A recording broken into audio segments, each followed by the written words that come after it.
Chapter 2850, Divine Dragon's Trial of Zero Wings City, Zero Wings Residence.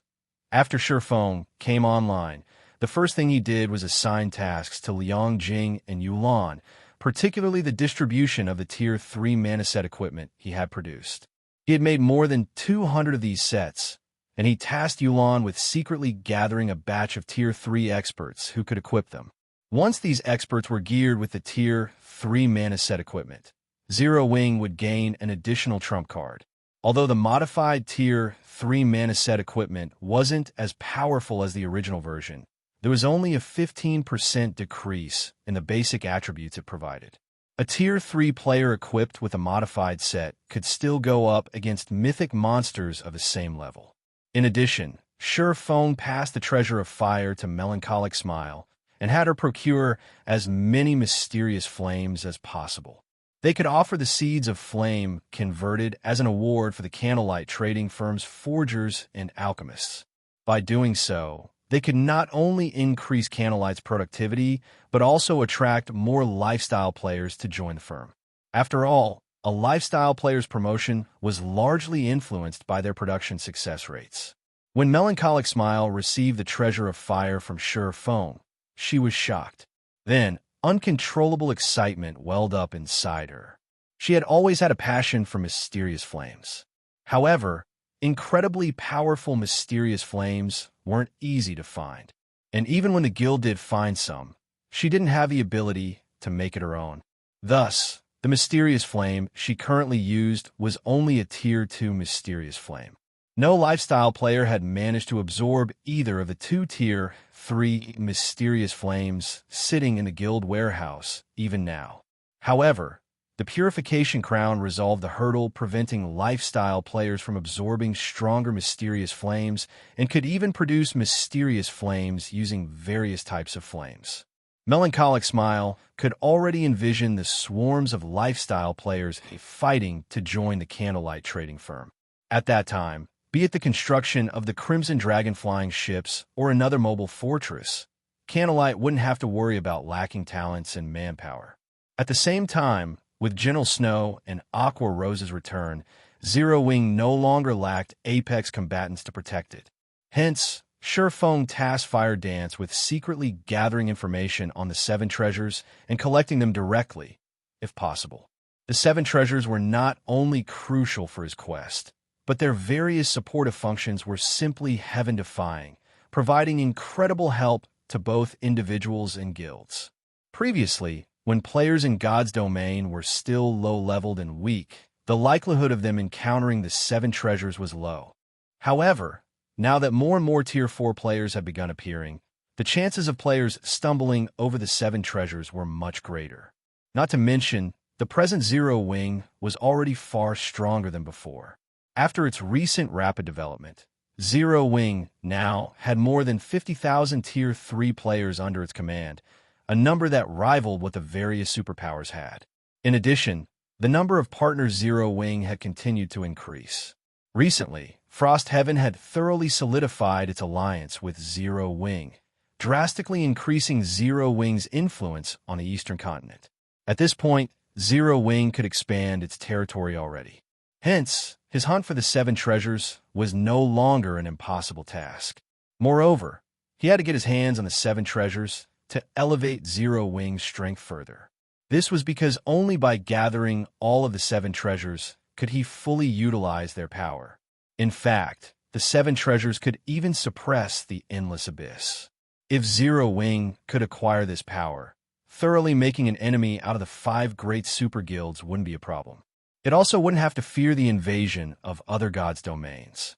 After Feng finished assigning tasks, he promptly teleported to the Starlight Fortress to take on the Divine Dragon's trial so that he could solidify Zero Wing's position on the Western continent. At that time, even if the World Seal broke and the War of Worlds began, Zero Wing would have the ability to defend itself against the attacks of the foreign gods' domains powers. Western Continent, Starlight Fortress. The summoning array at the top of the summoning tower lit up, and Feng appeared in the summoning hall a moment later. Standing atop the summoning tower, Feng had a full view of the Starlight Fortress's situation. At present, The Starlight Fortress was no longer the same as before. Not only had the number of players visiting the fortress increased massively, but even the weakest among them was at Tier 3. There were even quite a number of Tier 4 experts roaming the streets. After briefly scanning the fortress, Feng discovered at least 10 Tier 4 players, nearly outnumbering what Zero Wing City had. If not for the Divine Dragon's presence, even if the Starlight Fortress had Divine Tribe and Netherworld Empire's assistance, it would still be very difficult to keep all these players in check, not to mention the large number of visiting NPCs and NPC forces greedily eyeing the fortress. Yet, due to the Silver Divine Dragon, these players and NPCs had no choice but to lie low. After checking the fortress's situation, Feng went to the Summoning Tower's Summoning Altar, which was also the Silver Divine Dragon's resting place. When Feng arrived in the spacious Summoning Altar, what greeted him was the sight of a miniature version of the Silver Divine Dragon Auerbeck. The Divine Dragon, which was only around a dozen meters in length, was sleeping quietly in the middle of the room. At this time, Auerbeck had already reached level 164. The aura it released now was on a whole other level. It was also much stronger than the dragon Feng had slain in the ancient god's domain. In fact, Feng found it quite difficult to stand in the aura Auerbeck exuded. If an ordinary Tier 4 player were in his place, they wouldn't even be able to approach the Divine Dragon. Looking at the fully recovered Silver Divine Dragon, Feng gained further understanding of Divine Dragons. He had to admit that Divine Dragons truly weren't existences humans could offend. Despite Auerbeck being only at the Tier 4 mythic rank, it was still strong enough to defeat ordinary Tier 5 existences. As for Tier 4 existences, they were nothing but ants in front of a Tier 4 Divine Dragon. Little human, you've come. Auerbeck woke up upon sensing Feng's arrival. Looking at Feng with its golden eyes, it said in satisfaction, "It seems you have made your preparations to challenge the trial." "Yes, esteemed Divine Dragon," Feng agreed, nodding. Both his mana body and concentration standards had already reached a bottleneck, and it was unlikely he could make a breakthrough within a short time. If he wished to elevate his strength further, the only way to do so would be by obtaining a legendary weapon or equipment. However, this evidently wasn't a feasible plan, as every legendary weapon and equipment required a lot of time and manpower to acquire. Good. Since you're confident in taking on the trial, I will let you challenge it as per our previous agreement. However, let me make this clear. You only have 3 opportunities. If you fail to pass the trial in 3 tries, the contract between us will be dissolved, Auerbeck said as it rose from the ground. As for the trial you will be undertaking, it is the trial that has been passed down through generations among the dragon race. Originally, this trial was created for dragons.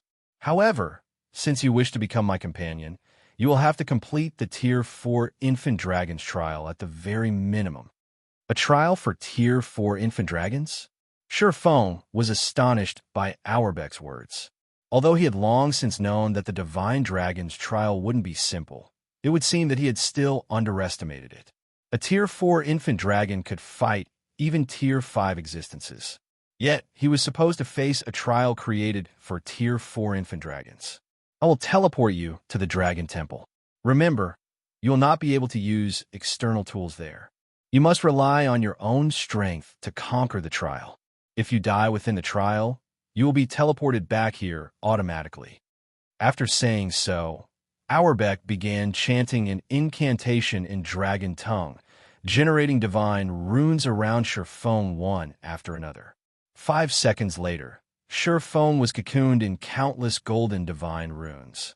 He then transformed into a streak of light and disappeared from the summoning altar, leaving Auerbeck by itself in the spacious room once more. After briefly getting dazzled by runes, Feng gradually recovered his sight and found that he stood before a majestic temple. The temple was tens of thousands of meters tall, and it looked like a huge mountain. Even a dragon would appear tiny in front of this temple, let alone a human. As soon as Feng walked up to the 1,000-meter-tall door before him, an ancient and deep voice suddenly rang out in his mind. A human? No, you're not a human. How interesting. Auerbeck actually sent you here to take the trial? Along with this voice, the phantom of a gigantic dragon gradually faded into view before Feng. This dragon was well over 1,000 meters tall, and when it appeared, Feng immediately felt stifled. For a moment, he wondered if he was standing before a Tier 6 god. It seems that little fellow has a really favorable opinion of you to actually let you take the trial, the dragon said as it looked at Feng. Smiling, it continued, very well. I will abide by the old contract since Auerbeck has sent you here. You should prepare yourself. You might not be able to pass this trial, but if you do your best, you will still receive great benefits. So make sure to cherish this opportunity.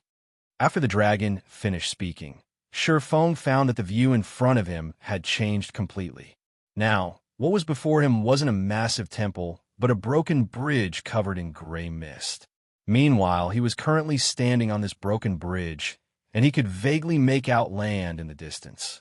The instant the gray mist enveloped him, Feng was stupefied. Eternal energy. No. Read latest chapters at Wuxia World.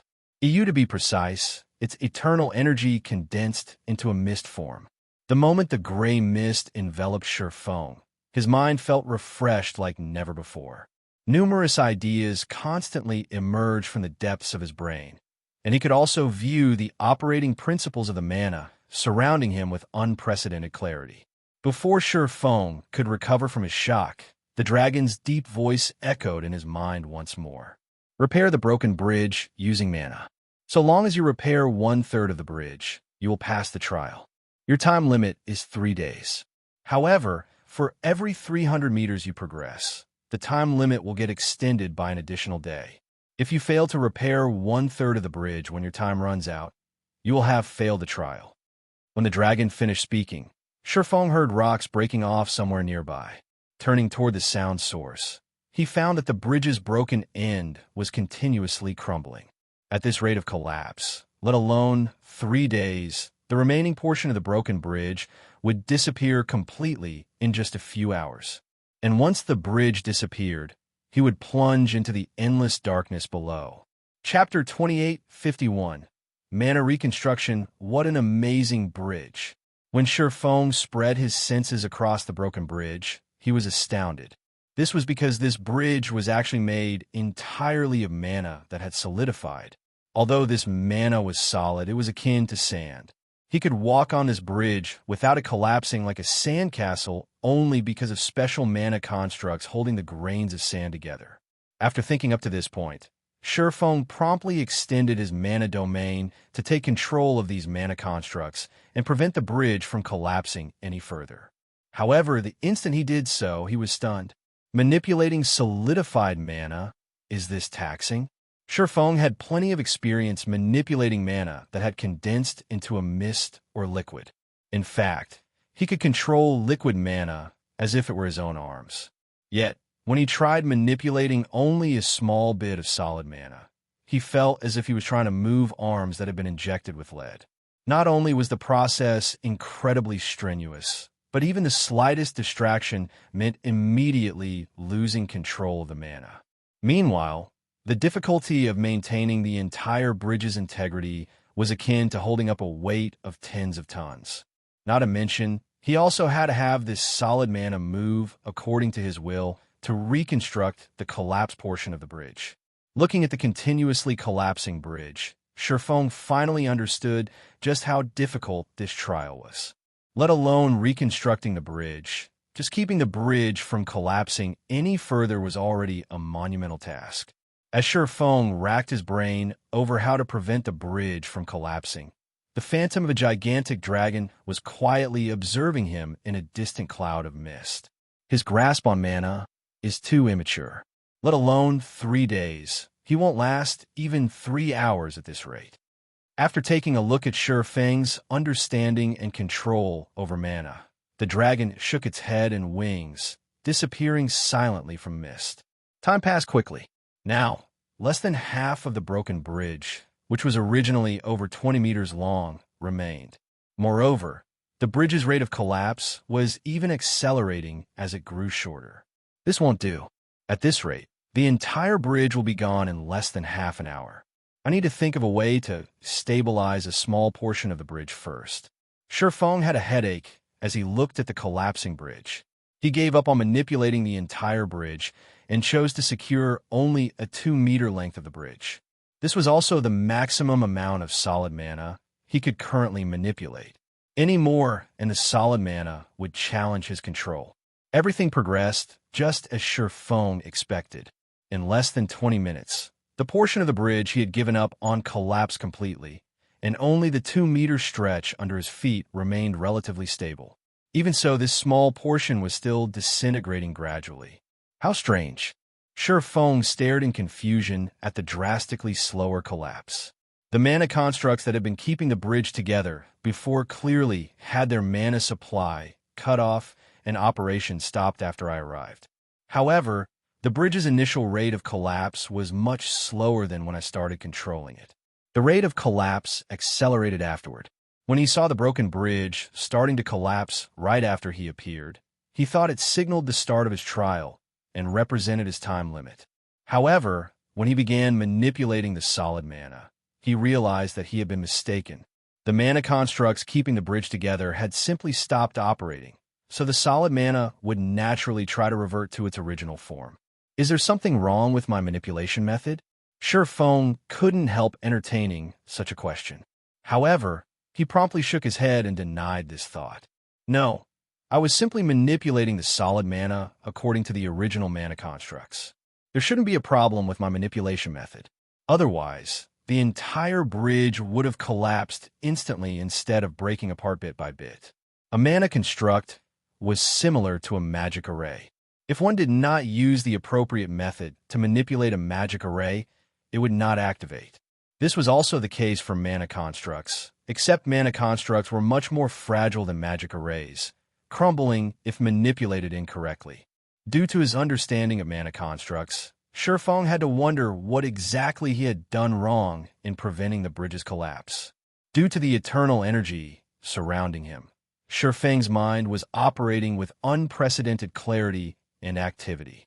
Numerous ideas came to mind, and he considered the issue from various perspectives. When less than 1 meter of the bridge remained, Feng's eyes suddenly widened in realization. I see.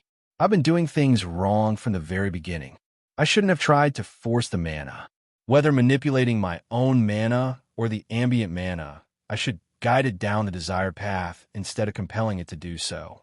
While forcing mana does produce some results, mana has its own operating principles. Not only is forcing mana strenuous, but the bridge's mana will also conflict with my own mana. Upon thinking up to this point, Feng immediately began guiding his own mana into the mana constructs holding the broken bridge together. He no longer compelled it to enter the mana constructs. However, guiding mana was much more difficult than he had thought. This was because the mana in the environment was heterogeneous. Even his own mana was composed of various types of mana. Needless to say, trying to guide all these diverse types of mana to do the same thing was an impossible task. This meant that he had to refine and separate the different elements of mana in his body and have them do different things. Originally, accomplishing such a refinement would require a lot of time. After all, the disparate elements of mana in his body were all intermixed. Just separating them would already drive countless expert players to despair. To put this task into perspective, one could imagine a player's mana body as a box filled with millions of marbles of different colors, and these marbles represented mana of different elements. If players wanted to use a specific type of mana within their bodies, they would have to sort through all of these marbles and take out the ones they wanted to use. Doing so would be incredibly difficult and time-consuming. Not to mention, a mana body was much more complex than a box of marbles, which would further add to the difficulty. Fortunately for Feng, he had acquired a Saint's Legacy. Although the Ice World Saint's Legacy focused more on the ice element, the Legacy had provided an introduction to the other elements. Thank goodness that Saint Legacy mentioned the various elements of mana. Otherwise, I likely wouldn't have any hope of completing the trial this time. Feng couldn't help smiling bitterly as he sensed the jumbled mana flowing within his body. Previously, when he made use of mana, he did not bother segregating it at all. He simply used it as it was and didn't find any problem with it. Now, however, he realized that his past actions had thoroughly mixed up the various types of mana in his body and made them even more difficult to separate. Separating the various types of mana in his body without knowing their basic properties would be akin to sorting a box of colorful marbles while colorblind. That would be mission impossible. Immediately, Feng began classifying his mana based on the Ice World Saint's introduction on the various elements. Fire-type mana was violent, scorching hot, and extremely difficult to control. Ice-type mana was quiet, cold, and hardly moved. Wind-type mana was free, refreshing, and spirited. Different elements of mana had their own habits and operating principles. If it were in the past, Feng would have found it impossible to distinguish them in detail. However, Feng was currently a half-step Grandmaster Magician. While distinguishing between the various types of mana remained difficult, it wasn't impossible. One trick he thought of to facilitate this process was constructing a single attributed elemental magic array for each of the various elements. This magic array would act as a filter and capture only the specific element of mana it was made to capture. The other elements would pass through the magic array unimpeded. This way, whenever he wished to call upon a particular element, he could immediately use the corresponding elemental magic array to gather the mana he needed. Originally, constructing these elemental magic arrays within one's mana body was a very delicate task. Even a half-step Grandmaster Magician like Feng would need 1 or 2 days to construct all of the necessary elemental magic arrays. However, thanks to the eternal energy surrounding him, Feng spent only 15 minutes constructing all the necessary magic arrays.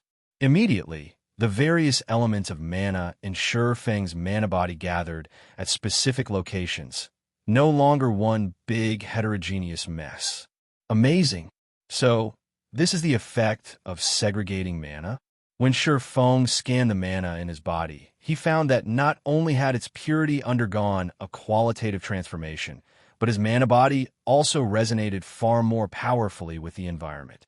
In fact, he also had a much easier time manipulating the magic array responsible for controlling his mana body.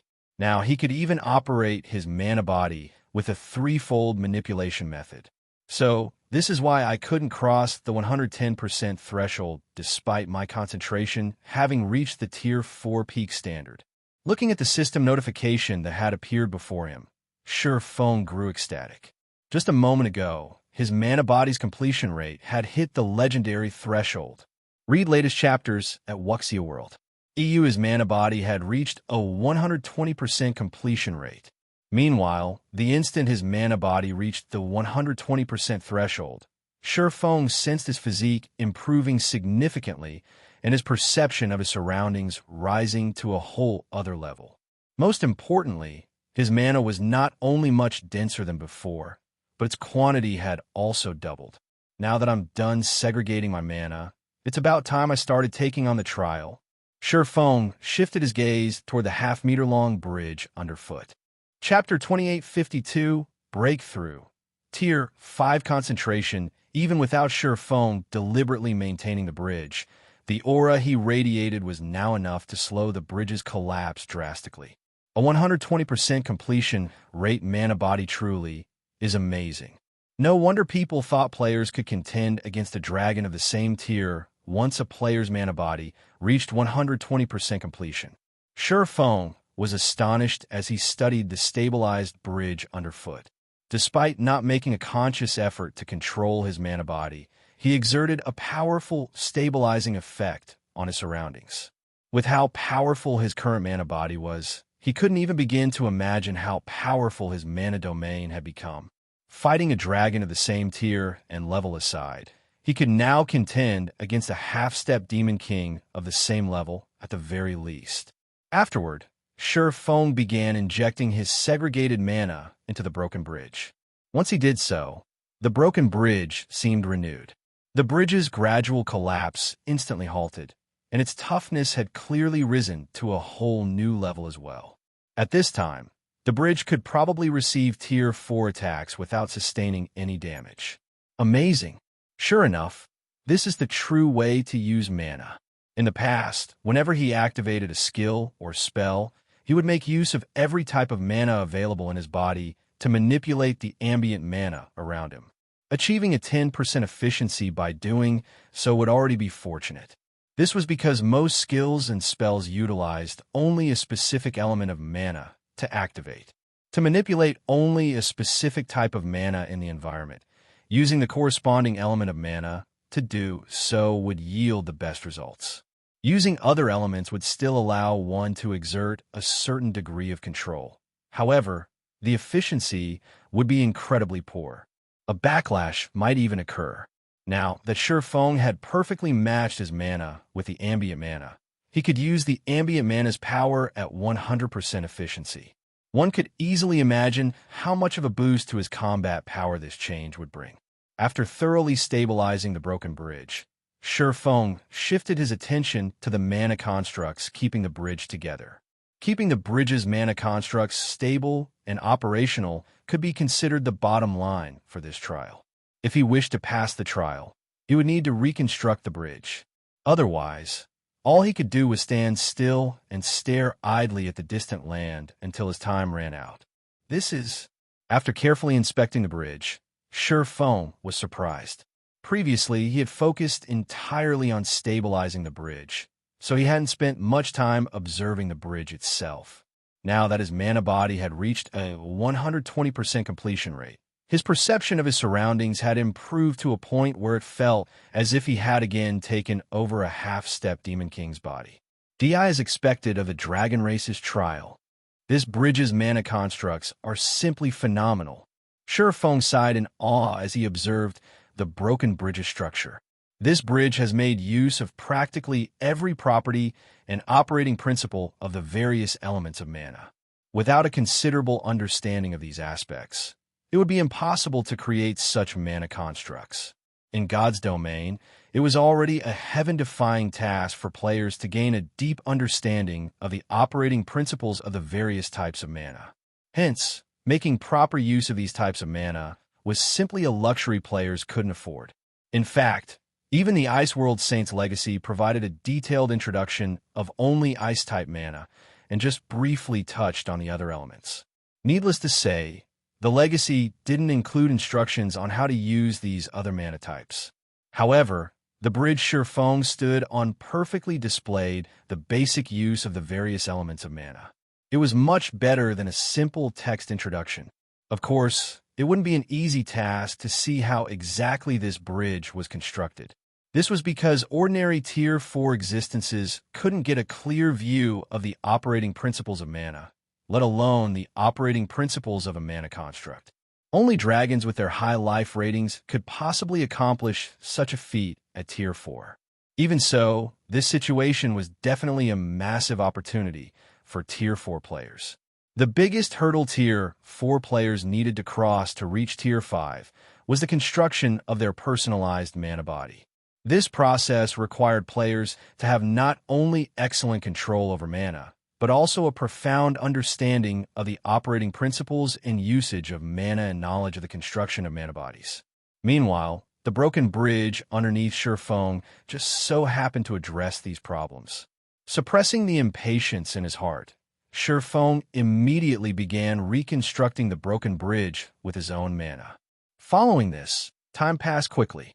Although reconstructing the bridge was incredibly challenging, due to the eternal energy surrounding him, Feng found that the incomparably complex mana constructs weren't impossible to understand.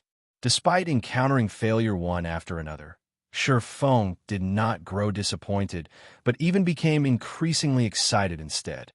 This was because he was making progress with each failure. As he continuously adjusted his utilization of the various mana types, his control over them also improved in precision and efficiency. After experimenting for 2 days straight, Feng finally constructed a half-meter-long bridge. I did it. I finally did it. An indescribable sense of joy and excitement welled up in Feng's heart as he looked at the portion of the bridge he had reconstructed. Although the bridge he reconstructed looked much cruder than the original bridge, it did not send him plunging into the abyss below when he tried to stand on it.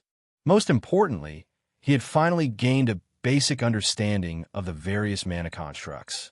This meant that he had finally reached a qualified level when it came to utilizing the various elements of mana. With these achievements, he was confident he could begin constructing his Tier 5 mana body. Of course, Feng did not let his achievements blind him. He still gave the trial's completion top priority. After all, having a divine dragon as a companion was much more important than constructing his personalized mana body. Immediately afterward, he resumed reconstructing the broken bridge and advanced toward the distant land. Although Feng had spent 2 days reconstructing his first half-meter-long segment, now that he had a foundation, he could reconstruct the subsequent segments much more quickly. Moreover, he also improved his precision with every segment he reconstructed, which, in turn, made his reconstructions look increasingly refined. After working for nearly a day, Feng finally reached the 500-meter mark, his achievement extending his time limit by 1 day. The distance from the starting point to the distant land is roughly 20 kilometers. So, I'll need to extend the bridge by 7 kilometers or so to pass the trial. If I can complete 500 meters per day, I should finish this trial within half a month. After Feng made some rough mental calculations, anticipation filled him. Although he would be spending much more time in this trial than he initially expected, the harvest he would gain was very much worth the time spent. After resting for a moment, Feng promptly resumed his job as a construction worker. Meanwhile, after another 8 days had gone by, while Feng was reconstructing the broken bridge, a loud, tearing sound suddenly appeared in a secret land in the eastern continent. A spatial channel several kilometers tall and 20 kilometers wide was sealed in this secret land. The moment the loud, tearing noise sounded, the divine runes sealing this spatial channel shattered and faded out of existence. It is still starting in the end? An illusory figure appeared before the spatial channel. After looking at the spatial channel with a complicated gaze, this figure then disappeared without a trace. At the same time as this illusory figure disappeared, nearly 20 figures emerged from this gigantic spatial channel. Every one of these figures exuded powerful and ancient auras highly incompatible with the surrounding space. Ha ha! It's finally open. Our guild was even the first to discover it. So, this is an alternate god's domain? Why is the ambient mana here so thin? Although the mana density is somewhat low here, it is still another god's domain. Hurry up and notify the guild leader and the others. Tell them that the seal has been lifted and that the world passage is open. Have them make the necessary preparations. I'll go ahead with the team to understand the situation of this god's domain. We must claim this world for ourselves ahead of the other guilds, said the middle-aged man, standing at the head of the team. At the middle-aged man's words, the team immediately split into 2 groups. 3 players returned to the world passage, while the remaining 15 players charged straight toward the secret land's exit. As these foreign invaders were taking action, Feng was struggling inside the distant special space. I didn't think that reconstructing the bridge would place such a huge burden on the brain. It's already been 8 days, yet I haven't even reached the 3,400-meter mark. I've also exhausted more than half of my concentration already. Feng smiled bitterly as he looked at the distant land. Read latest chapters at Wuxia World. EU at this time, he more or less understood why the giant dragon had such low hopes for him. Originally, he thought that he could progress 500 meters a day. However, the more time he spent in the trial, the greater the mental pressure he suffered from reconstructing the bridge. Whenever he tried manipulating the bridge's mana constructs, he felt like needles were pricking his mind. Moreover, the degree of pain intensified as he progressed, making the bridge's reconstruction increasingly difficult. Now, he couldn't even manage 300 meters in a day. Despite this situation, Feng had no intention of giving up. After all, every moment he spent in this special space allowed him to improve his control over the various elements of mana. If possible, he even wished he could spend several months in this special space. However, this obviously wasn't allowed, as proven by the increasingly powerful mental pressure he suffered. This feature was most likely implemented to deal with anyone trying to exploit this special space's benefits. Feng continued pushing forward for the next 3 days. By the end of the third day, Feng would suffer intense pain even if he only slightly manipulated his mana. After the fourth day, Feng's complexion had not only become deathly pale, but even his consciousness was beginning to blur. Meanwhile, as his consciousness grew increasingly hazy, he gradually understood that his time in the trial was coming to an end. This wasn't just because he was running out of time, but also because he would thoroughly exhaust his concentration and collapse after a few more attempts. The next moment, after Feng completed another 1-meter-long segment and was about to lose consciousness, the system's crisp and indifferent voice suddenly entered his ears. "System, congratulations. Your concentration has reached the Tier 5 standard. It is also detected that your mana body has reached the 120% completion rate. You have one opportunity to receive a world blessing and reconstruct your sea of consciousness. Do you wish to activate the world blessing now? Opportunity will be rejected by default if you do not respond in 3 minutes." Chapter 2853. Upgraded Soul, Reconstruct My Sea of Consciousness? Feng was shocked and confused as he looked at the system notification. The concept of reconstructing one sea of consciousness wasn't foreign to him. In fact, he knew plenty about it. However, it was precisely because of this that he found this situation unbelievable. The Sea of Consciousness, to put it simply, referred to a player's soul. It was also something related to the promotion of Tier 5 players to Tier 6. The qualitative transformation of the soul. Any player who wished to get promoted to Tier 6 needed to have not only a powerful body, but also a powerful soul. Only when both requirements were met could players get promoted to Tier 6. Of the two conditions, the requirement of a sufficiently powerful soul was more difficult to fulfill. This was because the soul was an illusory object. The only thing players could do to upgrade their soul was continuously raise their concentration standard. By doing so, their soul would automatically grow stronger over time. However, this form of improvement was incredibly slow. Even if a player's concentration reached the Tier 5 peak standard, their soul wouldn't develop that fast. If one wished to let one's soul undergo a qualitative transformation, one would need to experience numerous events that tempered the mind. Of course, there was an even quicker method to do so, raising one's concentration to the Tier 6 God rank standard. This was an incredibly frightening concentration standard where players could continuously modify and improve their sea of consciousness through their own will. The benefits a Tier 6 concentration provided were far superior to those of a Tier 5 concentration. In addition, there was also a third method, relying on external items to destroy one's inherent sea of consciousness and construct a new one.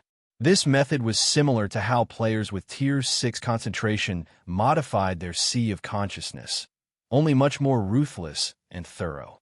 Reconstructing a sea of consciousness meant destroying everything that currently existed and creating a completely new one.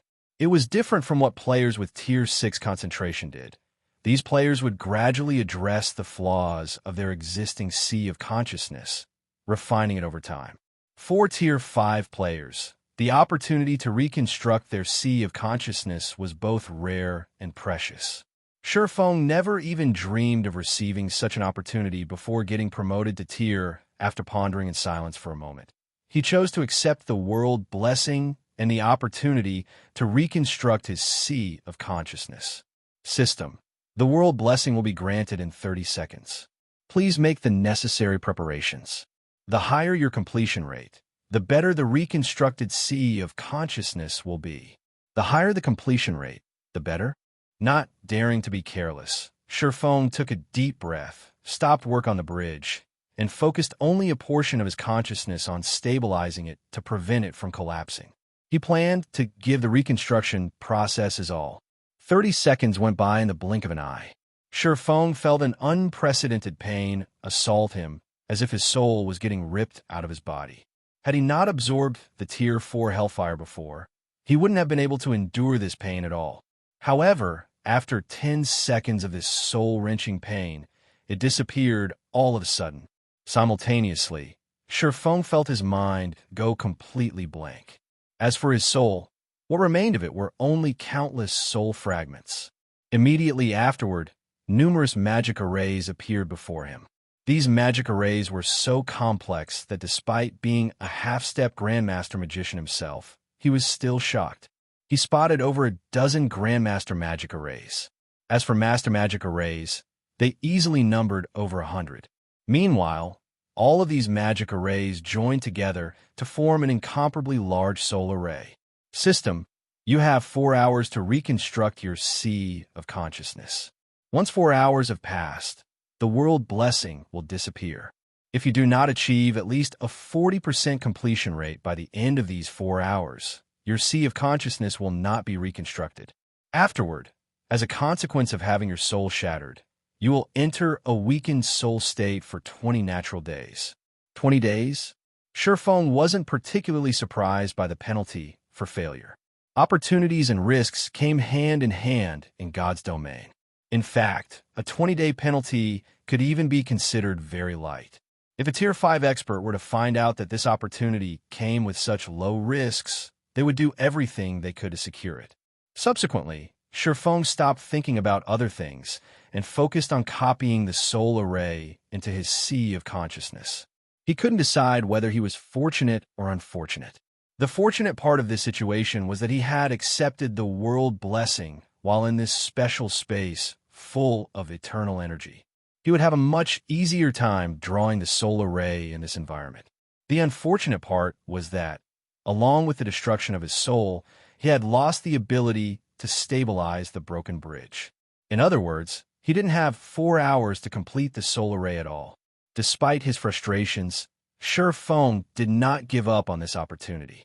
Moreover, due to the eternal energy's effects, he managed to familiarize himself with the Master Magic arrays and replicate them with ease.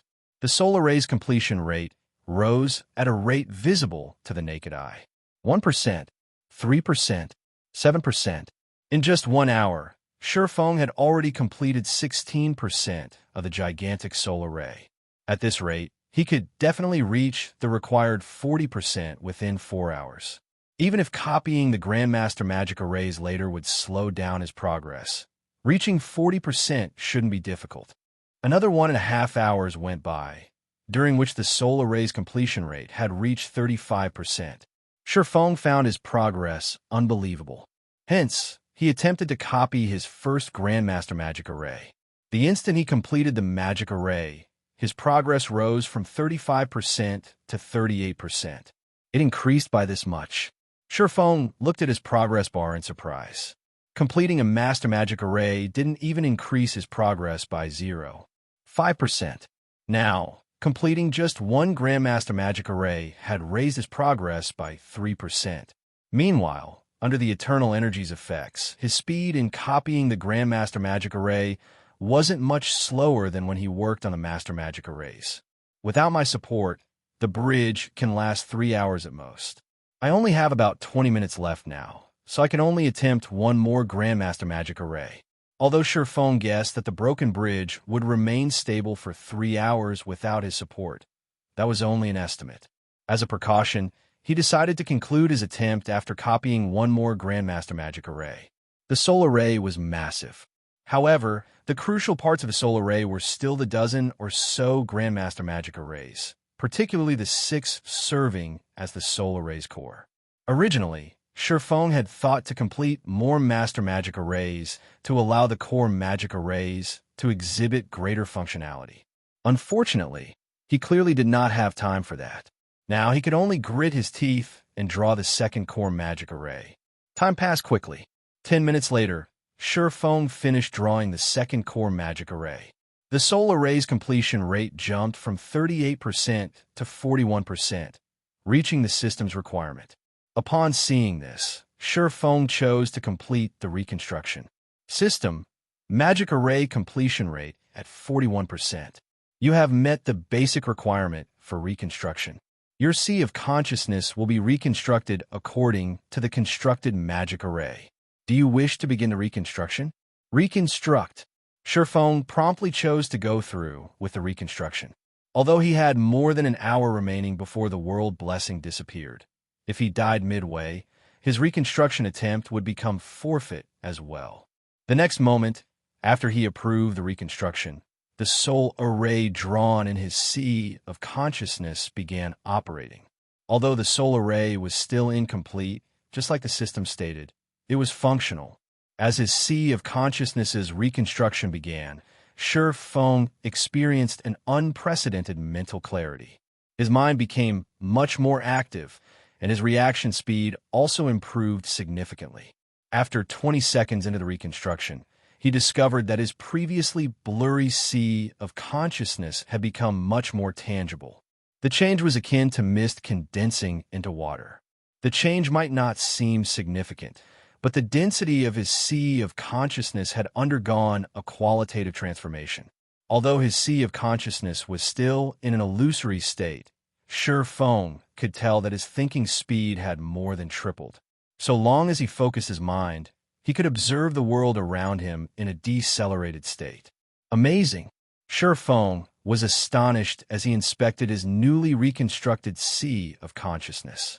No wonder so many Tier 5 experts in the past have been so crazy about reconstructing their Sea of Consciousness. With my current Sea of Consciousness, even though my concentration is only at the Tier 5 basic standard, the rate of my soul's improvement is probably faster than someone with Tier 5P concentration. His concentration remained at the Tier 5 basic standard. However, his soul's strengthening rate was superior to even that of experts with Tier 5P concentration. The next moment, when Feng opened his eyes again, his surroundings looked completely different from before. The range of his mental perception had increased from 100 yards to 500 yards, and his five senses had also undergone a qualitative transformation. Similarly, his body felt more flexible and sharper than ever before. At this time, even though he wasn't actively manipulating his mana, the 2-meter-long bridge under him actually remained nearly stable. Moreover, his concentration was no longer depleted. Instead, it was brimming like never before. It seems I shouldn't have any problems completing the trial now. Feng smiled subconsciously as he looked at the relatively stable bridge. Previously, he had to make an effort to ensure that the bridge did not collapse. Doing so had taken up a lot of his focus. Now, he no longer needed to split his attention between the reconstruction and maintaining the bridge's integrity. He only needed to concentrate on reconstructing the broken bridge. This would reduce his mental stress by a large margin. Following this, Feng resumed reconstructing the bridge. He had a much easier time than before, which allowed him to progress at a flying pace. After just 3 more days, his progress finally reached the 1/3 mark of the entire bridge. However, Feng had no intention of stopping here. After all, the eternal energy in this place was simply wonderful. By staying here, he could not only further his understanding of the various mana types, but also familiarize himself with his new Sea of Consciousness and verify the theories he thought up for his new mana body. Hence, he did not rush to exit the trial, continuing to advance and reconstruct the broken bridge.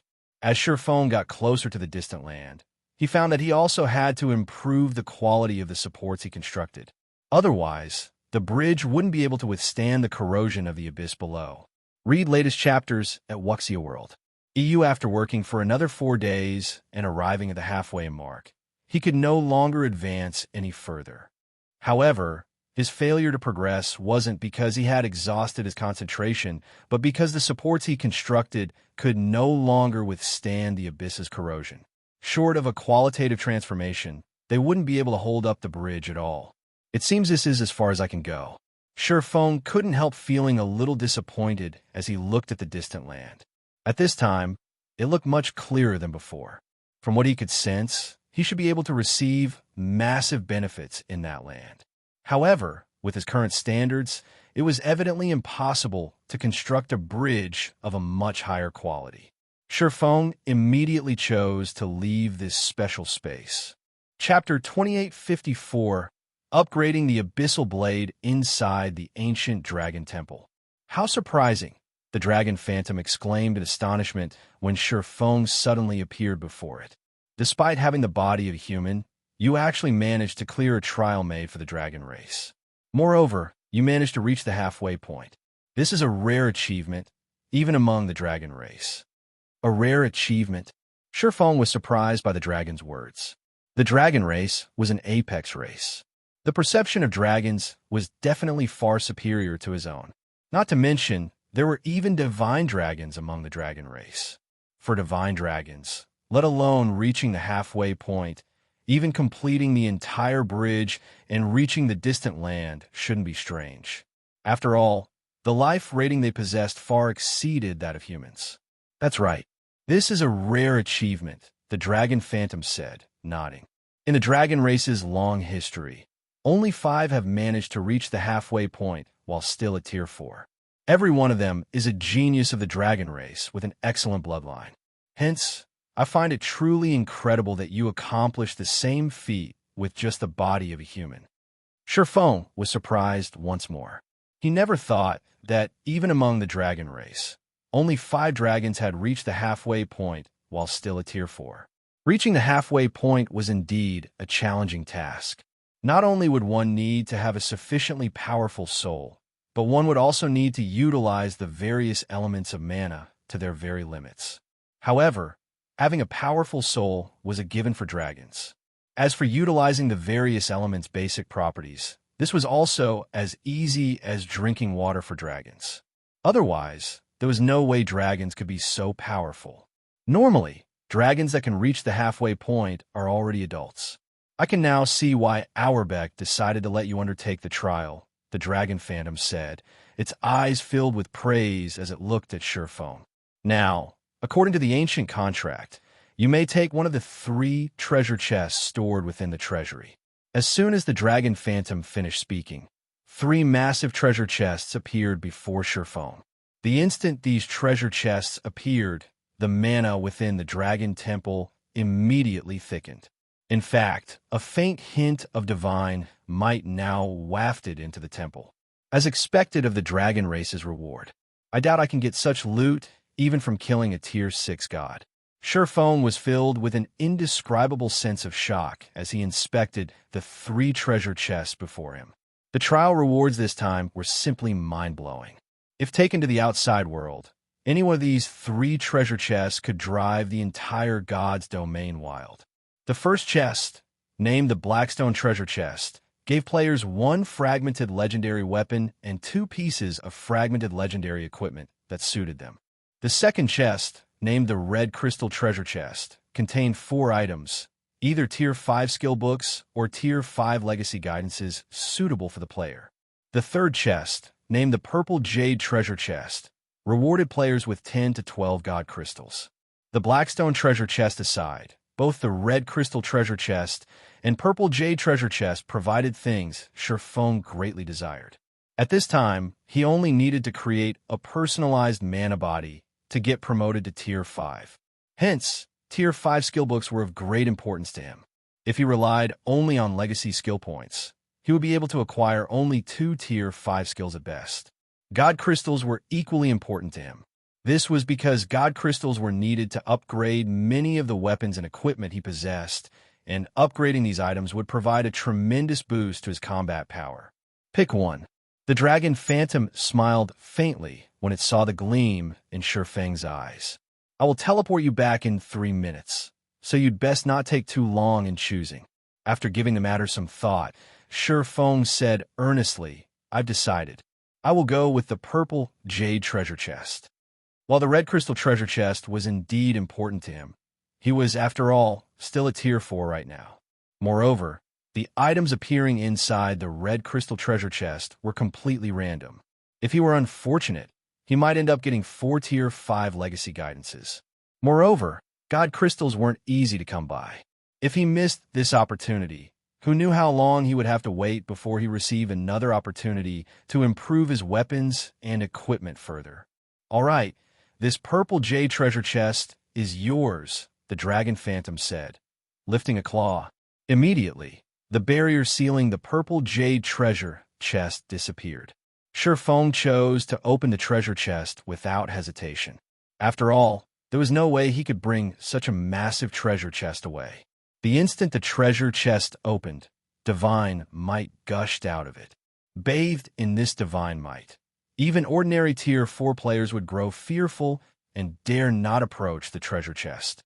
However, now that Feng's concentration had reached the Tier 5 standard, resisting this divine might wasn't much of a problem. In fact, he was confident he could stand tall in the presence of even a bona fide Tier 6 god in his present state. 11? Feng couldn't help feeling a little disappointed when he saw the number of god crystals in the treasure chest. If not for the luck attribute having no effect on high-caliber treasure chests, he definitely would have activated Divine Providence to boost his luck. After all, the value of one god crystal nearly rivaled that of fragmented legendary items. Moreover, god crystals were just as rare as fragmented legendary items. Although that's one less god crystal than I hoped for, I have more than enough to upgrade my weapon now. The next moment, Feng had the Abyssal Blade absorb 4 god crystals without hesitation. Now that he was at the half-step Tier 5 standard, only the Light of Two Worlds was an adequate weapon for him.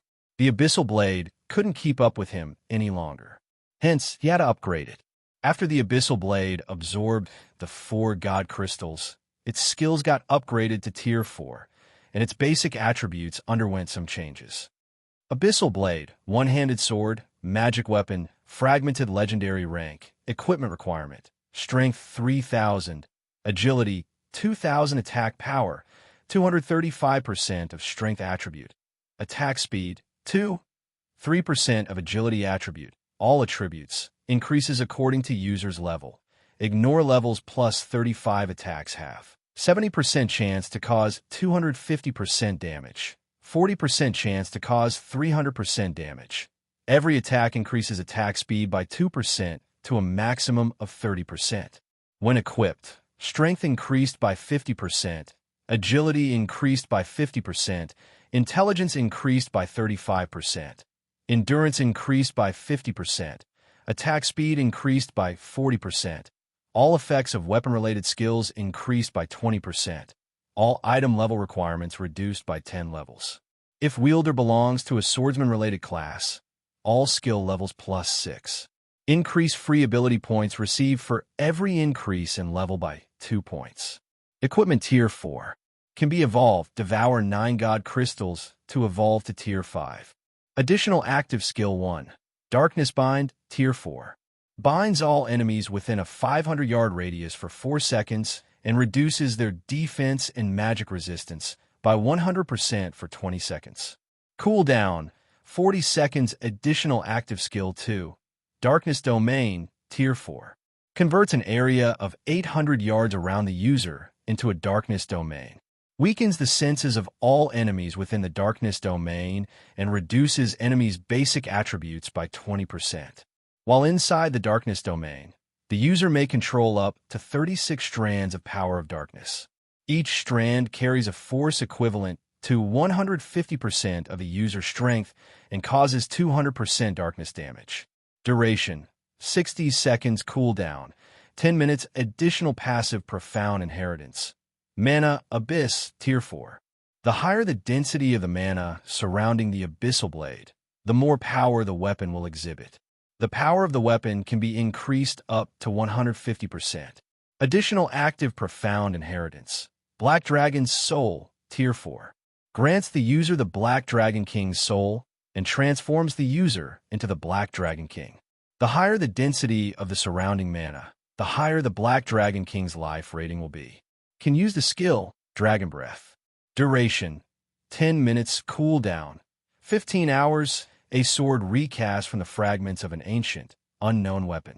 The Black Dragon King's power has been sealed within the sword, although the Black Dragon King has cursed the weapon.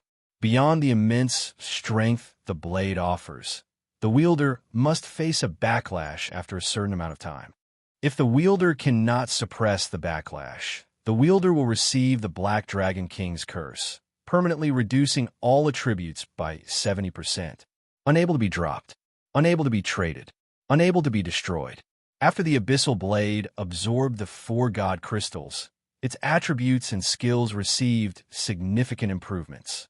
Although the magic weapon was still no match for the Light of Two Worlds in terms of attack power and attack speed, it was still top tier among fragmented legendary weapons. Feng felt very satisfied after upgrading his weapon.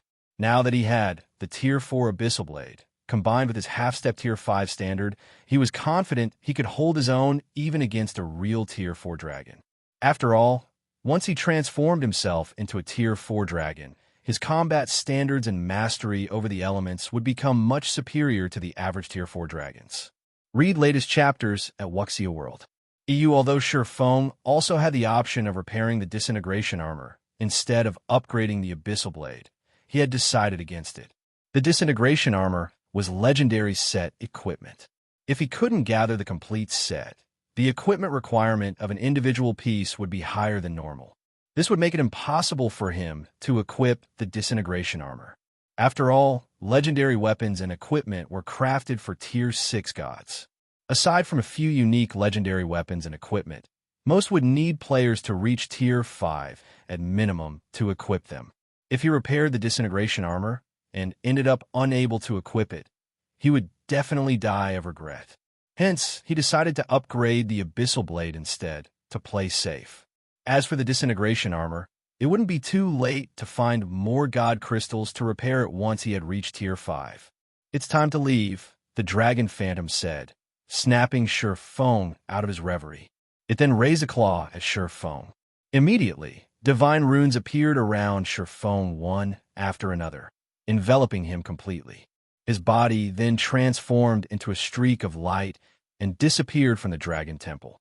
When the divine runes surrounding Feng disappeared, he found that he was back in the Summoning Tower's summoning altar. Chapter 2855, Global Transformation inside the summoning altar. As the divine runes enveloping Feng disappeared, Auerbach snapped his eyes open and stared at him in surprise. You succeeded? Actually, Auerbach could tell that Feng had completed the trial the moment he laid eyes on the human. This was because Feng looked completely different in his eyes right now. Although there was no change to Feng's level, the mana he radiated was completely different from before he challenged the trial. Not only did Feng's mana blend much better with the ambient mana, but the quality of his mana had also undergone a qualitative transformation.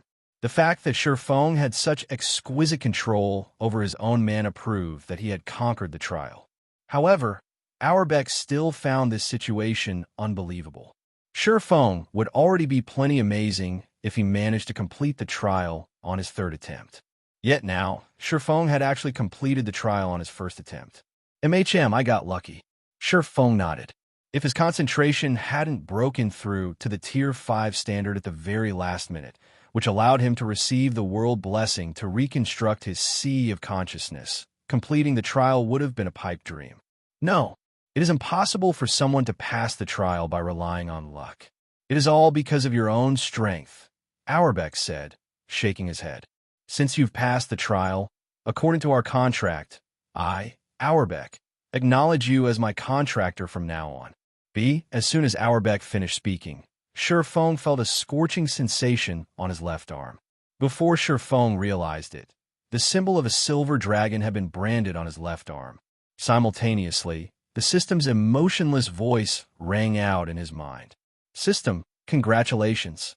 You have completed the 2nd phase of the epic quest, Void Cage, and received the Silver Divine Dragon Auerbach's acknowledgement. You have become a true dragon's contractor. You now have the ability to call upon the Silver Divine Dragon to fight for you at any time, rewarding 30 legacy skill points and 1 level. Feng's level immediately rose from level 150 to level 151. His legacy skill points also increased by 30. If you encounter any troubles in the future, call upon me, Auerbach said.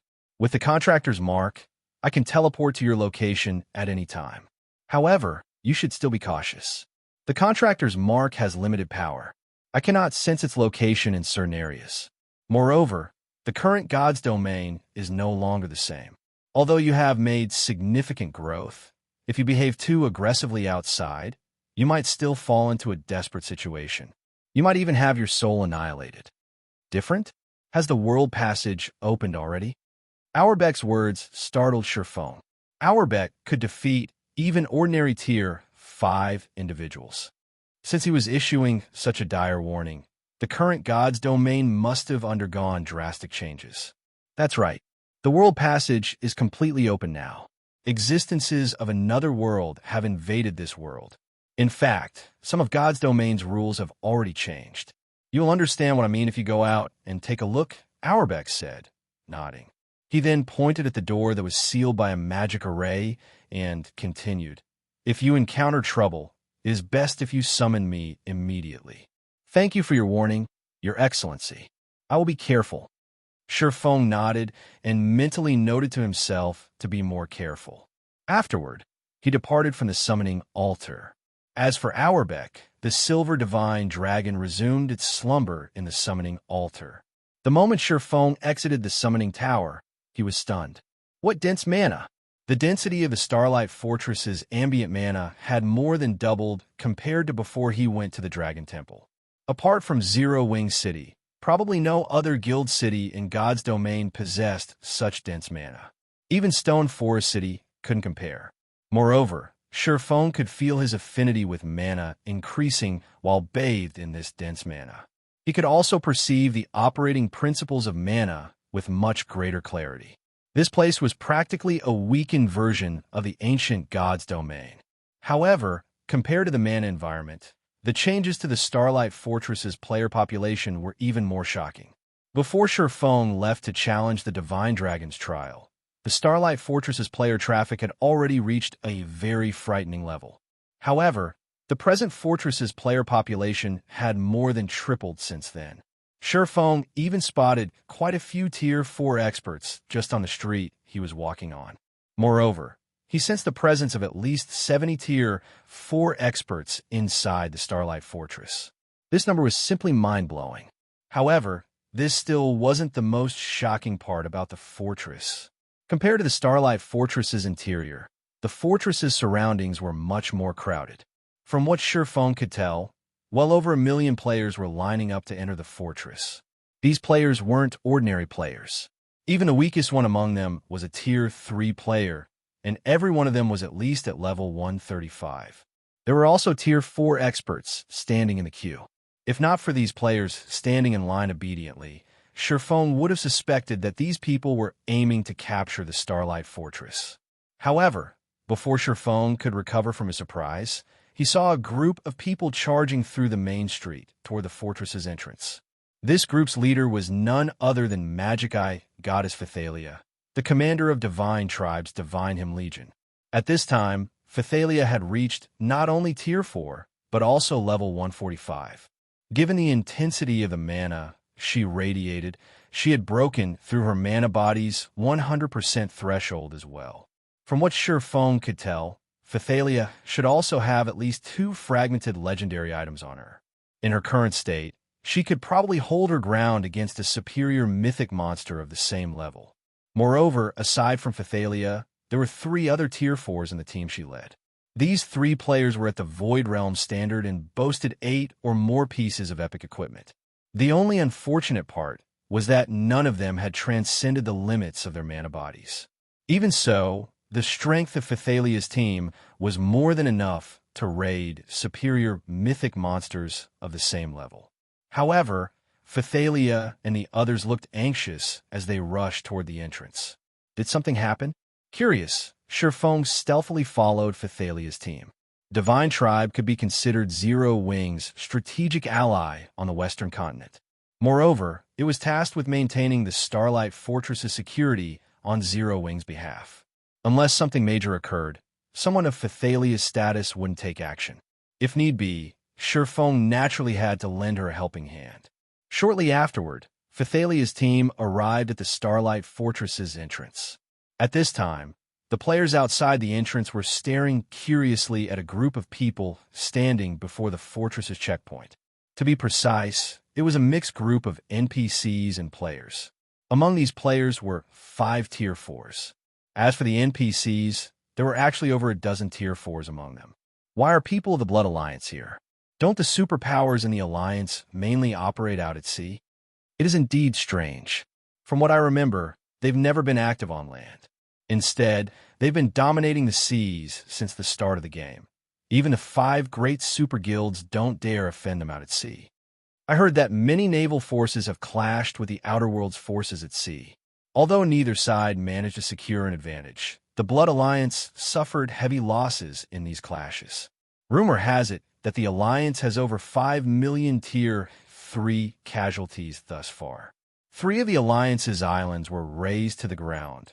The players in the queue couldn't help starting heated discussions among themselves as they looked at the Tier 4 players and NPCs. While the Blood Alliance's sphere of operations was mostly limited to the sea, the Starlight Fortress was nowhere near the sea. Just teleporting from a coastal city to the Starlight Fortress cost nearly 6 gold coins. Are they greedy for the Starlight Fortress's benefits? That's probably the case. After all, the current Starlight Fortress is simply amazing. Its mana density and the benefits the mana provides are much greater than what you can find elsewhere on the continent. Not to mention, it is also near a God Mode regional dungeon. That can't be right. Don't they know that a Tier 4 Divine Dragon is guarding this place? That's not something Tier 4 existences can go up against. While everyone wondered why members of the Blood Alliance had come to the Starlight Fortress, Phythalia's team arrived before the Blood Alliance group. Guild Leader Brute, to what do we owe this sudden visit? Phythalia asked a thin man wearing a gray robe and carrying a dark wooden staff. The Blood Alliance had arrived with more than a dozen Tier 4 NPCs and 3 of the Blood Alliance's top 10 Tier 4 experts. It definitely wouldn't be an exaggeration to say that the Blood Alliance came with bad intentions. Commander Phythalia, you don't need to be so nervous. We are not here to ask for trouble. Moreover, we aren't here to meet you, Brute said, smiling faintly. In fact, this matter doesn't have anything to do with Divine Tribe. We're simply here to find Zero Wing and negotiate a partnership. Negotiate a partnership with Zero Wing. Phythalia laughed at Brute's statement. I naturally don't have a say in such a matter. However, seeing as you've brought so many Tier 4 NPCs with you, no matter how I look at it, it doesn't seem like you've come for a friendly negotiation. Read latest chapters at Wuxia World. Ew, I didn't call them here, Brute countered, shaking his head. These people are the representatives of various NPC naval forces. Representatives of NPC naval forces? Phythalia was surprised by Brute's answer. If only one NPC force had sent these Tier 4 NPCs, she wouldn't have found the situation strange. However, it was a different story if these NPCs represented multiple NPC forces. This was something she had to take seriously. In God's domain, the reason many kingdoms and empires had chosen not to spread their influence to the sea wasn't just the presence of powerful sea monsters. Another reason was the extraordinary strength of many NPC naval forces, with some even having Tier 5 NPCs leading them. Nodding, Brute said in an indisputable tone, "That's right. It's fine if you do not let us enter, Commander Phythalia. However, I don't mind letting you know that the Blood Alliance plans to requisition a portion of the Starlight Fortress's temporary residences to resist the Outer World invaders." Chapter 2856, Half-Step Tier 5 Requisition. Phythalia was momentarily stunned by Brute's words. Have you lost your mind, Brute? Phythalia wasn't the only person to have such thoughts. The spectating crowd thought so as well. The Blood Alliance, with its many superpowers and NPC forces, was indeed powerful. However, the Alliance's strength was only in the sea. On the Western continent, the Blood Alliance held no advantages. Since the Starlight Fortress was far from the sea, the Blood Alliance had no way to dispatch a large army to the Starlight Fortress. Moreover, the Starlight Fortress's defenses were something that even the 5 great super guilds were helpless against. After all, The fortress had a Tier 4 Divine Dragon guarding it. Even Tier 5 NPCs wouldn't dare go against such an existence. This was why Zero Wing could retain control over the Starlight Fortress despite having barely any of its own forces stationed on the Western continent. Otherwise, the surrounding NPC forces with Tier 5 NPCs leading them would have long since targeted the fortress. The only measure one could employ to suppress the Starlight Fortress was to place a thorough lockdown on the Star Valley. However, the Blood Alliance clearly didn't have the capability to pull off such a feat. Lost my mind. Laughing, Brute retorted, I don't think so at all. The Starlight Fortress indeed possesses powerful defensive capabilities, and there are very few forces in God's domain capable of threatening it. However, if over 100 Tier 4 NPCs lock down the Star Valley, I wonder how long the Starlight Fortress will last? Over 100 Tier 4 NPCs? When Brute finished speaking, the spectating crowd gasped. Currently, not only were NPCs much higher leveled than players on average, but NPCs were also stronger than players of the same level and tier on average. This was because NPCs' weapons, equipment, skills, and spells were superior to those of the average player. Meanwhile, a force of more than 100 Tier 4 NPCs was something not even a kingdom possessed. In other words, the Blood Alliance could actually dispatch an entire kingdom's top combatants to seal a map. Moreover, I heard that the situation over on the Eastern continent is quite adverse, and many superpowers have already gotten annihilated. Even Zero Wing can barely keep itself afloat and can't roam about freely. In such a situation, obtaining resources will naturally be impossible, Brute said. Without the Starlight Fortress's resources, I believe Zero Wing will have even more difficulty surviving, right? Hence, we are inviting Zero Wing to become a member of the Blood Alliance right now. Not only will we help the Starlight Fortress develop, but we will also help Zero Wing defend against the Outer World invaders. Wouldn't this situation be the best of both worlds? Upon hearing Brute's proposal, nobody present could offer any rebuttals, not even Phythalia. The chaos on the Eastern continent was no longer a secret. The entire God's domain had been greatly shaken on the day the World Passage had opened, the sudden event catching countless powers off guard. After all, a group of unknown player forces had suddenly appeared and taken over many guild cities of first-rate guilds. In fact, these unknown player forces had even laid their hands on the guild cities of superpowers. Originally, these superpowers had planned to retaliate against these unknown invaders. However, when they marched their armies to reclaim their cities, they found a large number of experts already gathered in their captured cities. Moreover, there were even many Tier 45 among these players. Needless to say, none of the superpowers managed to recapture their cities. Initially, the various powers of God's domain thought that this was merely a hidden superpower making its public debut. After all, this wasn't the first time such a situation had taken place. Many player forces would continuously accumulate their strength in secret and make a powerful debut all of a sudden. Hence, the various powers of God's domain had not placed too much attention on this matter. However, the next day, over a dozen superpowers had suddenly made their presence known to the world, and the number of Tier 4 players these superpowers commanded far exceeded that of the local superpowers. On that very day, these new superpowers annihilated a local superpower and split up its territory among themselves. This war had thoroughly stupefied the various powers of God's domain. It was one thing to see a new superpower emerge, but it was another thing altogether to see so many superpowers appear out of the blue. Moreover, all of these superpowers boasted an incredible number of Tier 4 players. No matter how one looked at this situation, it was simply unbelievable. After a series of frantic investigations, the various powers of God's domain eventually discovered that these new superpowers didn't originate from their version of God's domain, but from another God's domain. Moreover, the players belonging to these superpowers didn't live on Earth, but on an interstellar continent. The human population of this interstellar continent rivaled that of Earth.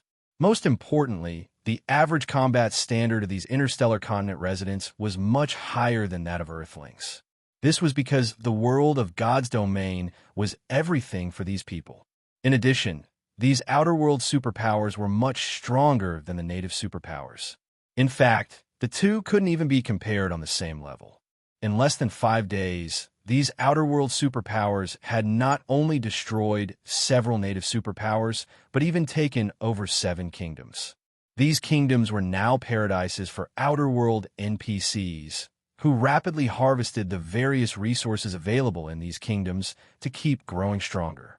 Meanwhile, in response to these invaders, the various native kingdoms and empires had gathered players to fight off these outer world players and NPCs. The subsequent war was most likely one of the biggest in God's domain's history, as several dozen kingdoms and empires had joined hands to counter the invasion. And after fighting dozens of battles, both large and small, the Eastern Continent's native forces eventually managed to isolate the Outer World's NPC forces to one corner of the continent. However, in exchange for this outcome, the Eastern Continent's native forces had lost nearly 1/3 of their land. Moreover, this isolation affected only the Outer World's NPC forces. The Outer World's individual NPCs and player forces could still roam freely. In a situation where native players were inferior in terms of both levels and combat standards, the Eastern Continent's players were at an absolute disadvantage. Only by cooperating with native NPCs could they resist the Outer World players. It was obvious that the Eastern Continent's native forces would crumble in the near future as more and more Outer World players and NPCs invaded the Eastern Continent. In fact, it wouldn't be long before the Western Continent would get dragged into the war, since the various sea zones were already engulfed in the flames of war. If the Starlight Fortress were to get isolated now, Zero Wing would definitely suffer immeasurable consequences.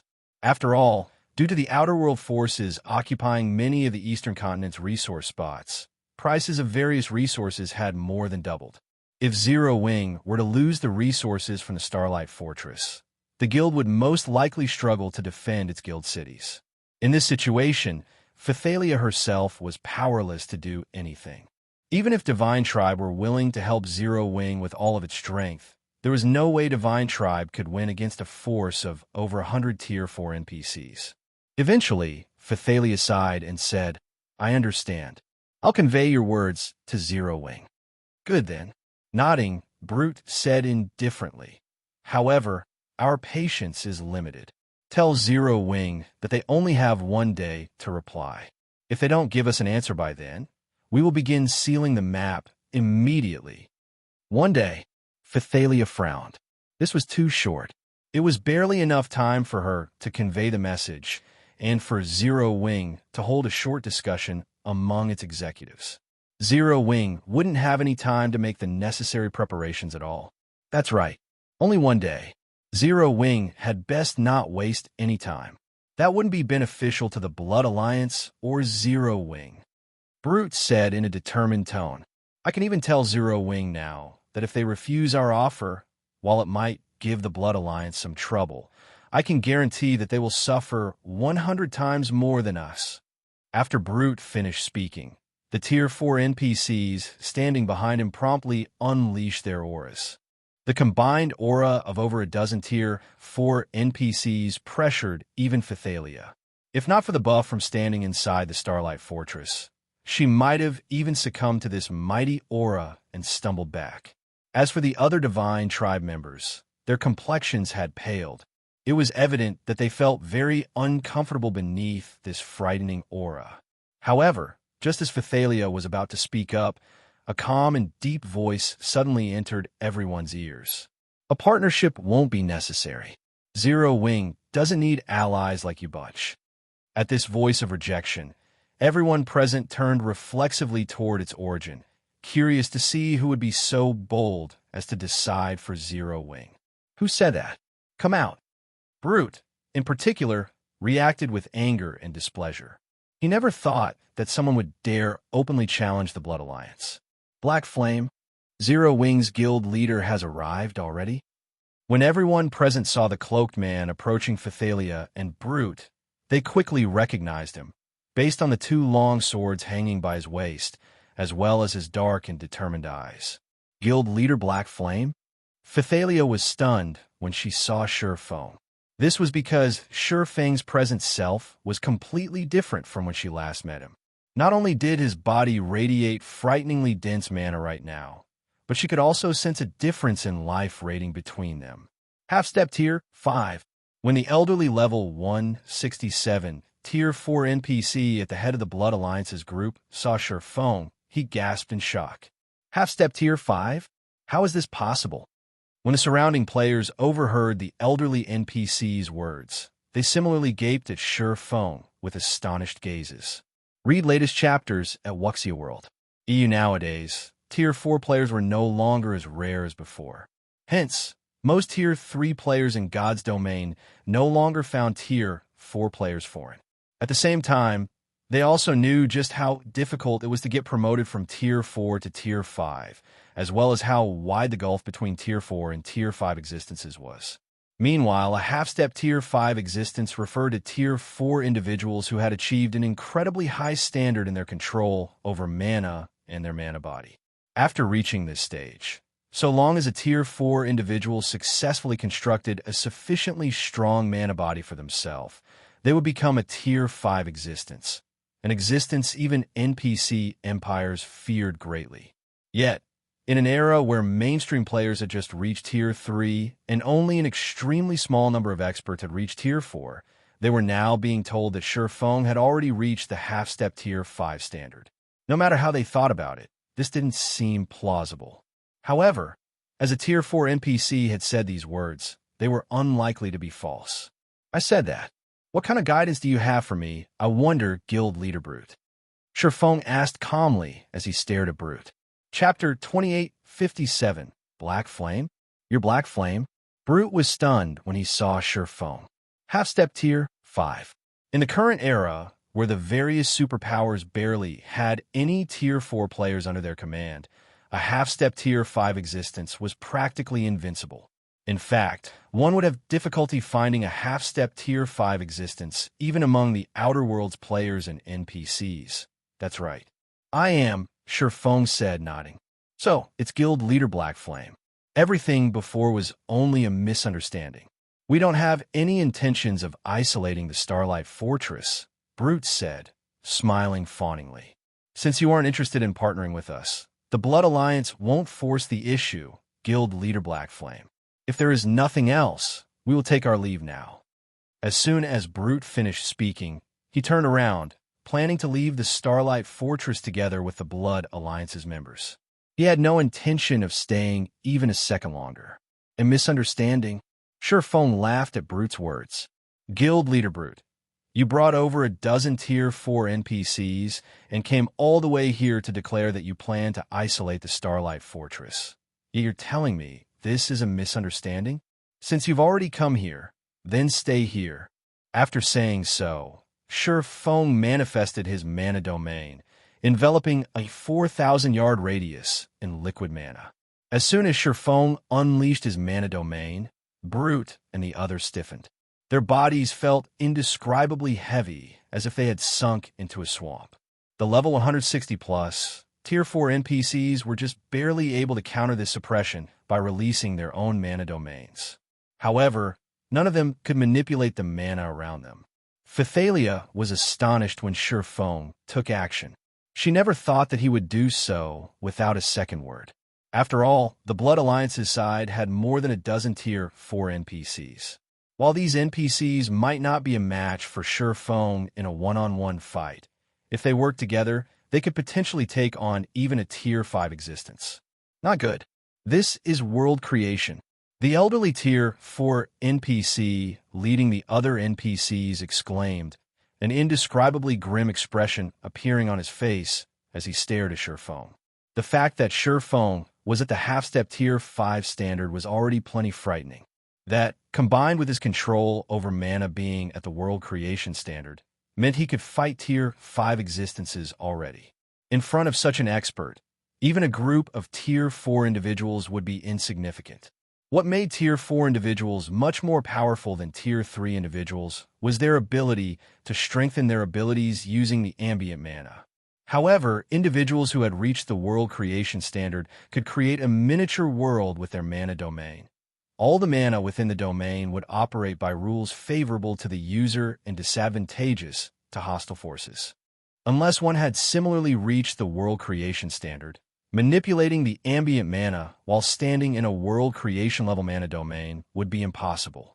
One could only rely on the mana in one's body to do battle, essentially losing all the advantages of Tier 4.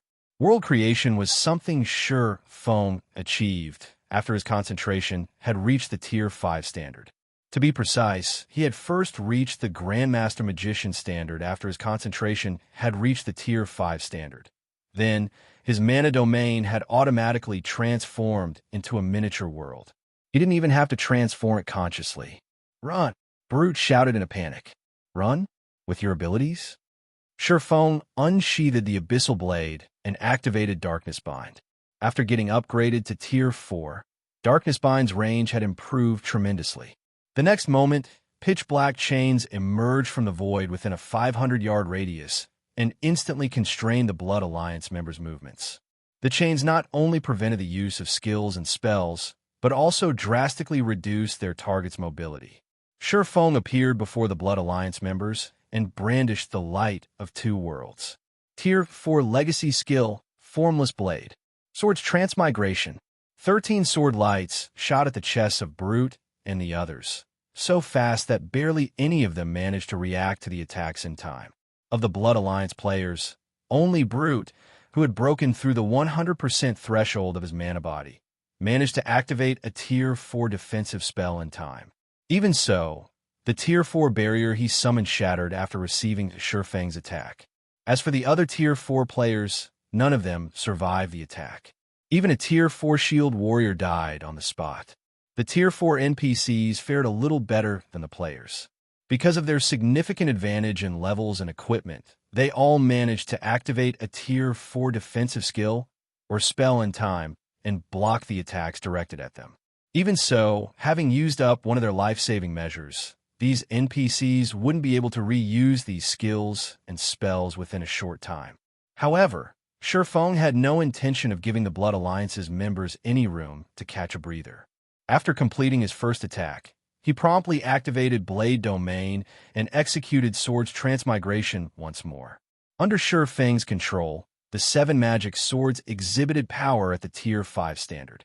Brute and the Tier 4 NPCs were cornered and had no choice but to work together to cope with Feng's attacks. Despite not holding anything back, they were still forced to use their life-saving measures one after another. For a time, explosions and spatial tears roiled the entrance of the Starlight Fortress. After these noises continued for around 30 seconds, Brute and the Blood Alliance's Tier 4 NPCs all turned into ashes, becoming deader than dead. They died just like that. So this is Black Flame's strength. Amazing. Isn't he basically a Tier 5 now? The spectators gaped in shock when they saw the Blood Alliance's people annihilated, unable to get their minds around the situation for a long time. After all, Brute was a domain realm expert. If he worked together with more than a dozen Tier 4 NPCs, they could probably raid even Tier 5 legendary monsters. However, in front of Feng, these powerful individuals were like children. Throughout the fight, they could only defend themselves. They didn't have any leeway to retaliate or even heal themselves. Anyone who slipped up on their defense for even a moment got killed instantly. At this time, let alone the spectating crowd, even Phythalia was flabbergasted by this situation.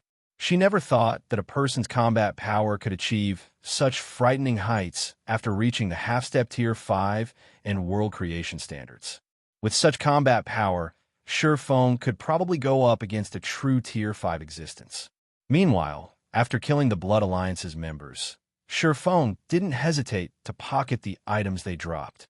Simultaneously, he marveled at the excellence of the items they dropped. Just the epic weapons and equipment he obtained numbered more than 10. Moreover, every one of them could be used up to level 150. After collecting his loot, Feng went to Phythalia's group and said gratefully, "Thank you for helping out with the Starlight Fortress's troubles throughout this period. If not for you all maintaining the fortress, it would have most likely become a mess long ago." From the Blood Alliance's movements, he could tell that many powers on the Western continent already had their sights set on the Starlight Fortress. The threat of the Divine Dragon was no longer sufficient to ensure the Starlight Fortress's development. After all, so long as these powers isolated the Starlight Fortress and prevented other players from visiting it, they could easily stifle the fortress's development. You exaggerate, Guild Leader Blackflame. However, you dealt a heavy blow to the Blood Alliance. The Alliance is unlikely to take this lying down, Phythalia said. She then added, "We have already conducted a thorough investigation into the Blood Alliance. It consists of more than 10 superpowers and quite a number of powerful NPC forces. Some of these NPC forces even have Tier 5 NPCs leading them. This is why even the Outer World invaders are just barely able to suppress the Blood Alliance and not defeat it outright. With Feng's strength, offending superpowers wouldn't be a problem. However, it was a different story for NPC forces. Now that NPCs were no longer restricted by the system, so long as there were sufficient benefits to be had, they would be more than willing to take action against players. If a Tier 5 NPC were to attack the Starlight Fortress, even if the fortress could remain standing, it would still be a nightmare for the fortress. Relax. Even if a Tier 5 does come, they can do nothing, Feng said, chuckling nonchalantly. If it were before he had challenged the trial, he would indeed hesitate to clash with the Blood Alliance. However, he now had the ability to contend against Tier 5 existences. Not to mention, the Starlight Fortress even had Auerbeck guarding it.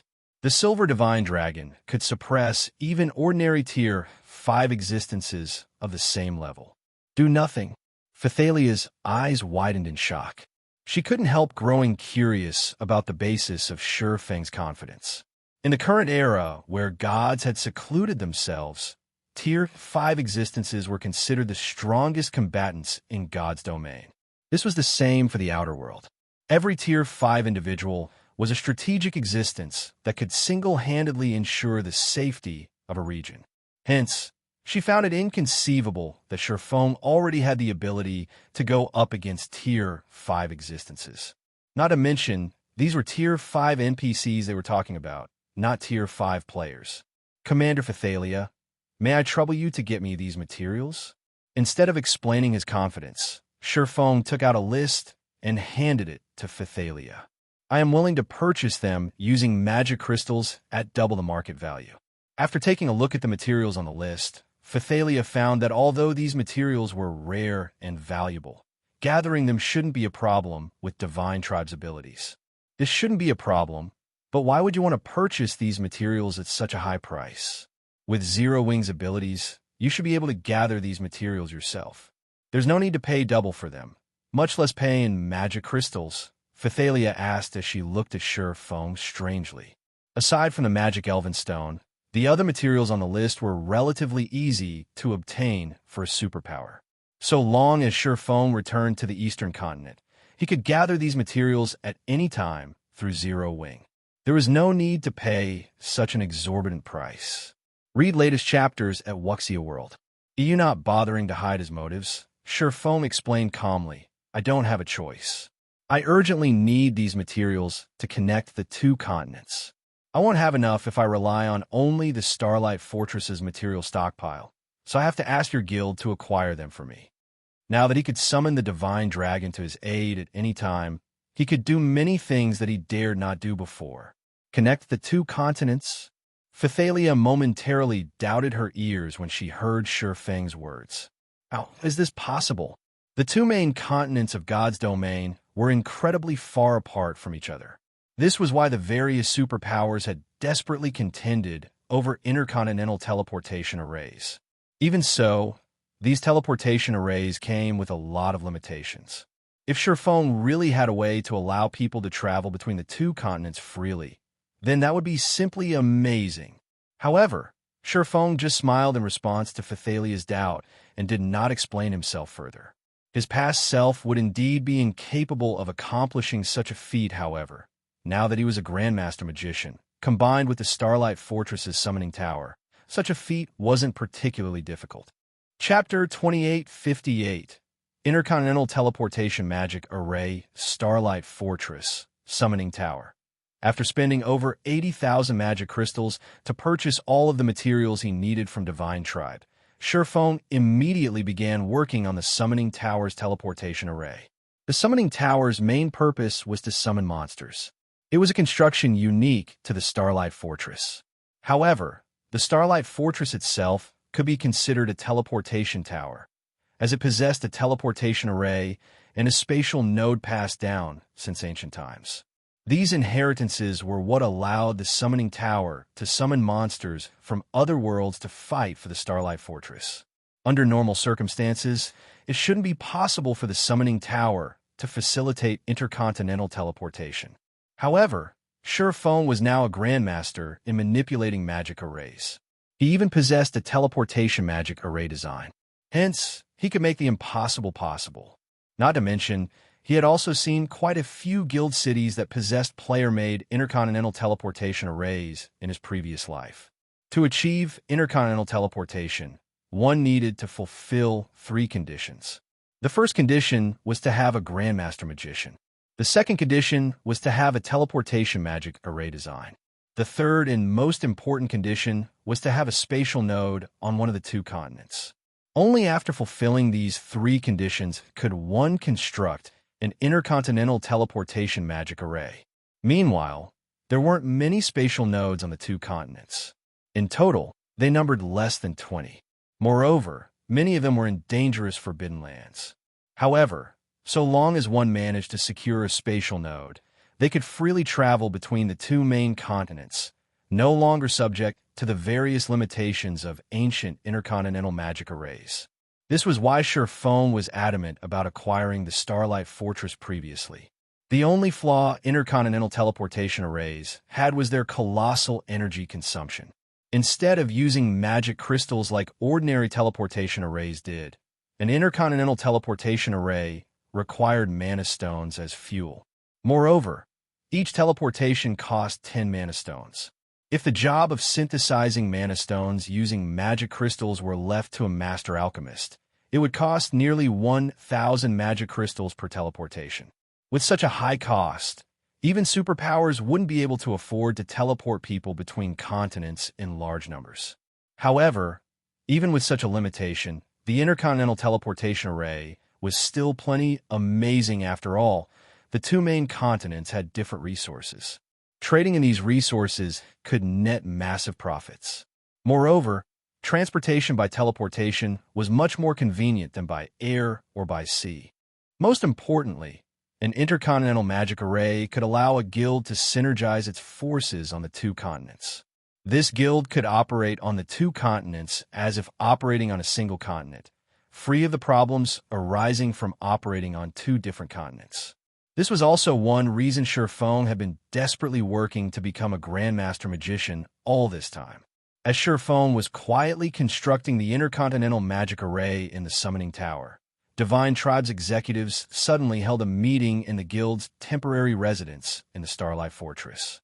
Phythalia, is what you say true? Can Black Flame really connect the 2 continents? Great Elder Adolf asked in disbelief as he looked at Phythalia. When Adolf heard that Feng had reached the half-step tier 5 in world creation standards and single-handedly killed over a dozen tier 4 NPCs, he had already been incredulous. Yet, Phythalia was now telling him that Feng could also create an intercontinental teleportation array. How could he possibly believe her? However, Adolf also understood one thing very clearly: Phythalia was never one to exaggerate things. Since she had said so, then this matter was most likely true. Only, he still couldn't help seeking further confirmation from her. With Black Flame's personality, it's unlikely he would lie. Not to mention, he doesn't have any reason to lie to us, Phythalia replied after giving the matter some thought. After all, even if he can't connect the 2 continents, with the strength and potential he has displayed and the Starlight Fortress's support, should Zero Wing fall on the Eastern Continent, it can easily rise again on the Western Continent. Zero Wing won't need our support at all. That makes sense. Adolf nodded. The Starlight Fortress had a tier 4 divine dragon guarding it. Unless a Tier 6 god or a group of Tier 5 existences attacked the fortress, nothing could threaten the fortress. Not to mention, Feng was already highly likely to get promoted to Tier 5. Whether it was now or in the future, he definitely couldn't be underestimated. The reason I called everyone here is to recommend that we deepen our partnership with Zero Wing, Phythalia said as she took out a set of documents detailing the Eastern Continent situation.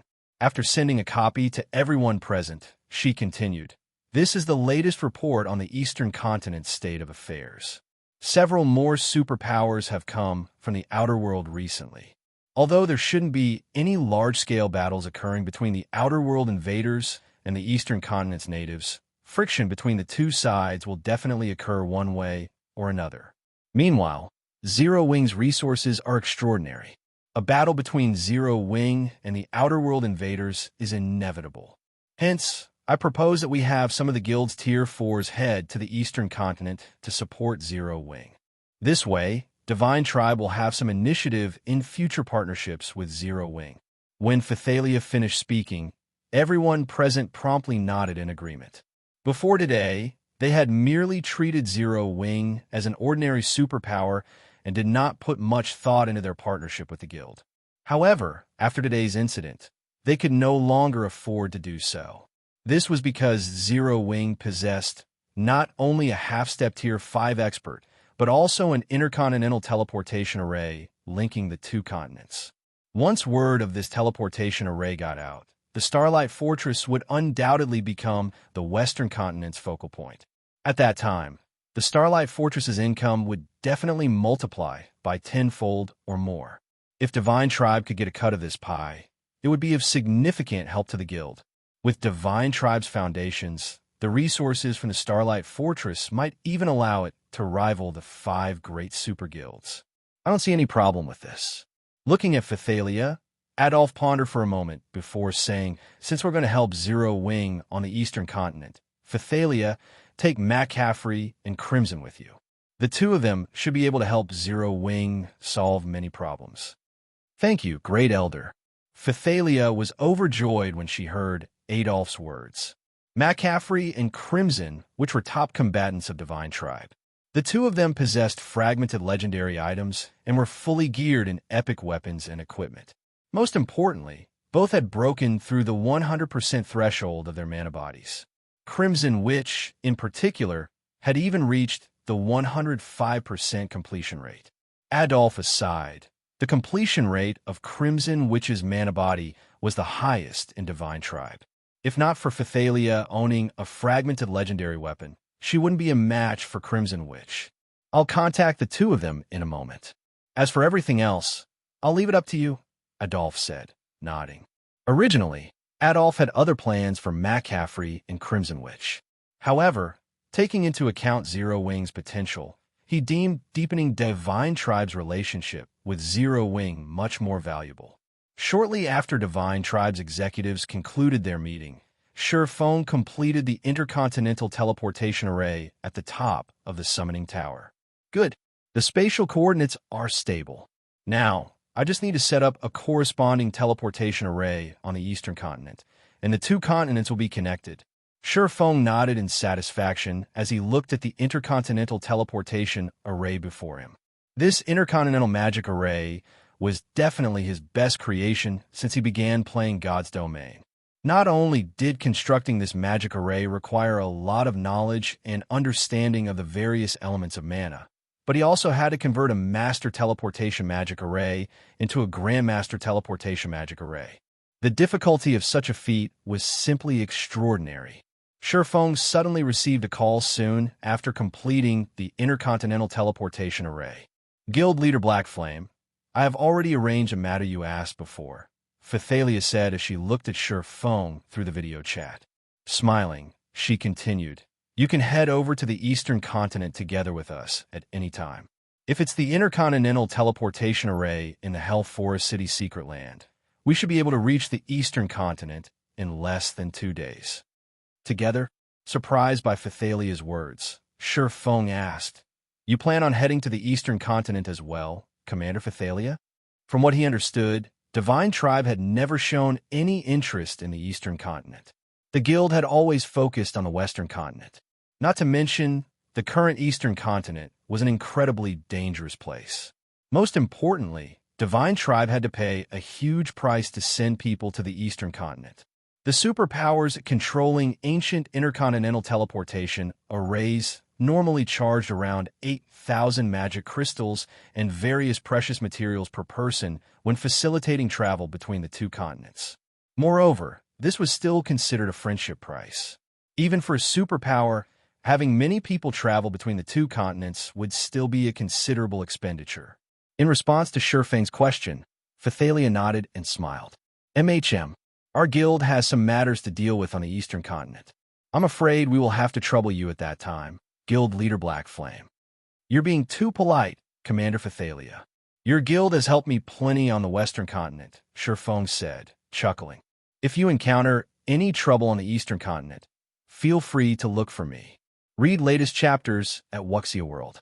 Since you've said so, I definitely won't hold back when that time comes, Guild Leader Black Flame. Phythalia said, her smile turning even brighter.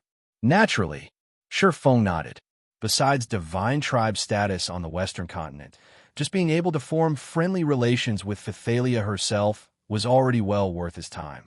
After all, there weren't many players capable of reaching Tier 6 in God's domain. Feng ended his call with Phythalia, then sorted out the Starlight Fortress's income.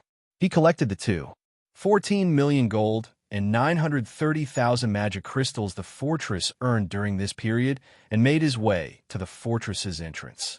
And after he met up with Phythalia's group of 3, they promptly made their way to the Health Forest City Secret Lands Intercontinental Teleportation Array. After waiting for more than a day for the teleportation array to activate, Feng transformed into a streak of light and disappeared from the secret land. Chapter 2859, Returning to the Eastern Continent, Demon Mist Valley, what rotten luck. We actually got teleported to a forbidden land. Crimson Witch frowned as she observed the faint red mist surrounding her. Divine Tribe had conducted a thorough investigation into the forbidden lands on both continents. This was because these locations were incredibly dangerous. Current players couldn't visit them. Moreover, players would first have to exit the forbidden land before they could teleport out of the map. After players entered level 100+ maps, it was found that these maps possessed plenty of spatial tears and random teleportation points. Any one of these traps had a high chance of teleporting players to dangerous locations like forbidden lands. Hence, to reduce the chances of their important combatants dying after getting teleported forcibly to a forbidden land, the superpowers investigated the various forbidden lands and provided this information to their members. The Demon Mist Valley was one of the better-known forbidden lands on the Eastern Continent. The reason for its fame was the red mist shrouding the map all year round.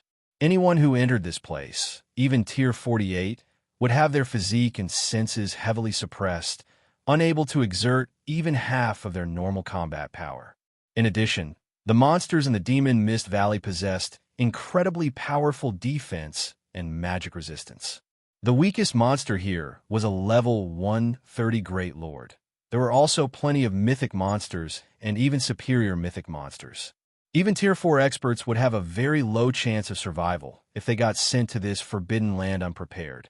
Hence, the various superpowers have placed particularly great importance on the Demon Mist Valley. Our luck isn't all that bad. At least we didn't get sent to the central region. We're only at the boundary between the inner and outer regions, Mac Caffrey, the Silver Lion Legion's vice commander, said after checking his map. Pointing at the valley and the forest in front, he continued, "We should reach the outer region in 3 hours if we head in that direction." The Demon Mist Valley did not just prevent teleportation, but its red mist also prevented Tier 4 players from flying. In fact, even flying mounts could only walk here. Guild Leader Black Flame, let's hurry out of here. We'll get surrounded by monsters if we stay for too long. At that time, leaving the Demon Mist Valley will become even more troublesome, Phythalia suggested as she looked at Feng. Although the red mist heavily suppressed players' perception, the monsters inside the Demon Mist Valley were unaffected. Hence, monsters would almost always notice players before players detected them. In addition, now that monsters in God's domain had gained self-awareness and greater intelligence, they would almost always ambush players in packs. Not to mention, their group was currently in the Demon Mist Valley's inner region. According to Divine Tribe's research, the chances of a superior mythic monster appearing here was quite high. Quite a number of mythic monsters also roamed the area. If their group caused a huge commotion, it could easily attract a pack of mythic monsters. Even for Tier 4 players like themselves, fighting multiple mythic monsters was very dangerous. Sure, Feng nodded. After arriving in the Demon Mist Valley, he had already spread his senses. Despite his perception getting suppressed to just a 2,000-yard radius, he still managed to discover 2 mythic monsters and more than 30 level 140-plus Grand Lords. It would indeed be very troublesome if their small group had to fight against all these monsters. Following this, the group of 4 made their way into the valley under Feng's lead. Now that Feng's concentration had reached the Tier 5 standard and his control over mana had achieved world creation. Even after walking through the valley for over an hour, the 4 did not come across a single battle. This situation confused Phythalia and the others, and they could only assume that an army of players had cleared this valley recently. However, as the group approached the outer region, the density of the monsters in the area also increased. Although Feng had a perception range of 2,000 yards, he still had greater difficulty finding a safe route to travel. Players? Suddenly, Feng detected strong mana fluctuations coming from a forest some distance ahead, indicating a battle taking place there. After advancing a little more, the group even began hearing sounds of battle. Shortly after hearing the noise, the group saw a level 145 superior mythic ranked 4-winged feathered dragon rising from the forest 1,000 yards away. The feathered dragon then used a breath attack, turning the forest within a 500-yard radius into ash. Along with the destruction of a portion of the forest, 3 figures, 1 female and 2 males entered the sight of Feng's group. These 3 players were all Tier 4 players. Feng even recognized 2 of them. One was 16th Cloud, the second vice guild leader of Shining Tiger. The other was the assassin, Sorrowful Silence. The only reason the trio managed to survive the Feather Dragon's breath attack was the Tier 4 Guardian Knight of the group. However, after taking on that breath attack, the Guardian Knight did not have much HP remaining. None of the 3 was a healer, either, so the Guardian Knight could only rely on potions to heal himself. Evidently, it wouldn't be long before they fell to the superior mythic monster. Damn it, to think we'll actually die here. 16th Cloud, who wielded a crimson staff, glared at the 4-winged feather dragon's 60-meter-long frame with inevitable frustration. That's right, we should have fought those people outside instead. It would be much better than getting killed by this monster, Sorrowful Silence said, nodding in agreement. There's no helping it. Who would have thought we would encounter such a monster as soon as we ducked into the inner region? 16th Cloud said with a bitter smile. I guess fate really wants us dead. They had gone to great lengths to escape the Outer World experts' pursuit, running all the way from the Demon Mist Valley's outer region to the inner region. Originally, they thought they could lose those Outer World experts after hiding in the inner region. They never imagined that a superior mythic monster might be guarding the border. The 4-winged feather dragon wasn't just a superior mythic monster. It was also the realm lord of this area. Even a 20-man Tier 4 team would have difficulty fighting it under normal circumstances, what more under the Demon Mist Valley suppression. And worse, the feather dragon could fly. There was no way to escape it. Players that encountered the feather dragon had only 2 options: kill it or be killed by it. There was no third option. However, before 16th Cloud and Sorrowful Silence could continue their conversation, the feather dragon flapped its 2 sets of wings, sending countless wind blades at the 3 players. The boss did not give the trio a chance to catch a breather. Upon seeing the approaching wind blades, 16th Cloud swung her crimson staff, instantly raising a wall of flames in front of the 3. The wall of flames rose over 100 meters, blocking all the oncoming wind blades. And once the flames stopped the attacks, they transformed into a phoenix that flew toward the feather dragon. Tier 4 Curse, Phoenix Flame. Phoenix Flame was actually a Tier 4 offensive curse. However, 16th Cloud not only utilized it as if it were a defensive curse, but even switched it to offense afterward. Her mastery of this Tier 4 curse was simply superb. However, just as the Phoenix was about to devour the feather dragon, the latter suddenly let loose a deafening roar. Immediately afterward, the flames making up the Phoenix got extinguished one after another. The Phoenix eventually disappeared before it could reach the feather dragon's body. Mana Annihilation. 16th Cloud was thunderstruck when she saw the flames disappearing, her mind unable to accept this situation. If the flames had merely failed to damage the feather dragon because they lacked power, she would still be able to understand it. However, as she held full control over the flames, she could tell that the flames hadn't died naturally. Instead, they got extinguished because the mana used to create and fuel them had been annihilated. How can a boss hold such a skill? This is cheating. Sorrowful Silence fell into despair as he looked at the feather dragon. Although he didn't know the exact details of the situation because he wasn't the creator of those flames, he could tell that those flames had died due to mana annihilation. In other words, all spells would be a joke in front of the feather dragon. Moreover, as an inferior dragon, the four-winged feather dragon possessed incredible defense. If magical attacks were ineffective against it, it would be a nigh-invincible existence. After destroying 16th Cloud's curse, the feather dragon flapped its wings and sent wind blades at the three players once more. It seems this is the end for us. Looking at the innumerable oncoming wind blades, 16th Cloud could only shrug helplessly and wait for death to claim her. Originally, she had hoped her Tier 4 curse would heavily injure the feather dragon, creating an opportunity for their party to escape. However, let alone heavily injuring the feather dragon, she couldn't even damage it. In front of an inferior dragon capable of using mana annihilation, an elementalist like herself was nothing but a joke. She was of no threat to it at all. Yet, just as the countless wind blades were about to strike 16th Cloud and the others, a magic barrier suddenly emerged from the ground before them. The barrier stopped the wind blades, releasing the trio from death's grip. Crystalline barrier? When 16th Cloud saw the shattered magic barrier in front of her, she immediately recognized the Tier 4 spell used to create it. With his keen eyes, Sorrowful Silence quickly noticed some figures emerging from the distant forest. Vice Guild Leader, there are people coming from over there.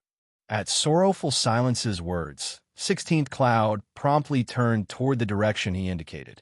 Read latest chapters at Wuxia World. What entered her vision were 4 people, 2 male and 2 females, emerging from the forest roughly 500 yards away. It was evident that these 4 people were responsible for the Tier 4 defensive spell that had saved their party. Black Flame. When 16th Cloud saw one of the cloaked men of the group, she couldn't help her surprise. She had met with a man known as Black Flame once before when negotiating with Zero Wing for partnership on behalf of Shining Tiger. However, after that event, she had paid very little attention to Zero Wing, focusing it all on developing Shining Tiger's forces in the Glory Empire. If not for Feng having accomplished astonishing feats that shook the entirety of God's domain, she would have long since forgotten his appearance. Chapter 2860, Eastern Continent Situation. 16 Cloud and the others noticed the 3 people moving behind Feng and were stunned when they saw the faces of these 3 people. No way. Commander Phythalia of Divine Tribe's Divine Legion is here. Isn't Divine Tribe active only on the Western Continent? She's not here alone. Even the Silver Lion Legion's Vice Commander McCaffrey and Divine Tribe's Crimson, which are here. Both of them are Divine Tribe's top combatants. Crimson, which is probably the one who helped us just now. Why did they come here all of a sudden? Although Divine Tribe wasn't famous on the Eastern Continent, it was very well known on the Western Continent. The guild's development had even skyrocketed recently, and it was now in existence close to rivaling the 5 great super guilds. Naturally, Divine Tribe was many times stronger than a recently established superpower like Shining Tiger. Yet, 3 of Divine Tribe's top combatants were now here. With the ability of these 3 people, they could normally preside over the guild affairs on their own. Having the 3 of them together was akin to Divine Tribe having its trump card legion stroll down the street of a city. Unless Divine Tribe was planning an important operation, such an action would be a complete waste of manpower. However, before 16 Cloud and the others could recover from their surprise, Phythalia and McCaffrey suddenly appeared beside the 4-winged feather dragon. Phythalia promptly brandished her long sword and bombarded the Realm Lord with a rain of sword lights. As for McCaffrey, he raised his great sword and stabbed it into the ground. Subsequently, massive great swords emerged from the ground and stabbed at the airborne feathered dragon. Compared to the Shining Tiger trio, Phythalia and McCaffrey evidently had far superior control over mana. Their ordinary Tier 4 skills nearly rivaled Tier 5 skills and power. They also perfectly coordinated their attacks, such that the feather dragon could only defend against the attack of one and had no choice but to take the attack of the other. Minus 31,654,215. Damage exceeding 30 million appeared above the feathered dragon's head, the attack provoking a pained cry from the superior mythic. Although this amount of damage was nothing compared to the feather dragon's nearly 20 billion HP, 16th Cloud and the others couldn't even damage the Realm Lord. And how strong! So, these are Divine Tribe's top combatants. 16th Cloud was astonished when she saw the combat prowess Phythalia and McCaffrey displayed. Although 16th Cloud recognized that she still couldn't rank at the very top of God's domain in terms of combat power, she was still a domain realm tier 4 expert. She was also fully equipped with epic equipment. Yet, compared to Phythalia and McCaffrey, she still had a long way to go before reaching the top of God's domain. However, before Shining Tiger's trio could overcome their shock from Phythalia and McCaffrey's display of power, an overbearing sword light suddenly cut through space and sliced off one of the feather dragon's claws. The attack wrenched an agonized shriek from the feather dragon, and its HP instantly plunged by more than 100 million. The horrified feather dragon immediately flapped its wings and fled the scene like a powerful storm, not daring to remain for even a moment longer. The feather dragon was much faster than the average Tier 4 flying mount. Upon seeing this scene, 16th Cloud and the others reflexively turned toward the origin of the sword light with stunned looks on their faces. This was because the origin of this sword light was none other than Feng. Currently, he radiated a mana so dense that it was liquid. How is this possible? 16th Cloud gaped in shock at Feng. Not only did Feng scare a superior mythic-ranked realm lord away with one attack, but the strength of his mana was simply unbelievable. The density of his mana was something she had seen radiating from only Tier 5 NPCs. However, while the information Shining Tiger obtained said that Feng was indeed powerful to the point where he could slay Tier 4 NPCs, it did not say that he was this powerful. The attack Feng had used to scare the feathered dragon away wasn't a skill because the attack did not create any mana fluctuations whatsoever. It was an ordinary attack executed with a combat technique. Meanwhile, seeing the feathered dragon fly away left Feng feeling a little frustrated. How unfortunate. The Demon Mist Valley's restraint prevented even him from flying. Hence, if a flying monster fled from him, he had no way of catching up. Not to mention, the 4-winged feathered dragon was even a realm lord. This was why players had an incredibly difficult time killing mythic monsters or above in forbidden lands that prevented flight. After all, the majority of the mythic monsters in forbidden lands could fly. Unless players prepared an ambush beforehand, they could, at most, repel mythic monsters but not kill them. Are you 3 all right? After seeing the feathered dragon flying into the distance, Feng approached 16th Cloud's group and asked curiously, "This isn't a place ordinary Tier 4s can visit. Why did you come here?" Unlike the Ruined Mountain Range, which was a forbidden land only for humans, the Demon Mist Valley was a forbidden land for all life much more dangerous than the Ruined Mountain Range. Tier 4 players traveling alone or in a small group could only explore the valley's outer region, at most. Normally, if players wished to enter the Demon Mist Valley's inner region, they needed a team of 20 Tier 4 players at the very least. Meanwhile, 16 Cloud's group only had 3 people. Entering the valley's inner region was a death sentence for them. "You misunderstand us," Guild Leader Black Flame. "If possible, we wouldn't have chosen to enter this place." "Either," 16th Cloud replied with a bitter smile. "The 3 of us entered this place because we had no other choice. Otherwise, the Outer World Tier 4 experts chasing us would have long since killed us." She was both Shining Tiger's second vice guild leader and a Tier 4 domain realm expert. If it were a month ago, nobody would believe her if she told them that other players were hunting her and had even driven her into a desperate situation. In fact, if 16th Cloud had come across such a situation, she definitely wouldn't tell anyone about it. Now, however, 16th Cloud did not mind revealing this matter to an outsider at all. She also didn't find it damaging to her self-esteem. On the contrary, she even felt proud about the situation. "The 3 of you were actually cornered? Is the Eastern Continent's situation that bad?" Feng was surprised by 16th Cloud's words.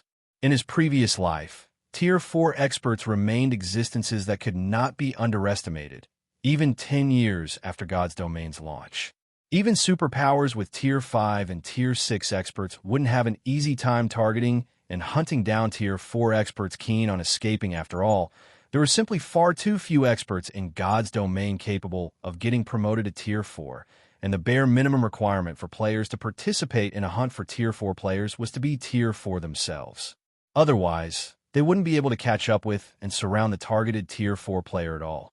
And while Tier 5 and Tier 6 experts were indeed capable of overpowering Tier 4 experts in a head-on fight, they had to track down their target first before they could do anything.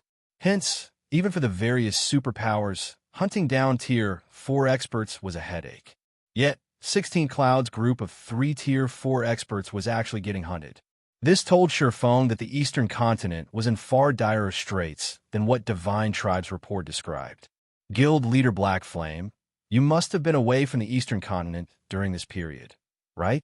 16th Cloud wasn't particularly surprised by Feng's question. Without withholding any information, she replied, "A few days ago, another 10 or so Outer World superpowers arrived on the Eastern Continent. One of these superpowers is incredibly strong, probably on the level of the 5 great super guilds. This superpower has many Tier 4s, as well as Tier 3 experts that exhibit combat power at the Tier 4 standard. Because of this superpower's appearance, the originally stable situation on the Eastern Continent changed instantly. Previously, the Tier 4 experts of the Eastern Continent superpowers could still roam the Demon Mist Valley's outer region. Now, however, let alone grinding peacefully in the outer region, we'd be fortunate not to get hunted by those outer world experts. Previously, there had indeed been a huge difference between the Eastern Continent superpowers and the outer world superpowers. However, it wasn't as if the Eastern Continent's superpowers were utterly helpless to fight back. After all, even in the outer world, reaching Tier 4 wasn't easy. As a result, the outer world superpowers did not have many Tier 4 players under their command, either. However, after that superpower showed up, the outer world's forces suddenly gained a slew of Tier 4 combatants. This instantly shattered the balance between the two sides and placed native Tier 4 experts like herself at an absolute disadvantage. Almost all of the Eastern Continent's resource-rich maps had already become the backyard of those outer world players, and trying to level up in these maps was now a monumental challenge for native players. "I see. No wonder you ran all the way here." Feng finally understood the situation. There were many ways in God's Domain to allow Tier 3 experts to possess Tier 4 combat power. Besides Tier 3 mana set equipment, combat arrays were more than capable of doing the job. However, combat arrays were incredibly rare, and producing them was also extremely troublesome. This was especially true when it came to the materials required. Nevertheless, so long as one managed to manufacture combat arrays capable of granting Tier 3 players Tier 4 combat power, one would be more than capable of dealing with Tier 4 players. After all, the precondition for Tier 4 players' invulnerability to Xur tactics was that their opponents were Tier 3 combatants or weaker. If a Tier 4 player had to go up against a group of Tier 4 players, even a Tier 4 Apex expert would be pushed to the brink of death very quickly. Guild Leader Black Flame, if you plan on leaving the Demon Mist Valley, I'd advise you to wait here for the time being. We entered this place just recently, so those Outer World experts are probably still hanging around the outer region, 16th Cloud said. Although those Tier 3 experts with Tier 4 combat power are strong, their resistance to the foreign energy in the environment is still at the Tier 3 standard, so they can't stay in a forbidden land for too long. Judging by Feng's reactions, 16th Cloud guessed that the man had not been updated about the Eastern Continent situation for quite some time now. Although Feng was indeed extraordinarily strong and even had 3 powerful experts following him, his group would most likely still face a bitter battle if it had to go up against a large number of Tier 4 combatants. If the 4 weren't careful, they might even end up losing their lives. At present, the wisest option would be to wait until those Tier 4 combatants had left the Forbidden Land. Thank you for the warning, but that won't be necessary. Feng shook his head in response to 16th Cloud's advice. After voicing his gratitude, he promptly led Phythalia and the others out of the inner region. Read latest chapters at Wuxia World. EU and Feng's party of 4 had gotten several hundred yards away. Sorrowful silence, and the Tier 4 Guardian Knight turned to 16th Cloud. What should we do now? Sorrowful Silence asked. Do we wait here? Now that the 4-winged feather dragon had fled this place, they should be safe for some time. We don't have a choice. Let's follow Guild Leader Black Flame, 16th Cloud replied, gritting her teeth. It might be impossible to break out of the encirclement with just the 3 of us, but with the strength of Guild Leader Black Flame's group, we should have a chance. 16th Cloud and the others ran after Feng's group. Chapter 2861, Natives? Demon Mist Valley, Outer Region. Due to the red mist shrouding the Demon Mist Valley all year round, the Forbidden Land was very humid, abounding with lush vegetation. Unlike the plants found in the outside world, the plants here seemed self-aware as they constantly moved about slowly. This made one feel they were traversing a maze when they traveled through the valley. Damn it, those people sure know how to run. If they just tamely let us kill them, we wouldn't have to suffer so much. A level 143, Tier 4 female, swordsman grumbled in dissatisfaction. That might be the case, but we also have to thank these people, a level 143, Tier 4 male berserker, standing beside the female swordsman said. If not for these native Tier 4 experts, we wouldn't have an opportunity to earn alliance contribution points. I guess that's true. So long as we gather a few more points, we will be able to stay in the luxury zone where those major powers stay, the female swordsman said, nodding. A hint of anticipation flashing across her eyes, she continued, I heard that the luxury zone even sells drugs that extend one's lifespan. We can also use the extra points we earn to exchange for those drugs. I've heard about them too. Normally, those things are reserved for the upper-class young masters and young ladies. Ordinary people like us have no chance to touch these things, said a middle-aged man who was a level 145, Tier 4 elementalist. Now, though, those major powers have no choice but to ask professionals like us for help to take over this backwater world. It's a pity that the natives here are too inferior. Their control over mana, skills, and spells is terribly clumsy. If they were a little better, we would have more targets to hunt and more points to earn. As these Tier 4 players were chatting merrily, a party of players was eyeing them with contempt. These mercenaries really know how to dream. Do they think they can exchange for those life-extending drugs so easily? Jade Leaf commented as she looked at the bragging Tier 4 experts in disdain. Even our guild has trouble getting our hands on a few bottles. Yet they think mercenaries like them can exchange for some? Jade, you can't say that. If we don't provide these people with some benefits, how would we get them to work for us? Awakened Abyss said, smiling. Moreover, thanks to this operation, We also get to exchange for those precious life-extending drugs without limit this time. This is a rare opportunity from the higher-ups. In the world they lived in, life-extending drugs were incredibly precious items. Even children of major families like themselves had great difficulty getting their hands on a bottle. However, they could now use the Alliance contribution points they earned from killing native Tier 4 experts to exchange for these drugs, a precious opportunity, even for them. After all, who wouldn't want to live a longer life? Before Awakened Abyss could continue speaking, a level 144 Tier 4 Ranger suddenly approached him in a hurry. Commander, we found traces of a group of people. These should be auras left behind by natives. The Ranger reported in a quiet tone. 3 of the auras belong to the 3 people we were pursuing earlier. Good. Gather everyone for an ambush. Awakened Abyss commanded with a smile. So long as we kill them once, we'll see how Shining Tiger will continue bringing their members here to grind. The main reason the Eastern Continent's native superpowers continued to survive was their Tier 4 experts leading teams into Forbidden Lands to grind. Killing the native superpowers Tier 4 experts once would be more than enough to deal a heavy blow to the native superpowers, especially if the death penalty players suffered were increased.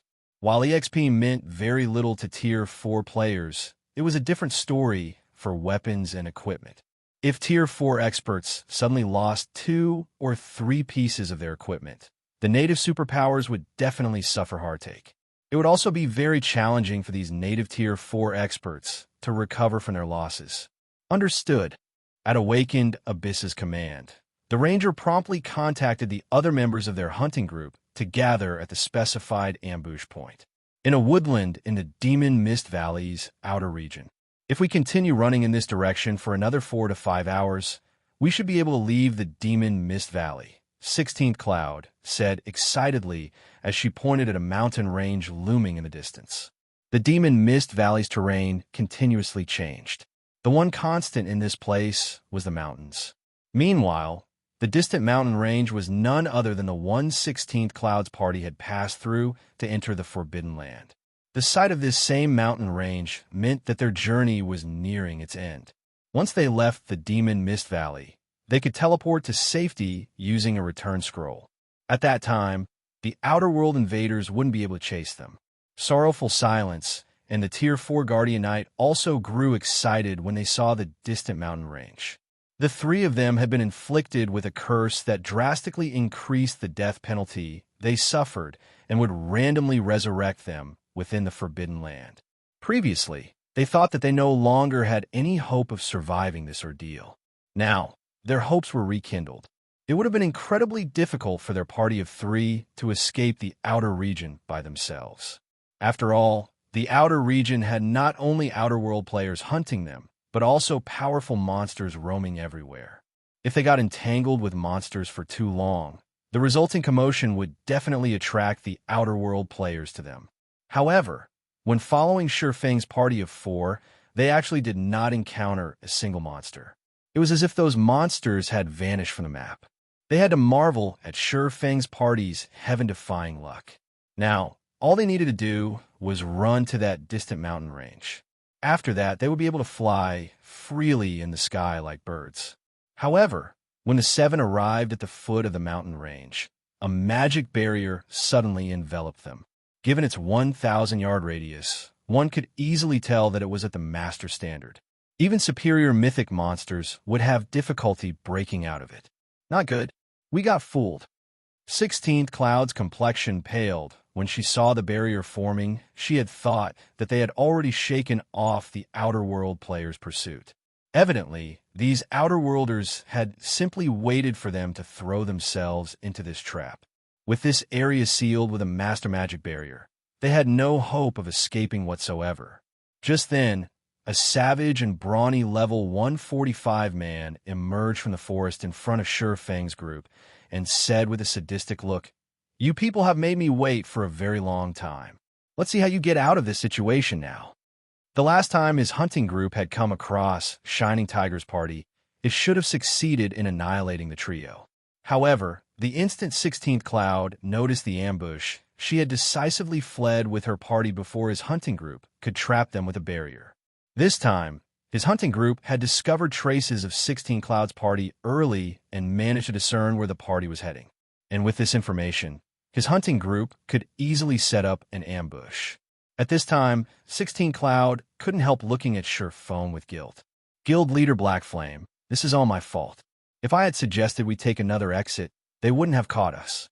The Demon Mist Valley didn't have just one exit. Had they chosen any of the other exits instead, they wouldn't have gotten trapped. Vice Commander Cloud, you don't need to blame yourself, Feng said, shaking his head. After all, I was the one who asked you to find the nearest exit. Even if you didn't guide us, we would have had to clean up these hindrances sooner or later. Upon hearing Feng's words, the approaching brawny man automatically frowned. Read latest chapters at Wuxia World. EU clean up as hindrances? What big words you have there? Commander Eagle, why are you wasting time speaking with these people? These ignorant natives just don't know how large the gap between them and us is. Let's just get rid of them now. Feng's words enraged the Outer World players surrounding his party. In their opinion, the residents of this god's domain were no different from natives living in an undeveloped wilderness. Yet, these natives weren't kneeling and begging them for mercy, but even treating them like annoying flies. Such arrogance was beyond salvation. However, while the Outer World hunting group's 30-plus Tier 4 experts and 100-plus Tier 3 experts were raising a ruckus, the brawny man leading them turned his gaze toward Awakened Abyss's group. Commander Abyss, you're finally here. May I know if your group will be taking action, or will you leave it to us? Chapter 2862, Hunter or Hunted? Quasi-Eagle's words agitated the Tier 4 experts around him so much that they wished they could charge forward and finish off the 7 native players in front of them immediately. Currently, the Alliance's price for native Tier 4 experts was 300 contribution points per kill. If a curse was used on the kill, they would receive 1,000 points. These prices represented a fortune, even for the Luxury Zone's residents, let alone residents of the Commoner Zone like themselves. If converted into income, 1,000 Alliance contribution points were equivalent to 10 years of salary for an ordinary person living in the Luxury Zone. Indeed, the Interstellar Alliance's bounty for native Tier 4s was that high. This demonstrated the Interstellar Alliance's determination in acquiring this god's domain. More importantly, Alliance contribution points could be exchanged for money, but not vice versa. Meanwhile, Alliance contribution points could be used to exchange for many items and resources that normally could not be bought with money. Hence, the 7 Tier 4 players in front of them were basically walking treasure troves. Even if they split the points among their group, they would still earn a significant income. However, Awakened Abyss did not respond to Quasi-Eagle's question. Instead, he stared at the group of native players in front of him. More precisely, he was looking at the cloaked man standing at the head of this group. Despite being surrounded by over 100 Tier 4 combatants and suppressed by a Master Magic array, this cloaked man remained incredibly calm. Guild leader Black Flame, you've really made me search for you. Awakened Abyss ignored everyone around him, focusing solely on Feng, the words he uttered carrying endless rage and killing intent. Although Awakened Abyss had eventually gotten rescued from Sky Spring City's prison, his reputation in the guild had still plummeted. As a result, despite being one of the guild's top 3 talents, he had no choice but to complete a bunch of meaningless missions, such as hunting down Shining Tiger's Tier 4 experts. Hence, Awakened Abyss bore deep hatred for Feng. Only, after the World Passage opened, he had not obtained any information on Feng's whereabouts, so he had no opportunity to reclaim his honor. However, Feng ignored Awakened Abyss's anger and hatred entirely. Looking at the young man, Feng said calmly, "So it's Commander Abyss of 100 Ghosts. It seems you've improved a lot since we last met." Awakened Abyss was evidently much stronger than when Feng saw him in Sky Spring City. The young man had not only reached level 145, but even broken through the 100% threshold of his mana body. His mana body's completion rate definitely rivaled Phythalia's. Most importantly, aside from sporting epic set equipment, Awakened Abyss also had 3 fragmented legendary items on him. Given that he was at the Domain realm and had gotten far in the realms of truth, the combat power he could display was most likely superior to the average tier 4 NPCs. That's right. This is all thanks to you, Guild Leader Black Flame. Awakened Abyss gnashed his teeth at Feng's words. Since we had the fortunate meeting today, how about we? 11. Just as Awakened Abyss was about to propose a duel, Jade Leaf hurriedly tugged his sleeve and said quietly, Abyss, don't mess around. His strength has already reached monstrous levels. Moreover, the Elder told you that now still isn't the time for us to make an enemy of Black Flame. Awakened Abyss had been imprisoned in Sky Spring City, so he had not witnessed the battle outside the Secret Covenant Tower.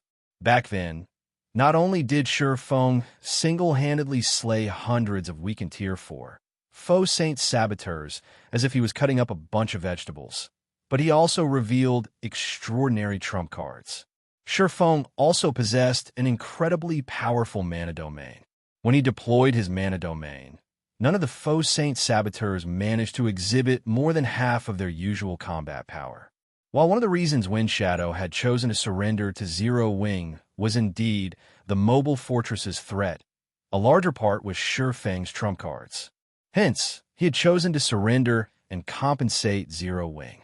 Although their hunting group currently had a significant advantage in numbers and even had a master magic array suppressing Feng, Jade Leaf still couldn't see their group having any chance of victory against Feng's party. At Jade Leaf's reminder, Awakened Abyss gradually cooled down. I know, although Awakened Abyss wanted nothing more than to kill Feng right now, his circumstances were no longer the same as before. He could no longer afford to act willfully. Take Jade Leaf, for example. In addition to protecting him, she was also tasked with supervising him. If Awakened Abyss dared defy Wind Shadow's command and Jade Leaf reported his disobedience, it wouldn't matter whether he managed to kill Feng or not. Nothing good would come of it. In fact, he might get even more marginalized in the guild. After Awakened Abyss finished his conversation with Jade Leaf, he turned to Quasi-Eagle. Commander Eagle, remove the barrier. We're leaving. At Awakened Abyss's words, Quasi-Eagle and the other Tier 4 experts of the hunting party were all stunned. What's going on? 16 Cloud also goggled in shock. She couldn't understand why the situation had taken such an unexpected turn. While she wasn't aware of the history between Awakened Abyss and Feng, she could tell from the anger and hatred Awakened Abyss had displayed towards Feng a moment ago that Awakened Abyss wouldn't let them go. In fact, it was already incredible that Awakened Abyss did not take action immediately. Yet, Awakened Abyss was now saying to let them go. If not for her clearly sensing the resentment Awakened Abyss radiated, she would even suspect that Awakened Abyss had merely been feigning anger before, that he actually had an excellent relationship with Feng, let alone 16th Cloud. Even Feng found this situation surprising. He couldn't help wondering if Awakened Abyss had blown a fuse or two in his brain from his previous outburst and had a slip of the tongue. Commander Abyss, what are you saying? Looking at Awakened Abyss in confusion, Quasi-Eagle asked, We've expended so much manpower and resources to hunt them down, yet you want us to just release them? It wasn't easy to hunt down and surround the native superpowers Tier 4 experts, who were now operating very cautiously. If it were before, they would have required a team of only a dozen or so Tier 4 combatants to hunt down a handful of native Tier 4s. Now, they needed to mobilize over 100 Tier 4 combatants just for 3 of Shining Tiger's Tier 4 experts. Since their hunting group had surrounded 7 Tier 4 experts, for more than expected, they would make a fortune if they simply finished the job. Yet, Awakened Abyss was telling them to let these Tier 4 experts go. For a moment, Quasi-Eagle suspected that Awakened Abyss had gone crazy. In response, Awakened Abyss clenched his fists and repeated, Yes, let them go. 16th Cloud and her 2 guildmates heaved a deep sigh of relief at Awakened Abyss's affirmation. Although they didn't know why such a situation was happening or who exactly Awakened Abyss was, Awakened Abyss appeared to be the leader of this hunting group. And since the leader had spoken, her party should be safe. However, contrary to the Shining Tiger Trio's expectations, Quasi-Eagle, the mercenaries' leader, behaved as if he had not heard Awakened Abyss's command. He didn't call off his subordinates or remove the Master Magic Array, sorry, but I cannot listen to your words, Commander Abyss. I don't know what kind of relationship you have with this guild leader Black Flame, but I need to take care of my brothers. We went to great lengths to trap these people in a barrier. If we let them go now, my brothers will have nothing to eat. Looking at Awakened Abyss, Quasi-Eagle smiled faintly and said, "Since you are unwilling to take action, we will do it instead. If you can't bear to watch, you can shut your eyes and stand aside. I promise we won't let your friends suffer and will finish the battle quickly." "I support you, boss. Commander Abyss, even if you're the leader, you have to ask our weapons first whether we agree with your commands." "That's right. Commander Abyss, if you can't bear to attack your friend, just stand aside." The other mercenaries promptly voiced their agreement with Quasi-Eagle. Players like them relied on bounties to make a living. Now that they had found themselves a big catch, there was no way they would let their prey get away. When Awakened Abyss heard these mercenaries' words, he had an urge to puke blood. When did I become friends with Black Flame?" Despite his anger at the mercenaries' comments, Awakened Abyss was actually delighted about this situation. In fact, he wished these mercenaries would blow up this situation even further. At that time, even if the higher-ups of his guild wanted to pin the blame on him, they couldn't. Although Awakened Abyss was slightly displeased that he wouldn't get revenge with his own hands, watching Feng get killed wasn't a bad option, either. Jade Leaf, on the other hand, frowned at this sight. She never thought that these mercenaries would be so crazy. These mercenaries were treating a monster like Feng as an average tier 4 expert under the command of the native superpowers. Instead of conducting detailed research on the man, the only thing they had in their minds was money. "Jade, you saw it yourself. I try to let him go, but these people aren't willing to do so. There's nothing I can do about this." Pretending to be angry, Awakened Abyss said, "These mercenaries simply aren't treating me like their leader at all. That's why I've been saying that I'm not suited to leading these mercenaries. After this mission, you must talk to Elder Windshadow for me." "Forget it. We're leaving." Jade Leaf couldn't be bothered with these mercenaries. The instructions of the guild's higher-ups were simple. They were to avoid making an enemy out of Zero Wing, no matter what, for the moment. However, since they had no control over these mercenaries, the higher-ups naturally couldn't blame them for negligence if the mercenaries acted on their own. Jade Leaf promptly drew 100 Ghosts' members aside, refusing to participate in this affair. "Good." Seeing Jade Leaf moving away, Quasi-Eagle smiled and said, "Brothers, time to work. Make sure not to show too ugly of a scene to our dear Commander Abyss." The other mercenaries present laughed, all of them gazing at Feng's group with ill intentions. Read latest chapters at Wuxia World. EU friends, don't blame us for this. We're only doing this to make a living. For our sake, I'll have to trouble you to suffer a little bit." Quasi-Eagle said as he looked at Feng's group of 7, his eyes radiating killing intent. "Trouble?" Feng chuckled. "It seems you people have made a mistake." "Mistake?" Quasi-Eagle eyed Feng strangely. "What mistake?"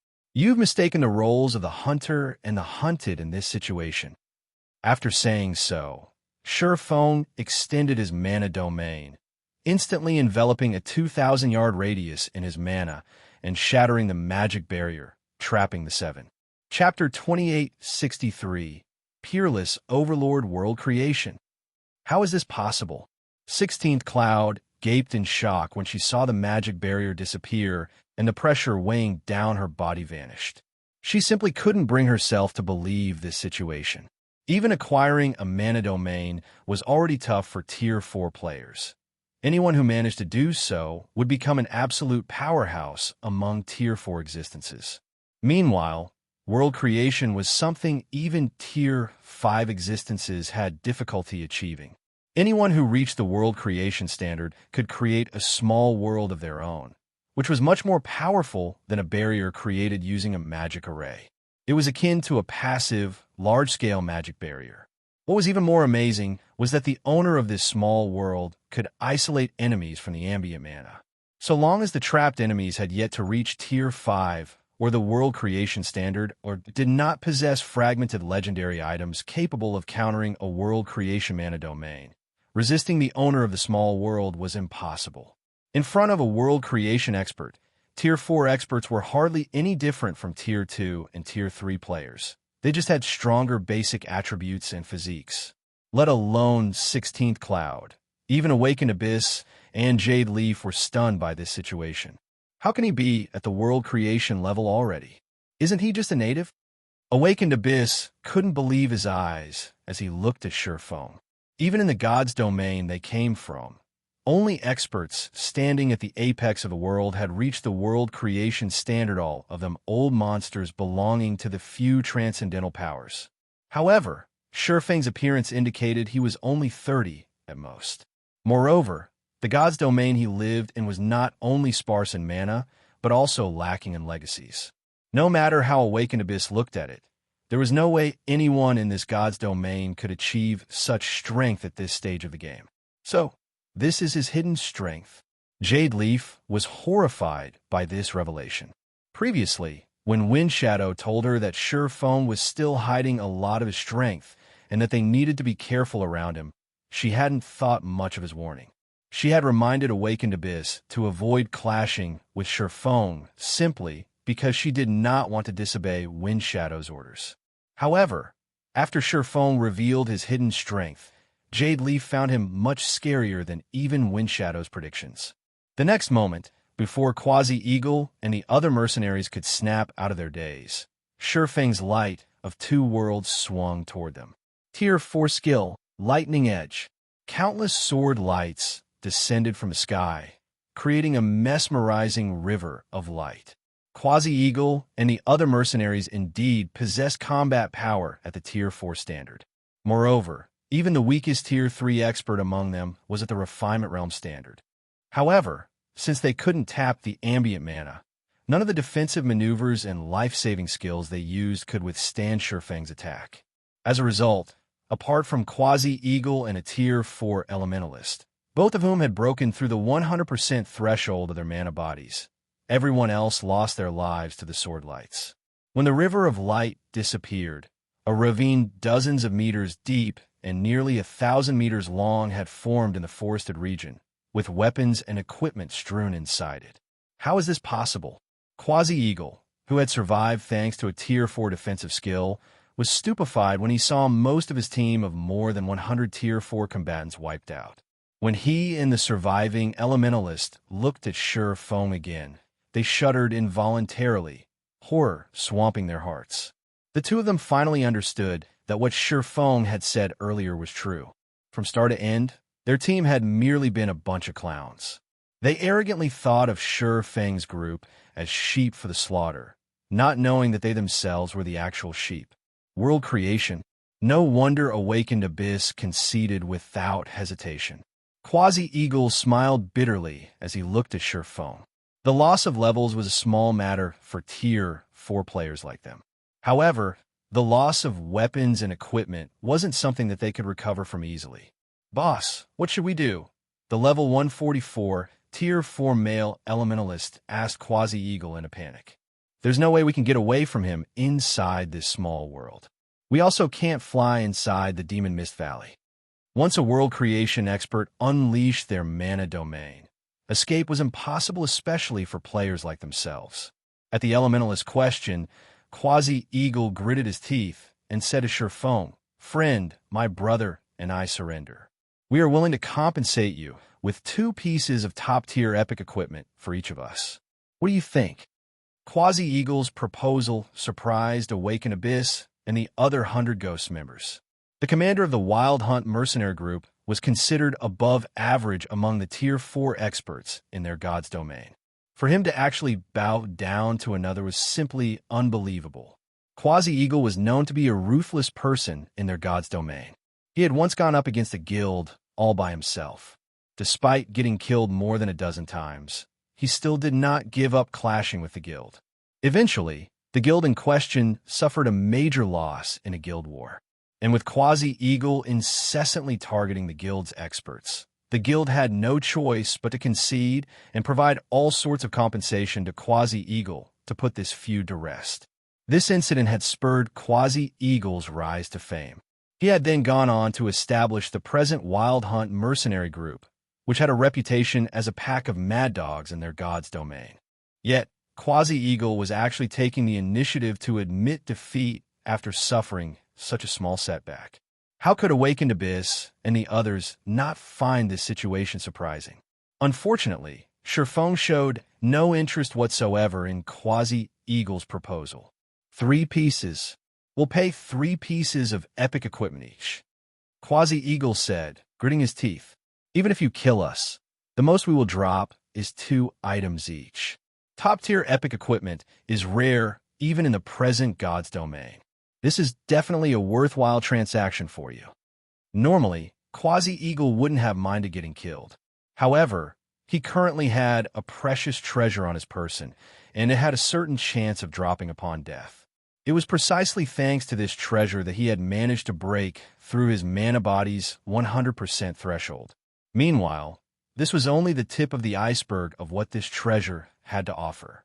Although he didn't know what exactly this treasure was, since it had such an ability, it was definitely more valuable than even fragmented legendary items. He naturally wouldn't dare bet on the chance that it wouldn't drop. Hence, he endured the humiliation of surrendering. However, before Quasi-Eagle could finish speaking, Feng had already slashed out with the Abyssal Blade. First sword, Light Shadow. You lunatic! When Quasi-Eagle and the Elementalist saw the towering greatsword descending toward them, they promptly activated another life-saving skill. The two of them then fled in different directions, neither daring to receive the descending greatsword. They could clearly sense the frightening power the illusory greatsword carried. This attack was most likely much stronger than even that of superior mythic monsters. Receiving it would be suicide. 1 slash, 2 slashes, 3 slashes. As Quasi-Eagle and the Tier 4 Elementalist used up one life-saving skill after another, Feng executed Light Shadow time and again. After 5 consecutive slashes, Quasi-Eagle and the Elementalist finally fell to the illusory greatsword and transformed into ashes, each of them dropping 2 items as they died. This scene rendered Awakened Abyss and Jade Leaf speechless for a long time. So, this is the power of world creation? 16th Cloud similarly found herself at a loss for words when she saw Quasi-Eagle getting killed in just a few moves. Read latest chapters at Wuxia World. Her party of 3 had previously clashed with the mercenary commander. Despite the 3 of them working together to fight him, they were still at a disadvantage. Yet, Feng had overwhelmed Quasi-Eagle and another Tier 4 expert, who had also broken through the 100% threshold of his mana body, so much that the two couldn't even retaliate. Afterward, Feng collected the loot from Wild Hunt, then glanced at 100 Ghosts' group. Awakened Abyss and the dozen or so Tier 4 experts around him shuddered involuntarily. A few of them even stumbled 2 steps back. Feng turned to 16th Cloud and the others. Let's go. Leaving behind the petrified members of 100 Ghosts, Feng led 16th Cloud and the others straight out of the Demon Mist Valley. Chapter 2864. Astonishing Zero Wing, he's finally gone. Jade Leaf heaved a deep sigh of relief when Feng's group disappeared into the distance. Previously, she thought that Feng would take action against them. Although they weren't afraid of getting killed, losing equipment would still impact them to a certain extent. Black Flame, Awakened Abyss glared at the distant sky. Just you wait. I'll get back at you one day. Although Feng was indeed powerful, he wasn't an invincible existence. This was especially true in the War of Worlds. Let alone Tier 4 world creation experts. Even Tier 5 NPCs were incapable of stopping their invasion. Otherwise, so many kingdoms on the Eastern continent wouldn't have fallen so soon after the War of Worlds began. Now, while it might seem like both sides had reached a balance, they were merely accumulating their strength. Moreover, it wouldn't be long before the next large-scale operation began. Abyss, you'd better not mess around. Black Flame is much scarier than we initially expected. If you disrupt the Alliance's plans, Even Elder Windshadow won't be able to protect you, Jade Leaf warned.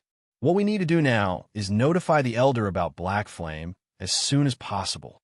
Although a peerless overlord like Feng couldn't affect the overall situation of the war between the two gods' domains, he could still affect the outcome of some war theaters. I know. Awakened Abyss nodded. After this operation, I'll return to headquarters and apply for a trial slot. You'll apply for the trial now? Isn't it too soon? Jade Leaf asked in surprise. The god's domain they came from was different from this god's domain. Their world had plenty of legacies. One of the more valuable legacies 100 Ghosts possessed was an ancient trial, and the entry slots for this trial were generally reserved for the guild's top talents. However, while this ancient trial could provide significant growth to players, it also came with significant risks. Failure would put players' souls into a weakened state for a long period.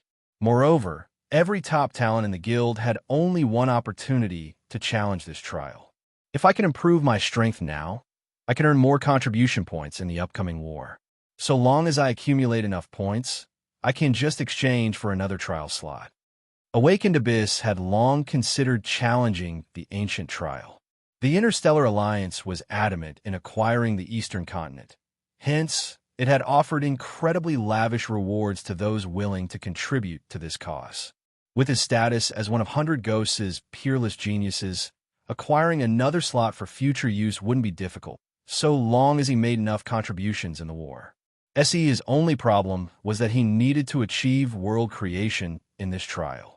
Previously, Awakened Abyss had only heard rumors regarding the strength of world creation, but he hadn't known exactly how powerful the ability to create a small world was.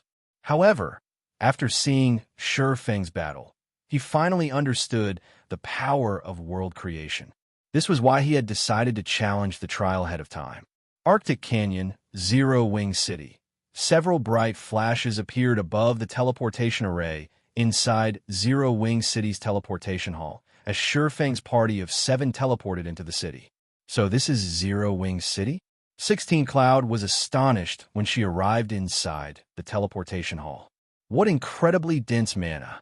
Although she had long since heard rumors that Zero Wing City's mana was extraordinary, she found that the city was even more amazing than the rumors had depicted it to be.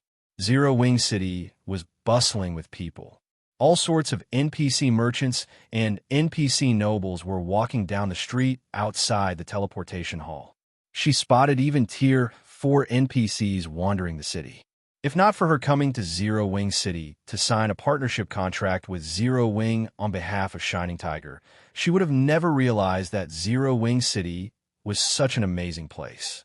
Phythalia, McCaffrey, and Crimson, which were also shocked by the city. Not only did Zero Wing City possess superior mana to the Starlight Fortresses, but its security standard was also incredible. There were even Tier 4 NPCs patrolling the city. Zero Wing City's security standard was something no other guild city in God's domain could even imagine having. While the various superpowers boasted Tier 4 NPCs of their own, these NPCs were personal guards the various superpowers nurtured. The superpowers treated every one of these NPCs as their most precious combatants, normally using them to defend entire towns or cities single-handedly. However, in Zero Wing City, Tier 4 NPCs were actually tasked with leading patrol squads. Moreover, there wasn't just one such patrol squad patrolling the city streets, but many. The Tier 4 NPCs that were precious in the eyes of the various superpowers were no different from cabbages in Zero Wing City. Feng, though, did not find the situation particularly surprising. Zero Wing City was currently the only main guild city in God's domain. It was even situated in the Arctic Canyon, a high-level neutral map. The number of Tier 4 NPCs seeking to develop themselves here would naturally be significant. Hence, Zero Wing City could recruit a group of Tier 4 NPCs to serve as soldiers. Not to mention, Zero Wing City's mana environment rivaled that of the ancient God's domain, making the city even more attractive to Tier 4 NPCs. After all, if one wished to develop themselves further, one would need to improve one's understanding of mana. However, Feng had to admit that Zero Wing City had truly made significant progress while he was gone. Not only had the strength of the city's NPC soldiers improved, but even the players occupying the city had grown stronger. Now, the players here were all Tier 3 or above, with even the lowest leveled among them at level 136. He had even noticed quite a few Tier 4 players in the city. On the way from the Teleportation Hall to Zero Wing's residence, Feng had spotted more than 10 Tier 4 players, which meant that Zero Wing City was even more prosperous than the Starlight Fortress. After all, any player capable of entering Zero Wing City now was a member of either Zero Wing or one of the guild's partners, and this drastically reduced the number of players capable of entering the city. Apart from that, the number of Zero Wing's members present in the city had reached an incredible number. When Zero Wing City was first opened after its promotion to main city, only several tens of thousands of Zero Wing members had entered it. Yet, according to the information Feng received from the guild residents, there were more than 500,000 Zero Wing members in the city now. Given that one needed to be at least Tier 3 to operate around Zero Wing City, Zero Wing currently had at least 500,000 Tier 3 players under its command. This number definitely surpassed that of ordinary superpowers by a large margin and rivaled what super guilds had. Guild Leader, this is our guild's latest development report, Liang Jing said with a hint of pride as she handed Feng a statistics report. Although a lot of things had occurred on the Eastern Continent during Feng's absence, because of the mobile fortress and 3 guild cities, Zero Wing managed to hurdle most of these problems. In fact, during the War of Worlds, Zero Wing City had practically become a shelter that all players sought to enter. Many annihilated guilds and wandering adventurer teams had chosen to join Zero Wing, which resulted in Zero Wing's member count skyrocketing if not for resource limitations. The guild's member count would have most likely doubled by B now. /B amazing. Feng was astounded when he read the numbers on the report. At present, Zero Wing's total Tier 3 member count already exceeded 800,000, more than 500,000 of which were operating in Zero Wing City. The rest were operating in Stone Forest City, Silver Wing City, and the Mobile Fortress. However, this still wasn't the most astonishing part. What was more important was that Zero Wing now had 73 Tier 4 players under its command. This number was even higher than what the average super guild had. For a moment, Feng even wondered if he had returned to the wrong guild. After all, super first-rate guilds currently had only a dozen or so Tier 4 players, with stronger ones having 20. Super guilds had only around 30 or 40. Only existences like the 5 great super guilds had over 70 Tier 4 experts. Moreover, according to Liang Jing's report, Zero Wing still had over 40 players stuck inside their respective Tier 4 legacy lands, and half of them were expected to succeed in their promotion. In other words, Zero Wing would soon have over 100 Tier 4 experts under its command. Of course, the main reason Zero Wing could produce such frightening numbers was Zero Wing City's environment. The environment here allowed players to continuously improve their knowledge of and control over mana. Looking at Feng's surprised expression, Liang Jing suggested, Guild Leader, several more outer-world superpowers arrived on the Eastern Continent recently, and some of the Eastern Continent's superpowers got annihilated as a consequence. I think we should absorb the Tier 3 and Tier 4 players of these fallen superpowers. Since our income of resources has reached a bottleneck, and we can support only so many guild members with what we currently have, I wish to open Zero Wing City further. With the city's advantages, we can easily acquire even more resources. Then, we can recruit more experts into Zero Wing. Feng nodded in agreement with Liang Jing's suggestion. The War of Worlds was indeed a scary event, but it was also a good opportunity for development. This was because the moment the World Passage opened, the players of the 2 gods' domains were enemies.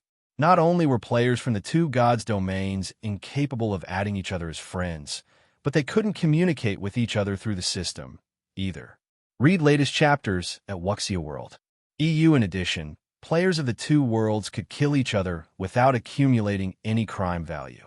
In fact, native players would even receive gifts and EXP from killing Outer World players, albeit significantly lower EXP than the EXP awarded for killing monsters and NPCs.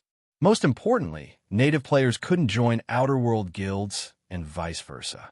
Hence, native forces were the only option available to members of fallen superpowers. We should indeed open Zero Wing City further to the public. Smiling, Feng added, "Before that, though, we still need to do something." "We still need to do something?" Liang Jing parroted in confusion. In her opinion, Zero Wing had already done everything possible and reached its current development limit. To expand its forces further, the only option it had was to open up Zero Wing City. As for Zero Wing's other territories, developing them any further was impossible at present. "That's right." Nodding, Feng took out a document and said, "Prepare the materials on this list for me. I need them immediately." Further opening Zero Wing City to the public was a must. However, before doing so, he needed to complete the Intercontinental Teleportation Array. With it, the city's opening would generate much better results.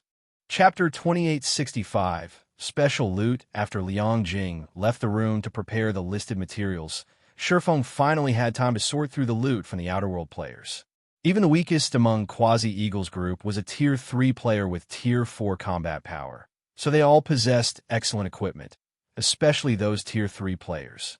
If he could gather a complete set of their equipment, he would be able to increase Zero Wing's number of Tier 4 combatants by 1.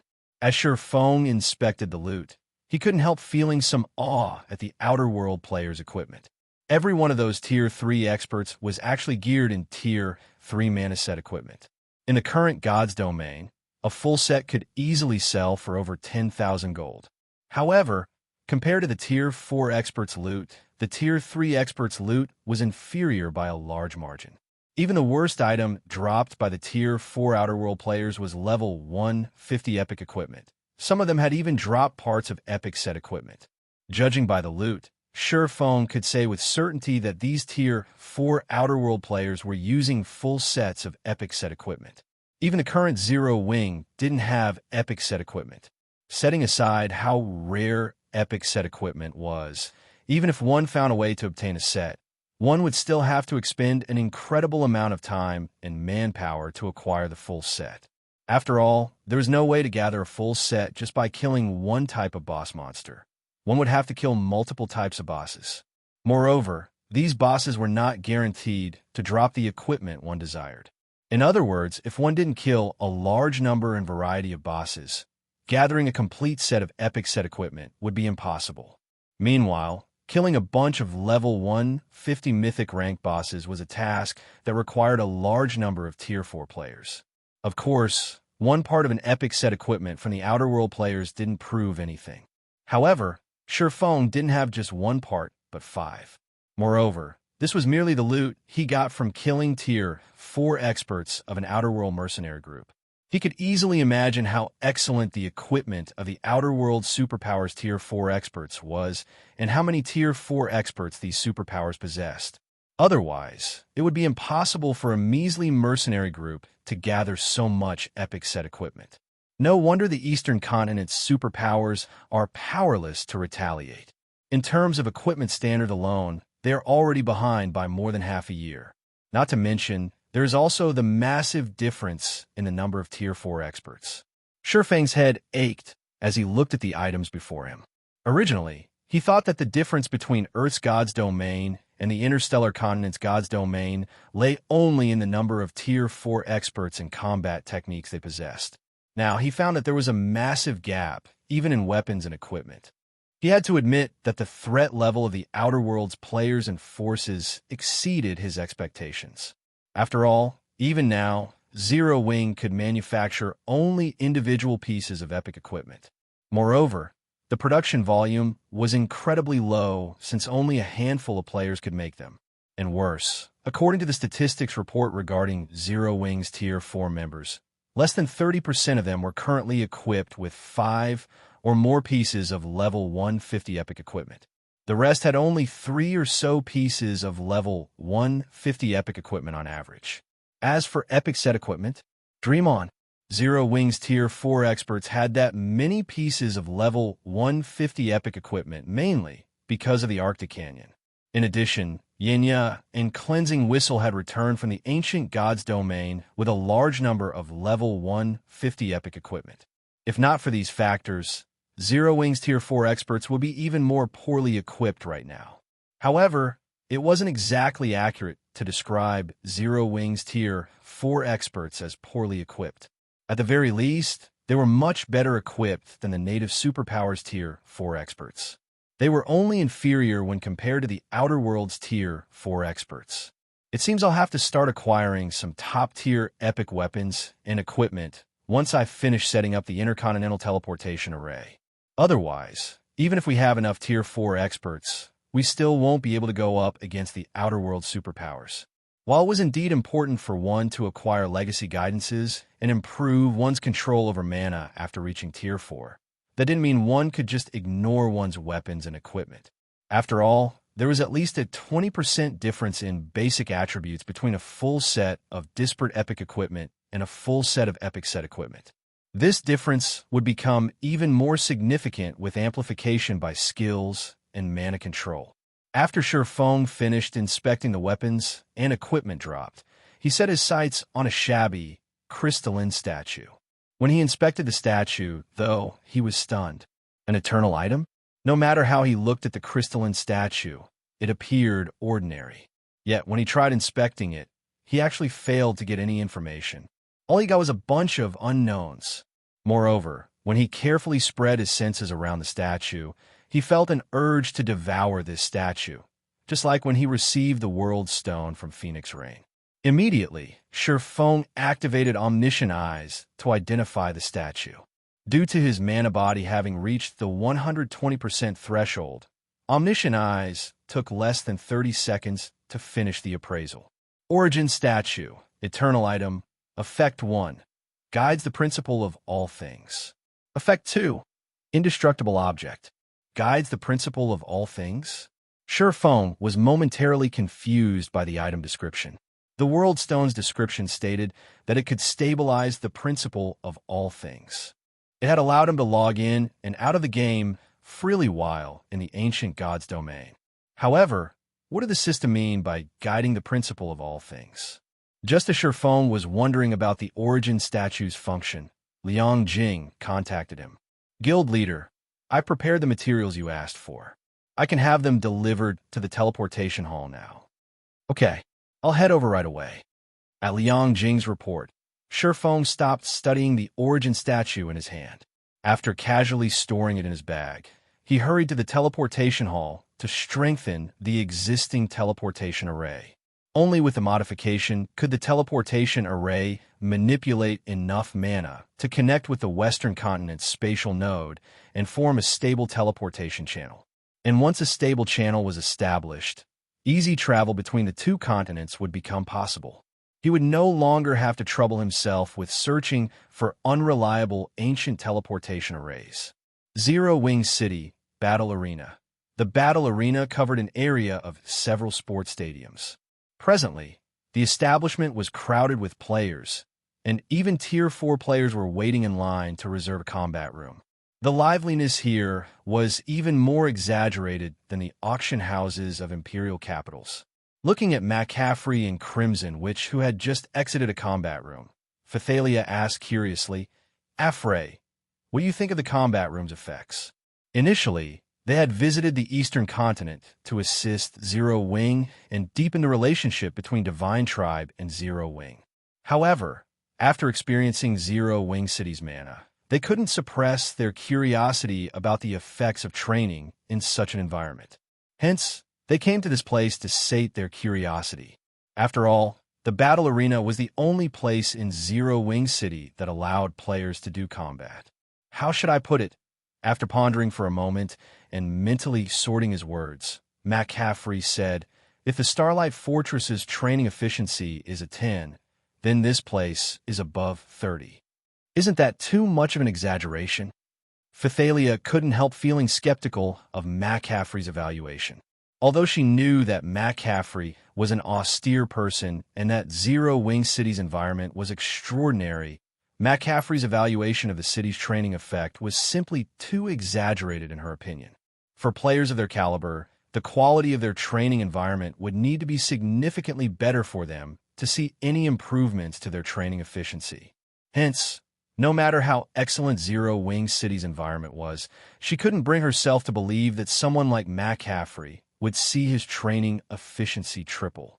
No, it's not an exaggeration. Commander Phythalia, although the mana here isn't misty, when you start manipulating the ambient mana, you'll discover that its density is actually much greater than the mana mist you find in the outside world. Crimson, which insisted earnestly. If you fight against an expert of the same caliber in this environment, the insights you can get are on a completely different level. This is especially true for your control over mana. I really don't know how Zero Wing accomplished this. They actually managed to let a guild city have such dense mana. You can even view the operating principles of mana with such high clarity. She's right. If I can train here, I'm confident I can further improve my mana body in less than 10 days, McCaffrey said, nodding. He then looked enviously at the Zero Wing members in the building. The Divine Tribe trio had the fortune of visiting Zero Wing City only because they had followed Feng to the Eastern Continent. If not for Feng granting them access, they wouldn't have been able to enter the city. They also wouldn't have realized how astonishing the city's environment was. Meanwhile, Zero Wing's members could actually enjoy the environment here every day. How could he not envy them? At his current standard, increasing his mana body's completion rate by even 1% was incredibly challenging. Yet, in Zero Wing City, he saw the chance to improve his mana body rapidly. A glimmer appeared in Crimson Witch's eyes as she insisted, "Commander Phythalia, we must recommend establishing a temporary residence in Zero Wing City to the Grand Elders and Guild Leader once we return. It doesn't matter even if we have to pay a significant price. The short-term effects might not be obvious, but the long-term benefits for the Guild are absolutely unimaginable. Surpassing the 5 great super guilds might even become possible." Phythalia smiled wryly at Crimson Witch's strong recommendation. "I want to, but once the Intercontinental Teleportation Array is activated, I'm afraid it'll become difficult for Divine Tribe to secure a temporary residence." Once Zero Wing's Intercontinental Teleportation Array began operating, so long as the 2 continent superpowers were not stupid, they would understand just how valuable Zero Wing City was, not to mention the extraordinary mana environment in this place. She could easily imagine how many superpowers would seek to garrison Zero Wing City at that time. "No, you can't say that, Commander Phythalia." Looking at Phythalia, McCaffrey suddenly smiled and said, "I heard that Black Flame lives in Yuan-Tian City's upper zone. With your family's influence and connections, if you personally paid him a visit, wouldn't he agree to a partnership immediately?" Read latest chapters at Wuxia World. EU Phythalia was a potential successor of a powerful family based in the upper zone. Her beauty and figure in the real world were also at the level of toppling nations. If she personally visited someone in the upper zone and sincerely proposed a partnership, hardly anyone in the upper zone would refuse her. Upon hearing McCaffrey's suggestion, Crimson Witch nodded in agreement. "You too," Phythalia sputtered, rendered speechless by her 2 companions. However, before Phythalia could say anything more, a sudden commotion came from outside the battle arena. Then, the mana in the city grew violent and irritable. When Phythalia and her companions walked out of the lobby, they promptly noticed a tower of light rising from the teleportation hall's direction. Chapter 2866. Astonishing Transformation. It's done. Feng grew ecstatic as he took in the pillar of light rising from the teleportation array in front of him. Previously, he had indeed been certain that he could strengthen the teleportation array until it could handle enough mana to support a teleportation channel connecting the 2 continents. However, when he began working, he started to have doubts. After all, the teleportation channel had to span not only the distance between the 2 continents, but also the distance between the western continent's edge and the Starlight Fortress, which was nowhere near the ocean. If the teleportation array didn't have enough mana for this additional distance, it still wouldn't connect with a spatial node in the Starlight Fortress. Fortunately, he succeeded in the end. At this time, Liang Jing called him and asked in a panic, "Guild leader, did something happen on your side?" A pillar of light suddenly came from the teleportation hall. Right now, everyone in the city is talking about it, thinking that something big happened there. The teleportation hall was an important economic resource for Zero Wing City. At the same time, it was the foundation of the city's prosperity. In the absence of a guild residence and the teleportation array, players could only run to the distant Arctic Canyon. If this were to happen, Zero Wing's partner forces and their members would definitely be less enthusiastic about visiting Zero Wing City. "Relax. Everything's fine," Feng said, chuckling. "I just completed the teleportation array connecting the two continents. From now on, we can freely teleport to the Western continent from the teleportation hall, and there won't be any restrictions on time or head count. We can freely teleport to the Western continent." Liang Jing was momentarily stunned, her mind failing to process Feng's words. Her eyes were wide with disbelief as she looked at Feng's face on the screen. Before the World Passage's activation, connecting the two main continents held great importance only in terms of trade. However, after the World Passage opened, battlefields appeared all over the Eastern continent, and massacres became common out in the wild. Due to the chaos and constant threats, many of the Eastern continent's powers and players sought to develop on the Western continent. Unfortunately, there was a limited number of ancient teleportation arrays on the Eastern continent. Even among the superpowers, very few could travel between the two continents. Moreover, even these few superpowers could transport only a small number of elites at a time. Now, Feng was telling her that Zero Wing City's teleportation hall could facilitate travel to the Western continent without any restrictions. How could she possibly believe this? If news of this matter were to get out, a tsunami of players would flood Zero Wing City within a day. This function would overturn the situation on the Eastern continent. It was game-changing. "Yes, didn't you propose to open Zero Wing further?" Smiling, Feng said, "Now that the Intercontinental teleportation array is completed, you can announce to the public that Zero Wing City will be fully open to the public starting today. Our partner and subordinate forces will enjoy a 70% discount on all teleportations." Originally, he had not intended to fully open Zero Wing City so soon. However, the city's development was astonishing, hitting a bottleneck already. To further spread Zero Wing's influence, he could only fully open Zero Wing City to the public. In this way, Zero Wing could attract an ocean of wealth and resources to Zero Wing City, as well as more expert players to the guild. Fully open the city? Guild leader, isn't this a little too soon? Liang Jing panicked at Feng's words. Zero Wing City's present environment and security standards are already enough to drive many players and superpowers wild. Once news that our teleportation hall is connected to the Western continent spreads, we will definitely become a thorn in the eyes of all forces on the Eastern continent. Even the Outer World's forces will probably go nuts over Zero Wing City.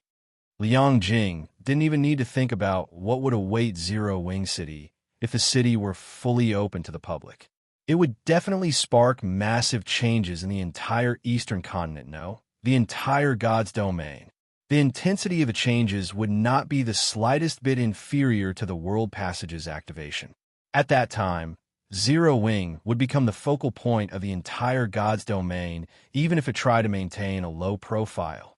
With access to such frightening resources and influence, Zero Wing would soon grow into an existence that could surpass even the 5 great super guilds combined.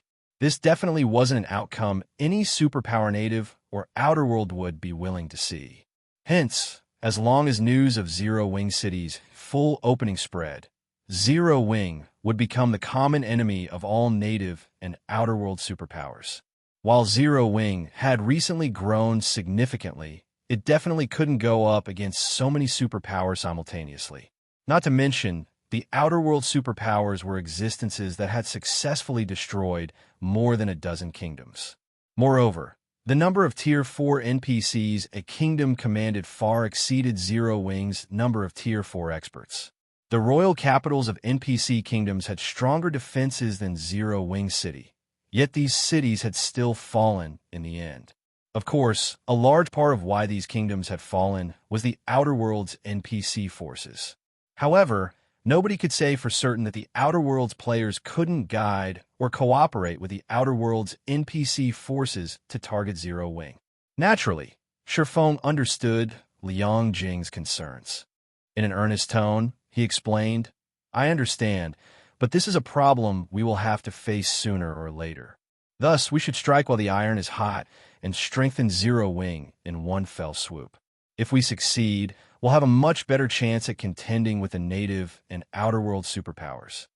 Previously, 16th Cloud had provided him with plenty of information regarding the Outer World's various forces. Hence, he understood that the main reason the Eastern Continent had yet to fall completely was that only a small portion of the Outer World's superpowers and NPC forces had crossed the World Passage. However, as more time passed, more Outer World NPC and player forces were bound to arrive on the Eastern Continent. Eventually, Zero Wing would have to go up against these Outer World forces.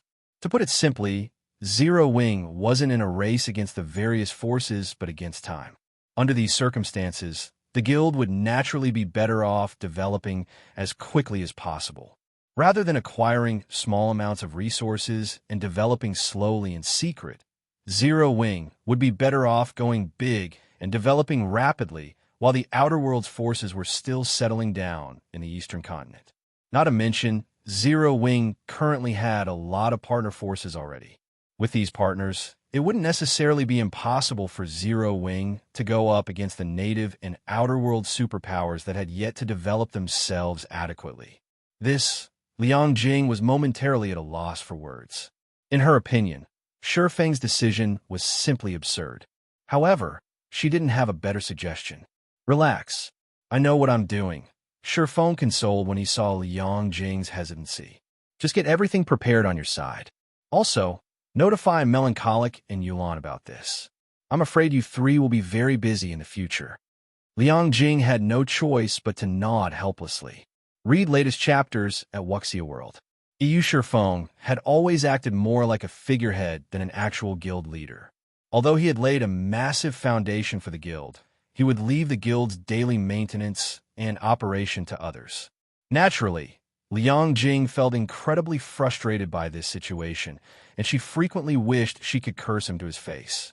Deep down, however, she still felt happy and excited for some inexplicable reason. After disconnecting the call, Liang Jing promptly began making the necessary preparations, while Feng headed to Zero Wing City's City Lord's Mansion. City Lord's Mansion, second underground floor, statue room. At this time, apart from Feng, everybody else had been told to leave the room. Feng had also temporarily removed the entry rights for core members and ordered the 2-tier, 4 fine gold guards outside to prevent anyone from approaching the room. Now that my concentration is at Tier 5 and my understanding of and control over mana have reached their limits, it's about time I tried breaking through to Tier 5. Looking at the ancient beast sculpture in front of him, Feng began constructing an entirely new mana body. Chapter 2867, Promotion to Tier 5.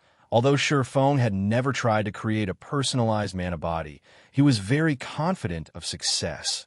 Now that he had grasped the basic use of mana's various elements, and his mana body had reached a 120% completion rate. After spending close to an hour inside the statue room, Feng finished constructing a brand new mana body. Simultaneously, the sound of a system notification entered his ears. "System, the strength of the constructed mana body is at 144% of your current mana body.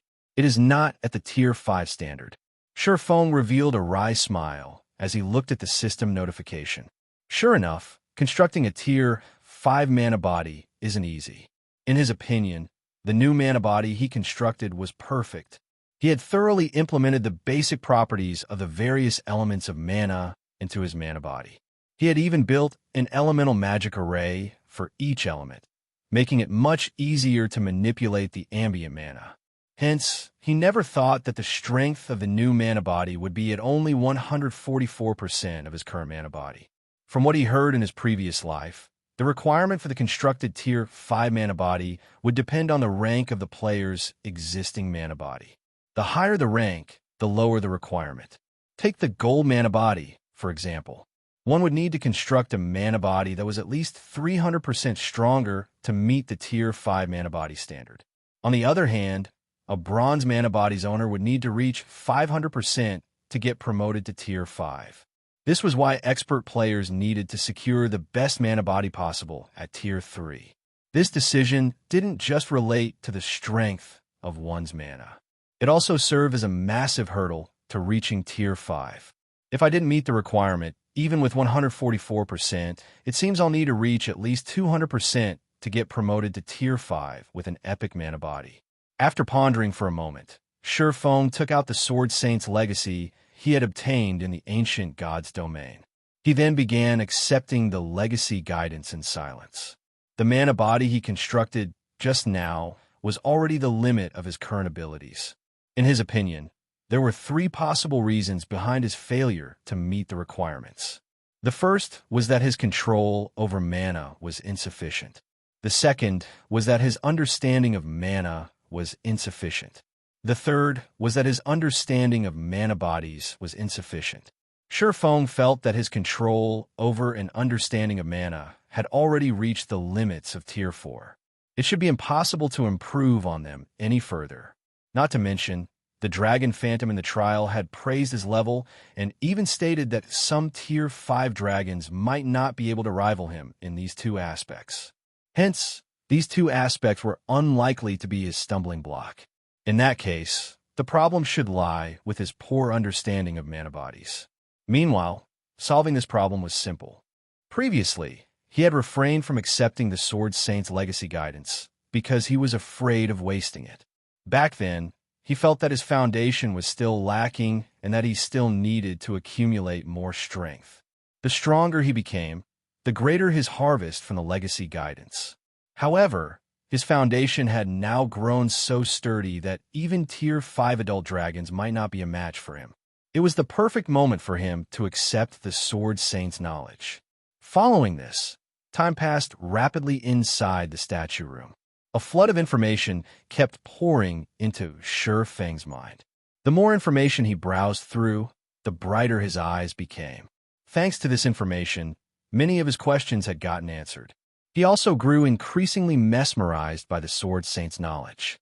After the legacy guidance was over, Feng stared at the ancient bee sculpture idly, his mind immersed in the knowledge he gained. While Feng quietly processed the Sword Saint's legacy guidance, a commotion raged in Zero Wing's guild cities. Just a moment ago, Zero Wing had announced that it would open Zero Wing City to the public. All players could teleport to Zero Wing City via Sky Spring City and enter it from the Arctic Canyon. Everyone who received this piece of news found it to be unbelievable. Awesome. This is great. I heard that you could raise your training efficiency by several times inside Zero Wing City. I never thought that Zero Wing would open such an amazing place to the public. That's not all of it. Did you see the levels of Zero Wing's members? Not that long ago, I was at roughly the same level as their Tier 3 members. Now, they're at least 3 levels above me. The grinding speed in the Arctic Canyon is simply ridiculous. Nowadays, no player on the Eastern Continent was unaware of Zero Wing City's existence. However, as Zero Wing had reserved the city for its exclusive use, everyone not affiliated with the guild could only watch in envy from the sidelines. Even the various superpowers were helpless against Zero Wing City. Now that Zero Wing City is open to the public, how could they not feel excited? Less than half an hour after Zero Wing's announcement, practically every native player and player force on the Eastern Continent had found out about it. Fire Wing Empire, Secret Pavilion's headquarters. As the most well-informed transcendental organization in God's domain, the Secret Pavilion was one of the first guilds to learn of Zero Wing City's public opening. It had even found out detailed information, such as Zero Wing City's entrance fee pricing and current player population. Uncle Yuan, it seems Zero Wing finally plans on giving its all. Purple Jade smiled as she read the detailed report in her hands. Looking at Yuan Tianxin, she said, "This development will probably make the Eastern Continent's superpowers pretty anxious." At this time, Purple Jade's aura had already undergone a massive transformation. Not only did she give off an otherworldly vibe, but she also exuded an indescribable feeling of sharpness. She was now a level 153, tier 4 Sword Emperor. The mana she radiated even appeared somewhat misty. If Feng were to see her now, he would be surprised. Zero Wing's development has reached a bottleneck. If the War of Worlds did not take place, it might have been able to continue developing quietly for some time. While sorting through the reports spread across his desk, Yuan Tianxin was slightly surprised when reading the news on Zero Wing. However, now that the Outer World players have intruded into the Eastern Continent, Zero Wing has to open Zero Wing City to acquire even more resources if it wants to make any further progress. However, it is also a risky move, given Zero Wing's current state. I initially thought Zero Wing would maintain a low profile for a while longer. Black Flame's opening the city as soon as he returned was beyond my expectations. I can't help thinking that he is rushing things a little too much. Yuan Tianxin did not doubt that Feng had opened Zero Wing City to the public because of the Outer World players' invasion. However, while doing so would allow Zero Wing City to develop rapidly, it would also turn the city into an eyesore. The Outer World superpowers were not as easy to deal with as the Eastern Continent's native superpowers. Not to mention, the Outer World superpowers definitely would not wish to see the remnant forces of the native superpowers they defeated flocking to Zero Wing's banner and creating a colossal native power. Previously, the Outer World superpowers had refrained from targeting Zero Wing because the latter had always operated like a turtle, limiting its members' activity to the vicinity of its strongholds. With Zero Wing's guild cities and mobile fortresses' immense defensive capabilities, devouring the guild was a very challenging proposition. The guild cities of other superpowers posed much easier targets. However, now that Zero Wing had fully opened Zero Wing City to the public, even a fool could foretell the consequences of this action. With the city's massive advantages, Zero Wing would become the strongest and largest guild on the Eastern Continent. Moreover, it wouldn't take long for this future to come to fruition. Given this situation, although Zero Wing was a tough nut to crack, the Outer World superpowers would still choose to annihilate Zero Wing first for the sake of their future. However, unlike Yuan Tianxin, not only did Purple Jade not feel confused by this situation, but it had even ignited her fighting spirit. Uncle Yuan, since you're free right now, why don't we go take a look at Zero Wing City? I've been thinking of visiting Guild Leader Black Flame. I've improved a lot after returning from that place, but I haven't had a chance to test myself. I can use this chance to ask Guild Leader Black Flame for some guidance and see which one of us has made greater improvements during this period. After she returned from her training, nobody among the Secret Pavilion's younger generation could match her.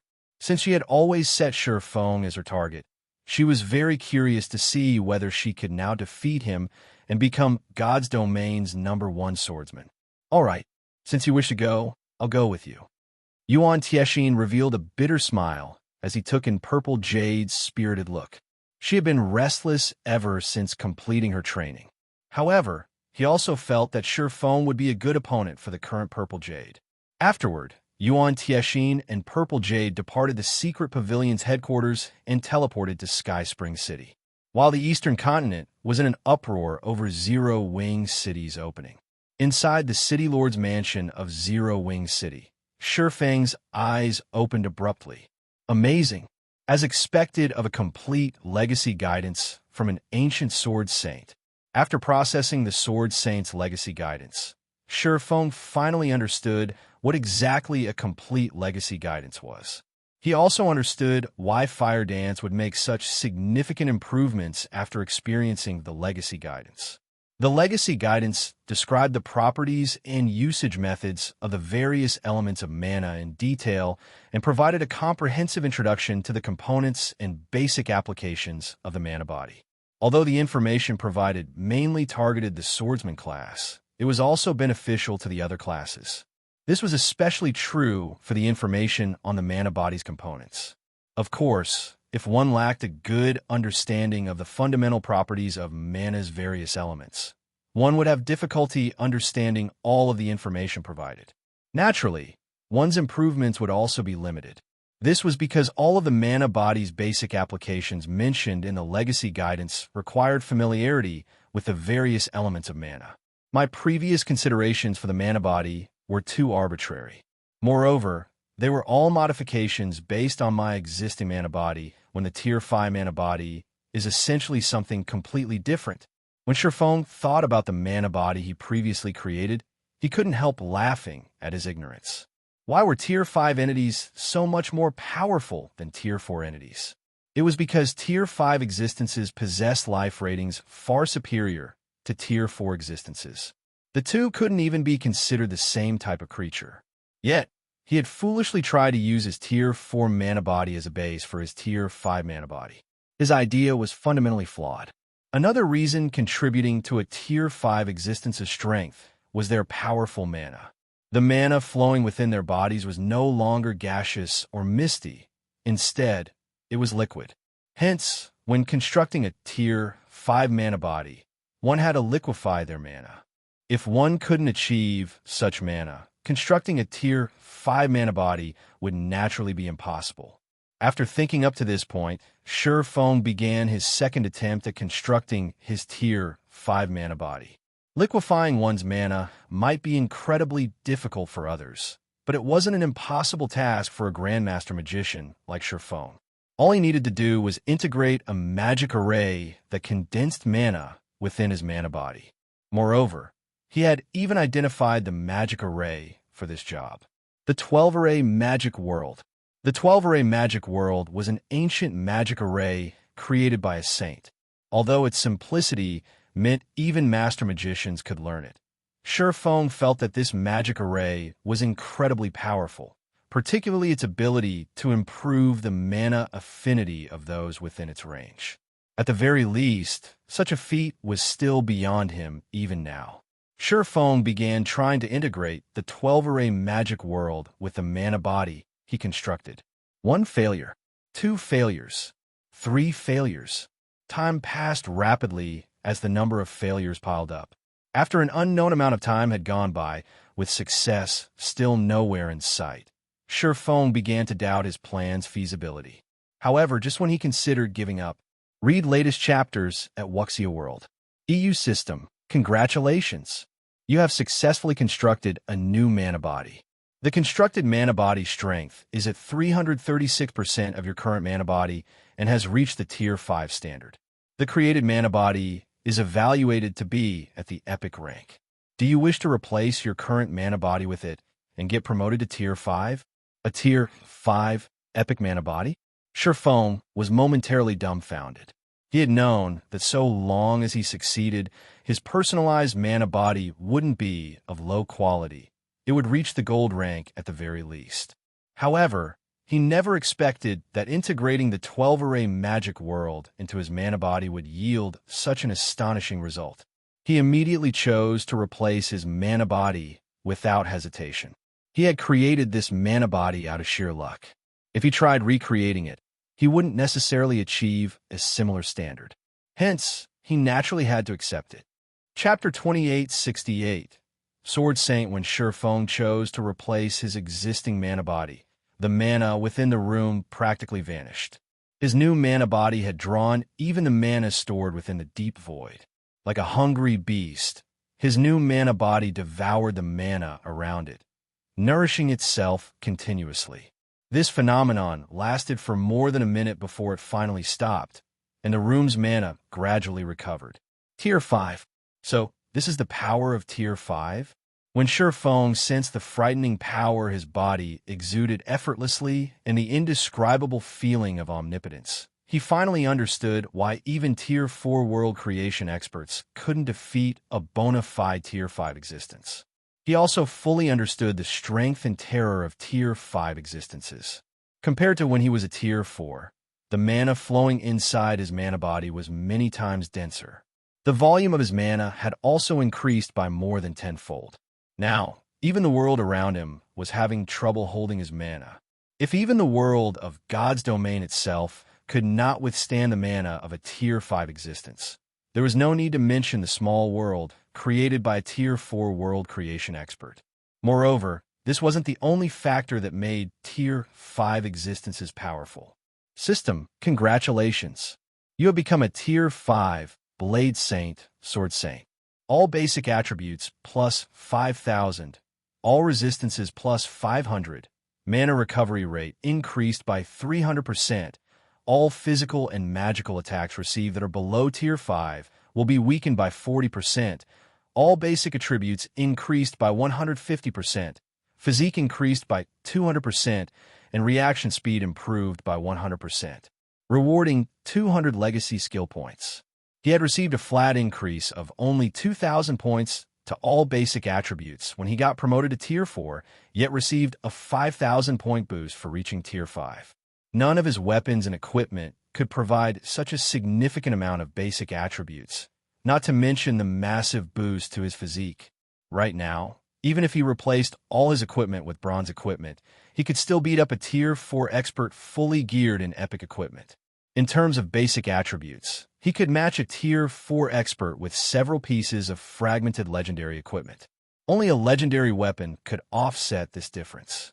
As for legendary equipment, the basic attributes provided would still be slightly insufficient to fill the gap. Of course, basic attributes didn't represent everything.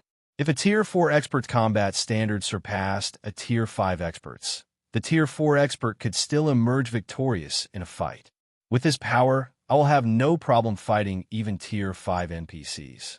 After seeing his basic attributes, Feng felt more confident about Zero Wing's future development. His strength and agility attributes both exceeded the 60,000 mark already. Typically, a Tier 4 Berserker fully geared in epic items would have only around 15,000 strength at level 150. And even if the Berserker possessed a top-tier fragmented legendary weapon, the Berserker would only have about 22,000 or 23,000 strength. As for NPCs, according to the research of players in his previous life, a level 180 Tier 5 NPC would have around 70,000 or 80,000 points in their main basic attributes. While Feng was still inferior to Tier 5 NPCs in basic attributes, this difference wasn't impossible to overcome. Moreover, now that he had reached Tier 5, every level up he achieved would significantly boost his basic attributes. With his current equipment, he could easily breach the 80,000 mark once he reached level 180. Not to mention, his combat standards were much superior to the average Tier 5 NPCs. Overall, he was already more than capable of contending with level 180 Tier 5 NPCs. Of course, while he might have the ability to fight Tier 5 NPCs, he wasn't so arrogant as to provoke Tier 5 NPCs. After all, he currently could cope with the most common Tier 5 NPCs, but if a Tier 5 NPC possessed even a single piece of legendary equipment, he would have to avoid them like the plague. It seems I'll have to get Fire and the others to search for some god crystals. In an era where gods had secluded themselves from the world, Tier 5 existences were indeed the apex combatants of God's domain. However, there were still significant differences even among Tier 5s. The possession of legendary weapons and equipment played a vital role in this difference. Only after obtaining a legendary weapon or equipment could a Tier 5 expert enter the leading echelon of Tier 5 existences and walk around God's domain without fear. Such a Tier 5 expert would be an invincible existence short of Tier 6 gods. However, if a Tier 5 expert did not own a legendary weapon or equipment, they would only be second-rate among Tier 5 existences, regardless of any heaven-defying combat standards. While they might be able to contend against Tier 5 experts belonging to the leading echelon, they would never be part of it. Indeed, the difference between having a legendary item and not having one was precisely that massive. In the past, every Tier 5 expert capable of transcending tiers to fight Tier 6 God-ranked experts own a legendary weapon or equipment, with some even having more than one. If Feng wanted to roam God's domain without fear, obtaining a legendary weapon or equipment was of utmost importance.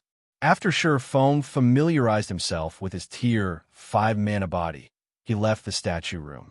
However, when he stepped into the City Lord's mansion's lobby, he was stupefied by the sight that greeted him. People crowded the room to capacity.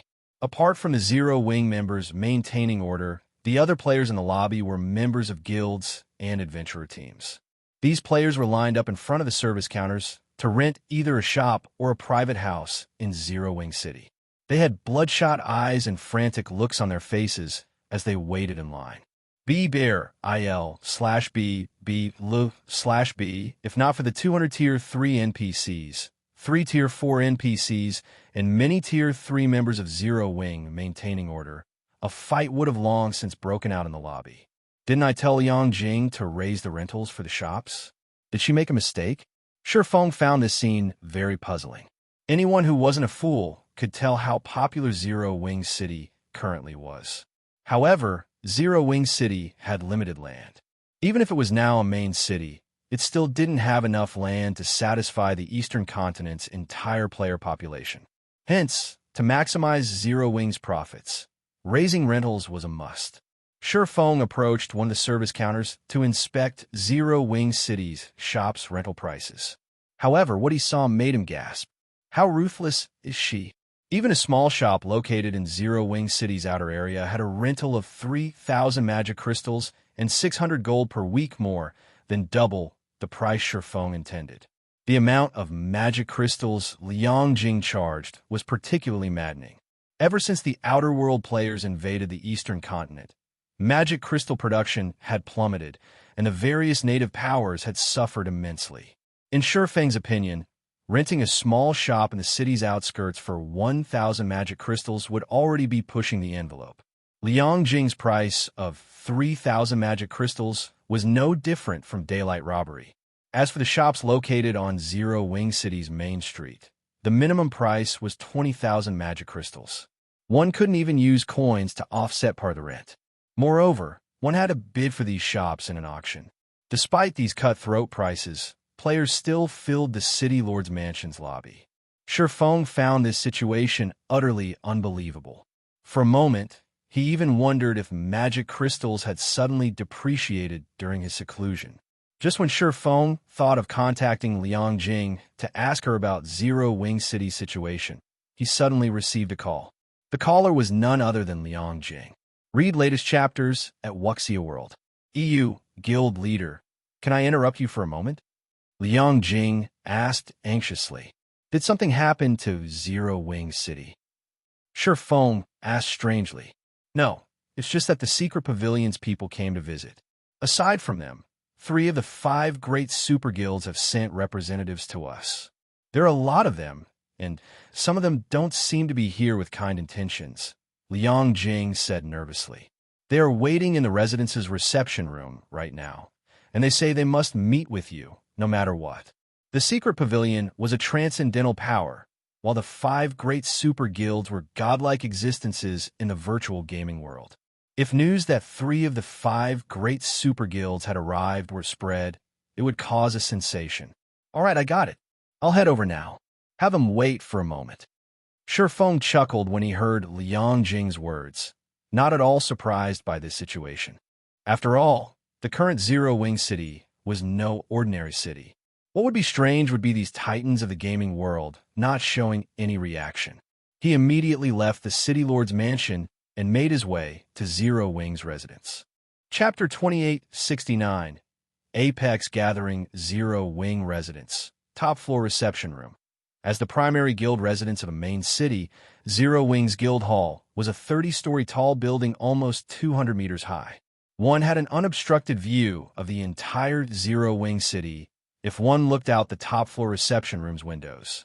Since Zero Wing City was located in a snowland and backed by the endless sea, the view here was unique for players who often operated around NPC cities surrounded by greenery. Unfortunately, none of the dozen or so people currently seated in the reception room showed any interest in admiring this beautiful scenery. Instead, they focused on sizing up each other. Zero Wing City has attracted a lot of bigwigs. Yuan Tiexin was a little shocked as he observed the room's occupants.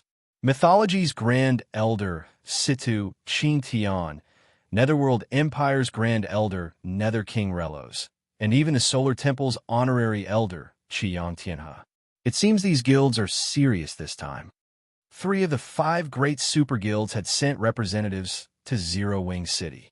Moreover, these representatives were all key figures in their respective guilds' management, individuals fully capable of making decisions on behalf of their respective guilds. Usually, meeting even one of these individuals would be challenging. Yet, 3 of them had gathered in Zero Wing City. However, Yuan Tiexin's surprise didn't last too long. After all, Zero Wing had created too huge a scene this time. The 5 great super guilds could no longer ignore it. At this stage of the game, there was probably no guild uninterested in a teleportation array that could facilitate unrestricted travel between the 2 main continents. The ongoing War of Worlds only served to make this intercontinental teleportation array even more precious.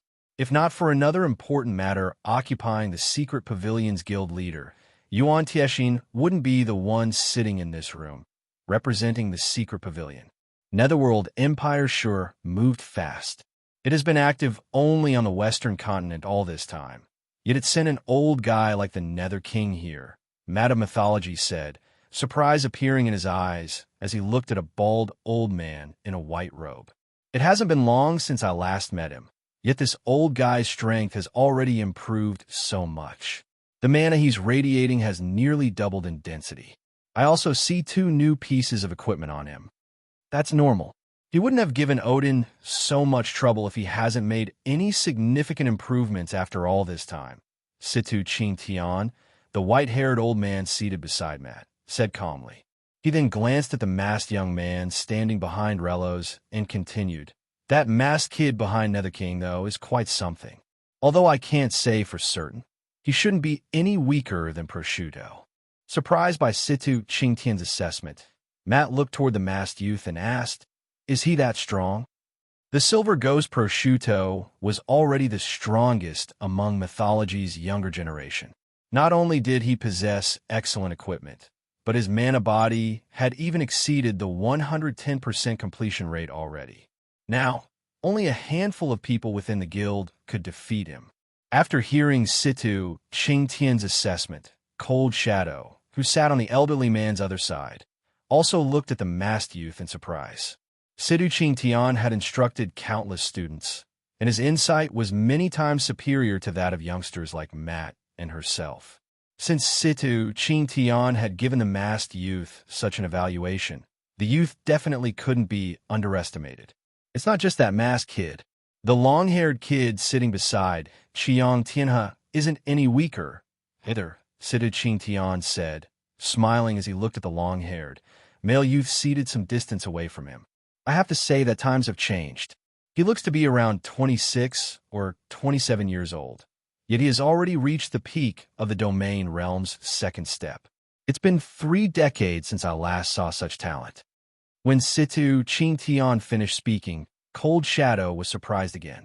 Even now, she was barely touching the fringes of the domain realm's 2nd step, and it would still take a lot of time and effort for her to reach it, let alone climb to the peak of the 2nd step.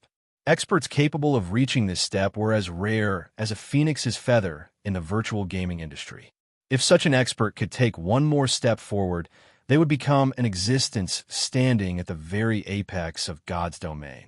Situ Qing Tian did not lower his voice when speaking. He also didn't talk through a private channel.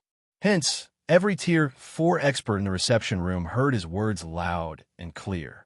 BRO0/B, all of the youths present, including Purple Jade and Netherworld Empire's masked youth, turned reflexively to look at the long-haired youth carrying the blood-red greatsword, their eyes full of fighting spirit. Situ Qing Tian, you're still the same gossipy bastard as before, Qiyang Tianhe said, glaring at Situ Qing Tian. While our kid has indeed made a breakthrough recently, do you think I can't see through that young lass beside you? If I'm not mistaken, she has at least 4 fragmented legendary items on her, right? As soon as Qiyang Tianhe finished speaking, Everyone's head snapped toward Cold Shadow. The masked youth and the long-haired youth, in particular, looked at her with fiery gazes. Nowadays, epic weapons and equipment were a lot more common in God's domain. Fragmented legendary items, on the other hand, were still incredibly rare even for the various superpowers. Even in Netherworld Empire and Solar Temple, less than 30% of their Tier 4 experts had even one fragmented legendary item, while their Grand Elders would be fortunate to have one or two fragmented legendary items. Yet, Qiang Tianhe had revealed that Cold Shadow owned at least 4 fragmented legendary items. How could they not envy her? After reaching their level, every fragmented legendary item could provide them with significant improvements. The total improvement 4 fragmented legendary items could provide would be massive. This old bastard. Cold Shadow glared at Qiang Tianhe.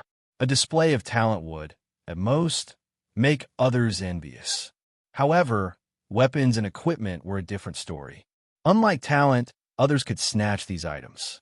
With her current strength, she wouldn't stand a chance if 2 or more of the people present attacked her. After all, every person in the room was a bona fide monster. Looking at Cold Shadow, Qiang Tianhe smiled and asked, "What is it? Do you wish to take action, young lass?" Qiang Tianhe, glaring at Qiang Tianhe coldly. Sito, Qing Tian threatened, "Do you think we won't dare make a move?" Immediately, the atmosphere in the room solidified, an indescribable sense of coldness spreading throughout the room. At this development, the members of Mythology and Solar Temple instinctively gripped their weapons. If an ordinary Tier 4 expert were to stand in this heavy atmosphere, they would most likely break out in a cold sweat and flee the scene immediately. What rotten luck! Just what are these people trying to do? Yuan Tiexin grew a little nervous as he looked at the members of the 2 super guilds. Mythologies and Solar Temple's Tier 4 experts were far from ordinary. This was especially true for Situ Qingtian and Qiang Tianhe. A fight between them would be a calamity. The others in the room might even become collateral damage if things got too out of hand. To make matters worse, Netherworld Empire's members also showed signs of restlessness. Evidently, if Mythology and Solar Temple fought, Netherworld Empire wouldn't mind joining in the fray. Just as a fight was about to ensue, the woman standing by the room's door all this time suddenly stepped forward. She was none other than Fire Dance. At this time, not only was Fire Dance at level 155 already, but the quality of the mana she radiated was also much more powerful than when she first entered the statue room. Looking at the members of Mythology and Solar Temple, Fire Dance warned, "Everyone, this is Zero Wings territory. Fighting is forbidden here. I ask you to show Zero Wing some respect. Read latest chapters at Wuxia World. EU shows Zero Wing respect." Glancing at Fire Dance, Qiang Tianhe said nonchalantly, "Sure. As long as you can get Situ to shut up, I won't have any problems." Not one to fall behind, Situ Qingtian looked at Fire Dance and said, "Young lady, this old man isn't trying to disrespect Zero Wing, but Qiang Tianhe has gone too far. So long as you can get that old ghost to apologize to us, we won't take any direct action." The 2 old men's rejoinders rendered Yuan Tiexin and Purple Jade speechless. Fire Dance was indeed powerful, but she was still slightly weaker than the 2 old men. At most, she could contend against the younger generation of Mythology and Solar Temple. Hence, it was impossible for her to silence the 2 guilds all by herself. Moreover, based on the words spoken by Qiang Tianhe and Sita Qingtian, the 2 of them were clearly trying to make a show of power to Zero Wing. If Fire Dance failed to deal with this situation appropriately, she would make a fool of herself and Zero Wing. However, without any hesitation, Fire Dance calmly told the 2 old men, "If you 2 refuse to give up, then please leave Zero Wing City. Zero Wing does not welcome such guests." Chapter 2870. Feng's sword. Fire Dance's words resounded like thunder in the reception room, causing silence to descend on the room momentarily. Yuan Tiexin and Purple Jade also stared at Fire Dance reflexively. Has she lost her mind? Both Situ Qingtian and Qiang Tianhe were big shots who spoke and acted on behalf of their respective guilds. The two had behaved rudely to show off their power and gain an advantage in their upcoming negotiations with Zero Wing, but Fire Dance's words cornered them. They couldn't back down without harming their reputation. If these two old men got angry for real, the consequences would be unimaginable. Although Zero Wing City had many Tier 4 players and NPCs defending it, if the two old men were intent on making a ruckus, it would take a long time for the city to suppress them. They might even escape capture. After all, this wasn't the first time they had done such a thing. Most importantly, the two of them represented Mythology and Solar Temple, two of the 5 great super guilds. Moreover, compared to the other 3, these 2 super guilds held far greater influence on the Eastern Continent. The 2 guilds might currently be incapable of retaliating against Zero Wing, but as holders of reserved seats for God's Domain's 12 great guilds, they could ruin the Twin Towers Kingdom and Starmoon Kingdom with just a word. Now that the Outer World's forces were rapidly expanding their influence, the NPC kingdoms and empires had limited combat power to spare. As a result, the united army these countries formed couldn't protect every kingdom on the continent. With the resumption of the war imminent, if Mythology and Solar Temple requested the NPC forces not to defend the Twin Towers Kingdom and Starmoon Kingdom, the 2 kingdoms would face swift destruction. Without the support of these 2 kingdoms, even if Zero Wing had Zero Wing City and the ability to teleport between the 2 continents, its income would still plummet. This was because most of the independent players and guild players visiting Zero Wing City could reach the city only via Sky Spring City's teleportation hall. It wasn't possible to teleport to Zero Wing City from other NPC cities. If Sky Spring City disappeared, these players would naturally lose the means to teleport to Zero Wing City. Meanwhile, Zero Wing couldn't garrison any other NPC city at this time. The special rights Zero Wing received from the War God's Temple as a reward from the reserve seat competition were a one-time privilege. If Zero Wing wished to garrison another NPC city, it would have to become a reserve for God's Domain's 12 great guilds. However, this wasn't possible right now.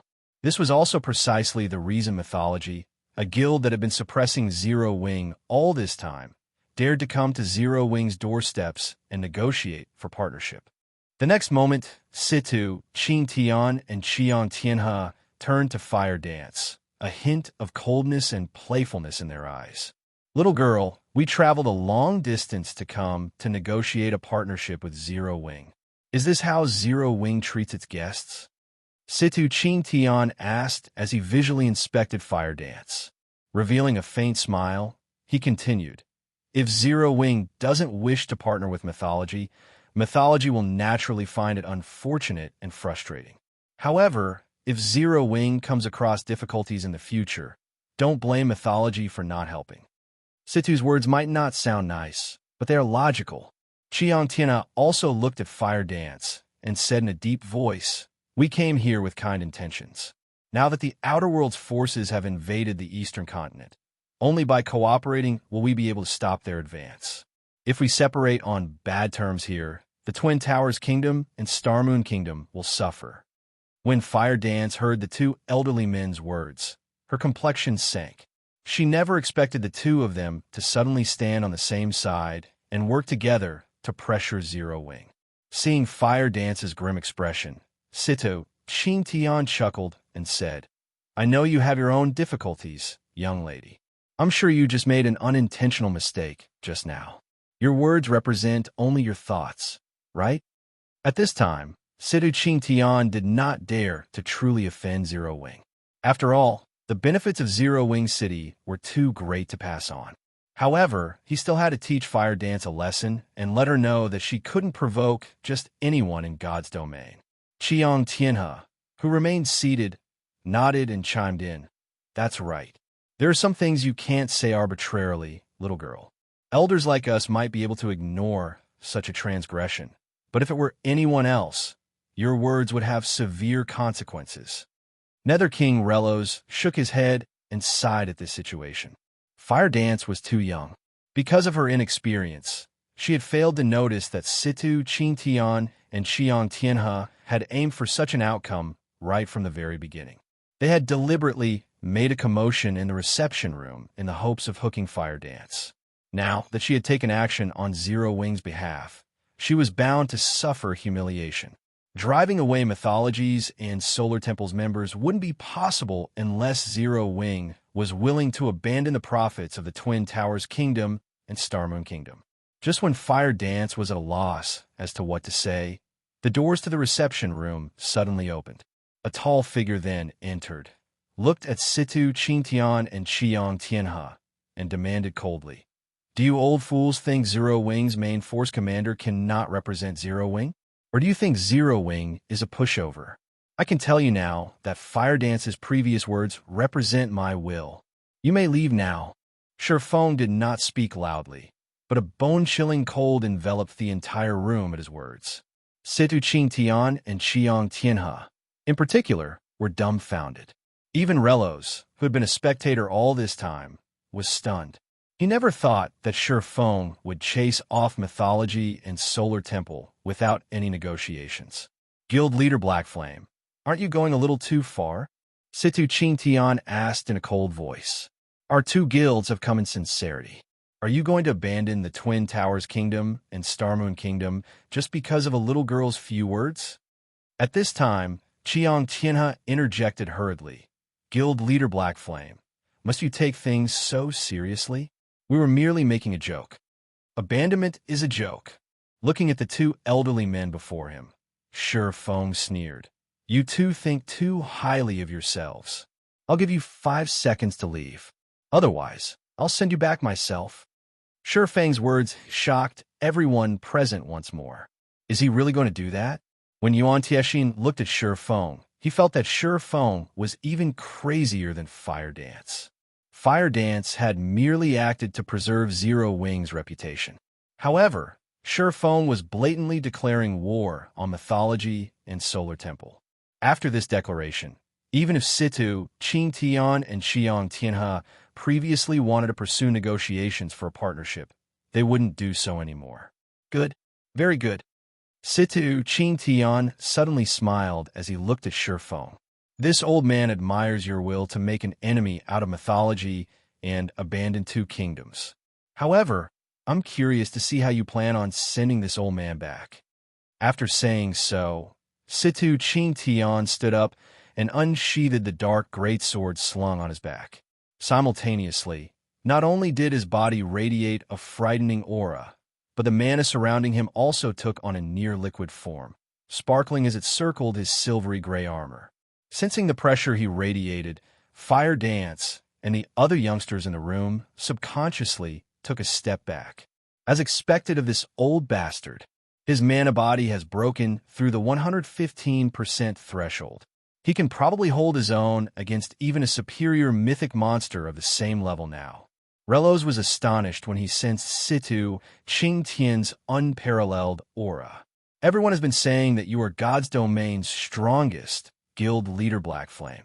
This old man has been curious about the validity of this rumor for a long time now.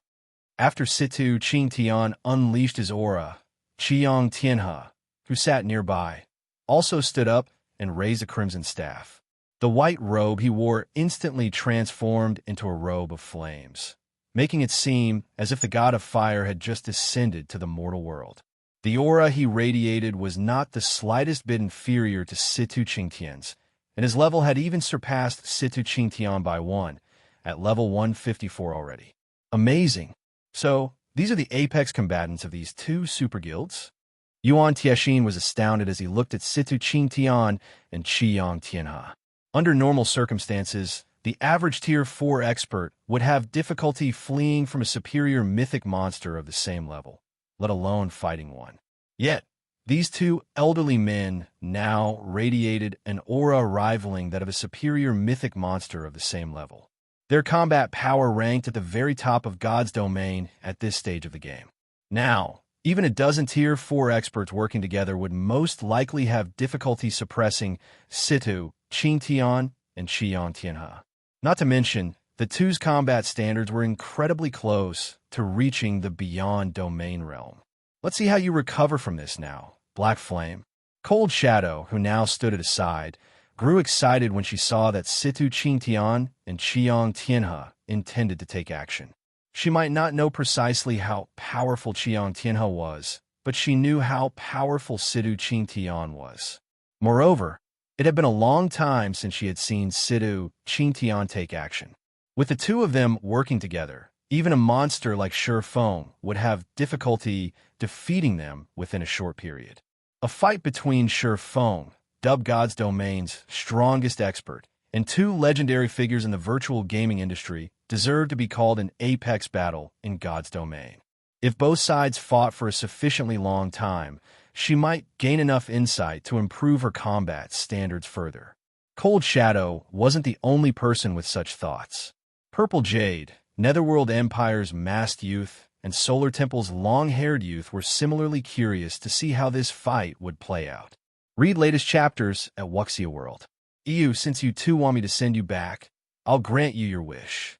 After glancing at the two elderly men, Feng stopped concealing his aura and mana. Immediately, the space within the room froze, a stifling pressure enveloping everyone. Even Situ Qingtian and Qiang Tianhe subconsciously stumbled 2 steps back, their eyes filled with fear and confusion as they gaped at Feng. Tier 5.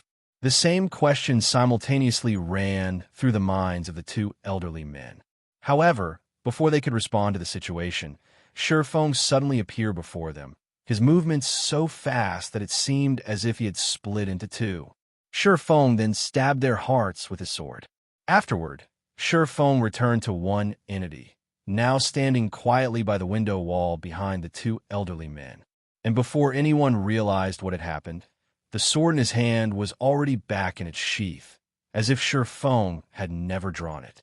Meanwhile, Situ Qingtian's and Qiang Tianhe's HPs, which exceeded 10 million, had zero out by the time everyone realized what was going on. The two's bodies then collapsed to the ground, neither managing to react from start to finish. Chapter 2871. Tier 5.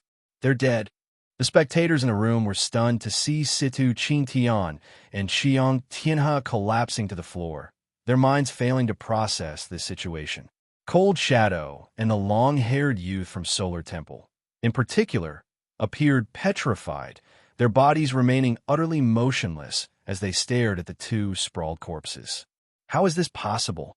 The instructor failed to endure even a single hit? Compared to everyone else present, Cold Shadow and the long-haired youth had a much better understanding of Situ Qingtian's and Qiang Tianhe's strengths.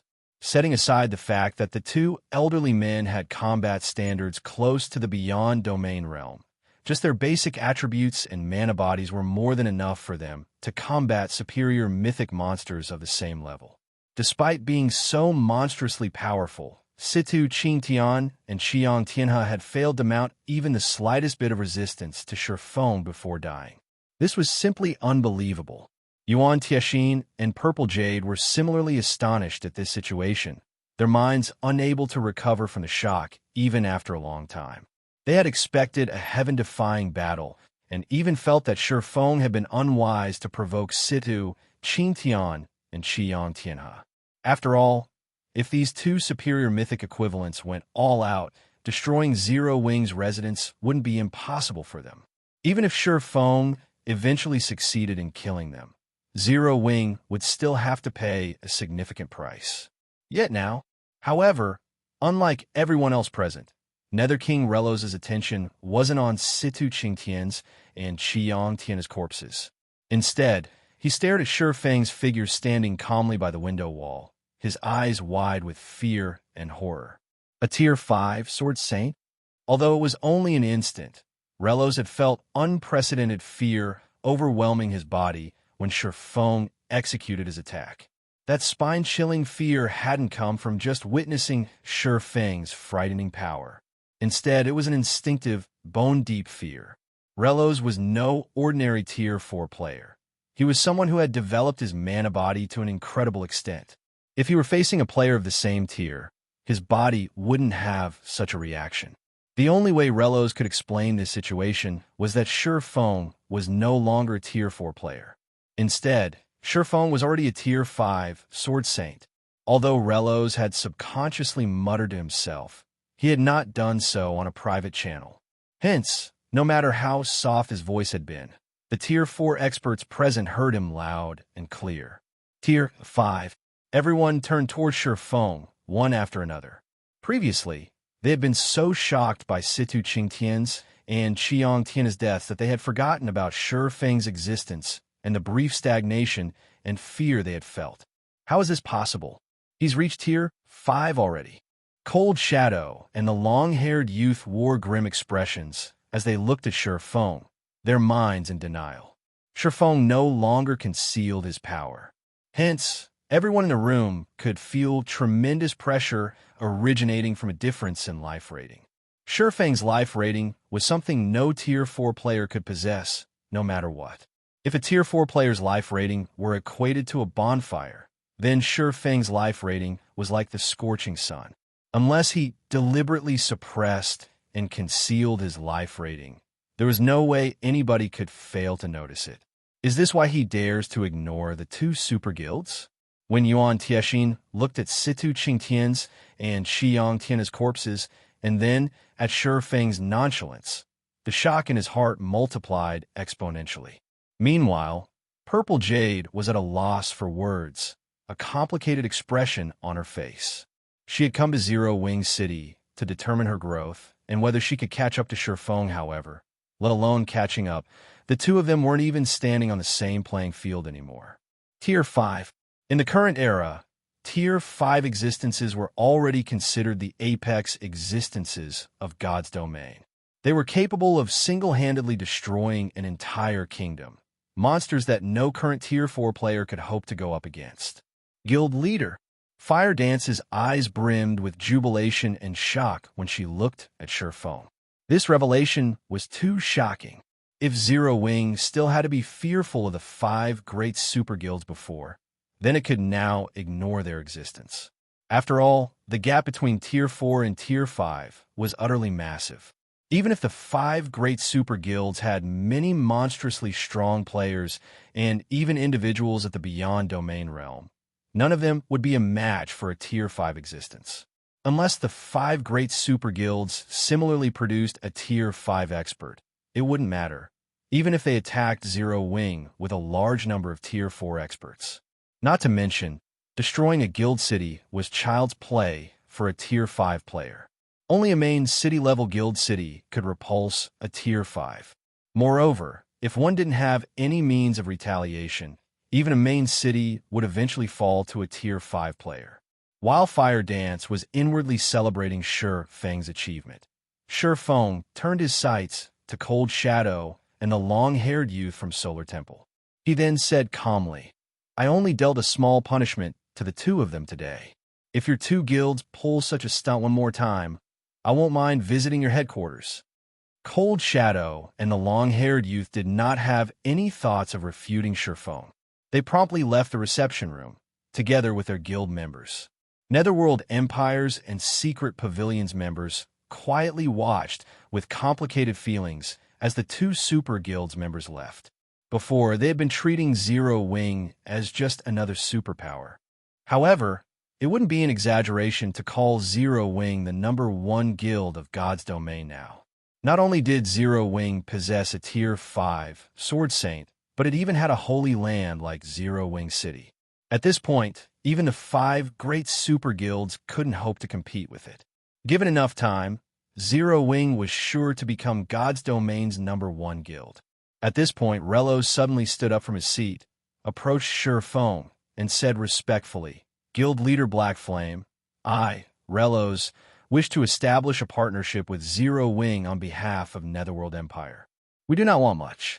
We only need 1 temporary guild residence in Zero Wing City. In return, Netherworld Empire will provide Zero Wing with resources and business connections in the Western Continent. We will also establish a military alliance with Zero Wing to resist the Outer World players. May I know what you think of this proposal, Guild Leader Black Flame?"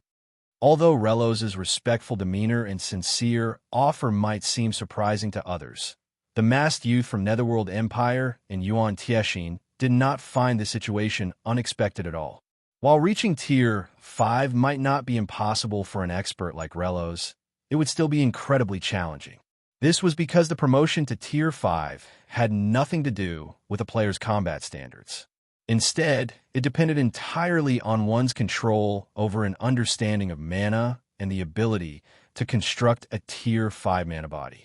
Before reaching Tier 5 himself, Relos would only be seeking death if he behaved arrogantly in front of a Tier 5 existence.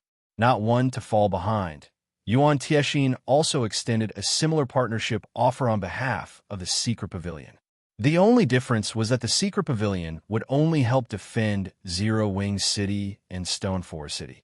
It would not take part in any other battles. Sure, I can agree to your conditions, Feng said after hearing the two guilds' offers. However, I have an additional condition. Upon receiving this encouraging response, Relos grew a little excited and prompted, "Please speak, Guild Leader Black Flame." Initially, Relos thought that Feng wouldn't agree to his offer and would choose to monopolize Zero Wing City's resources. Feng's willingness to negotiate was a positive outcome. Yuan Tiexin also nodded in agreement with Relos's words. Feng smiled and said, "My condition is simple: a complete guild legacy. If your two guilds can provide me with your complete guild legacies, I can give you temporary residences in Zero Wing City immediately."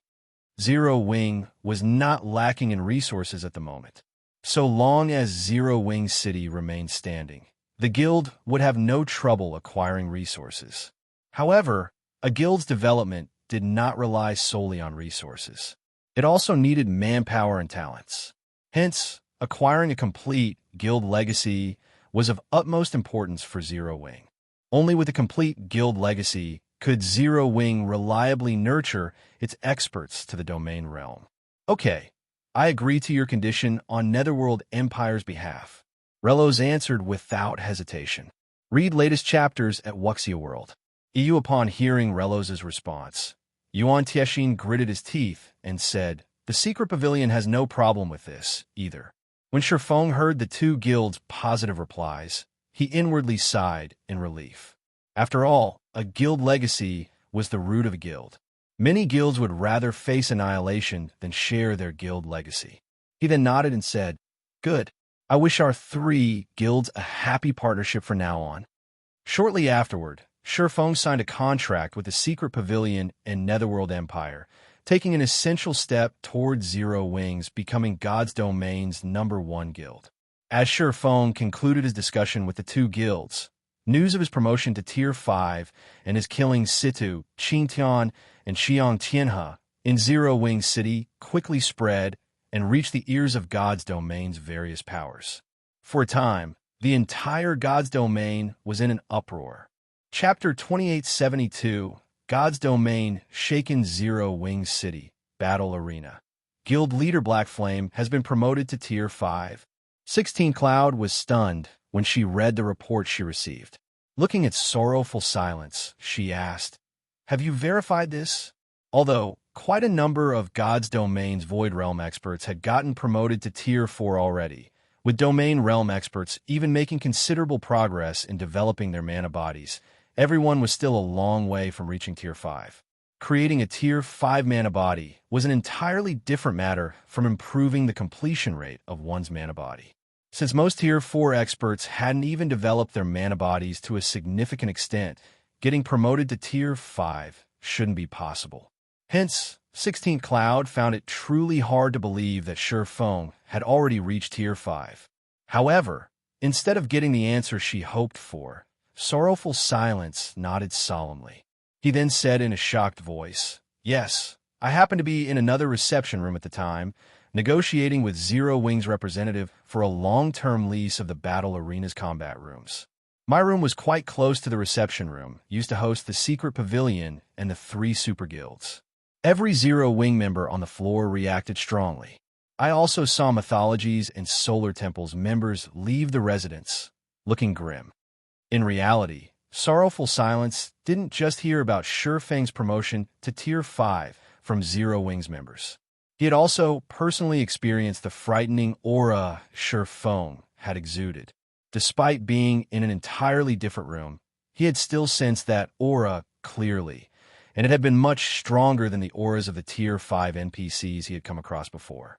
Of course, the Tier 5 NPCs' sorrowful silence met previously had never displayed any killing intent.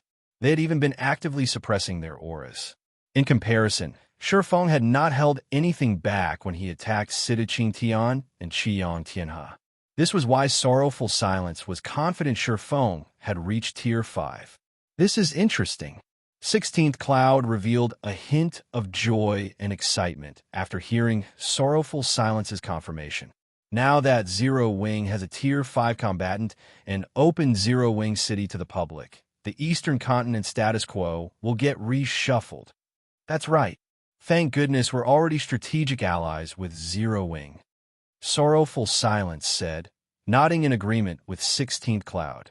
Tier 5 existences were different from Tier 4 existences. Tier 4 players couldn't capture a guild city all by themselves. That was a task that required a large number of Tier 4 players. When Tier 4 players were still scarce, Zero Wing might have been able to pose a significant threat to the various superpowers, but it didn't threaten their roots. However, the situation had changed. A Tier 5 player could effortlessly capture a guild city, even a superpower's headquarters, which meant that Zero Wing had the power to uproot and destroy superpowers. Moreover, now that Zero Wing's expert count had skyrocketed, it was entirely capable of expanding its territory and occupying more guild cities. It wouldn't face a manpower shortage even if it captured 5 or 6 more guild cities. When the Eastern Continent's various powers received this piece of news, the superpowers that had always been working against Zero Wing fell into an awkward situation. This was especially true for Starlink. Upon learning about Feng's promotion to Tier 5, Starlink's executives all had ashen complexions. Inside the guild leader's office of Starlink's residence in the Dark Knight Empire. Commander, now that Black Flame has gotten promoted to Tier 5, he definitely won't spare Starlink. Should we migrate our experts to the Western Continent now? A level 150, Tier 4 female ranger suggested as she looked at the handsome youth quietly reading documents in the office.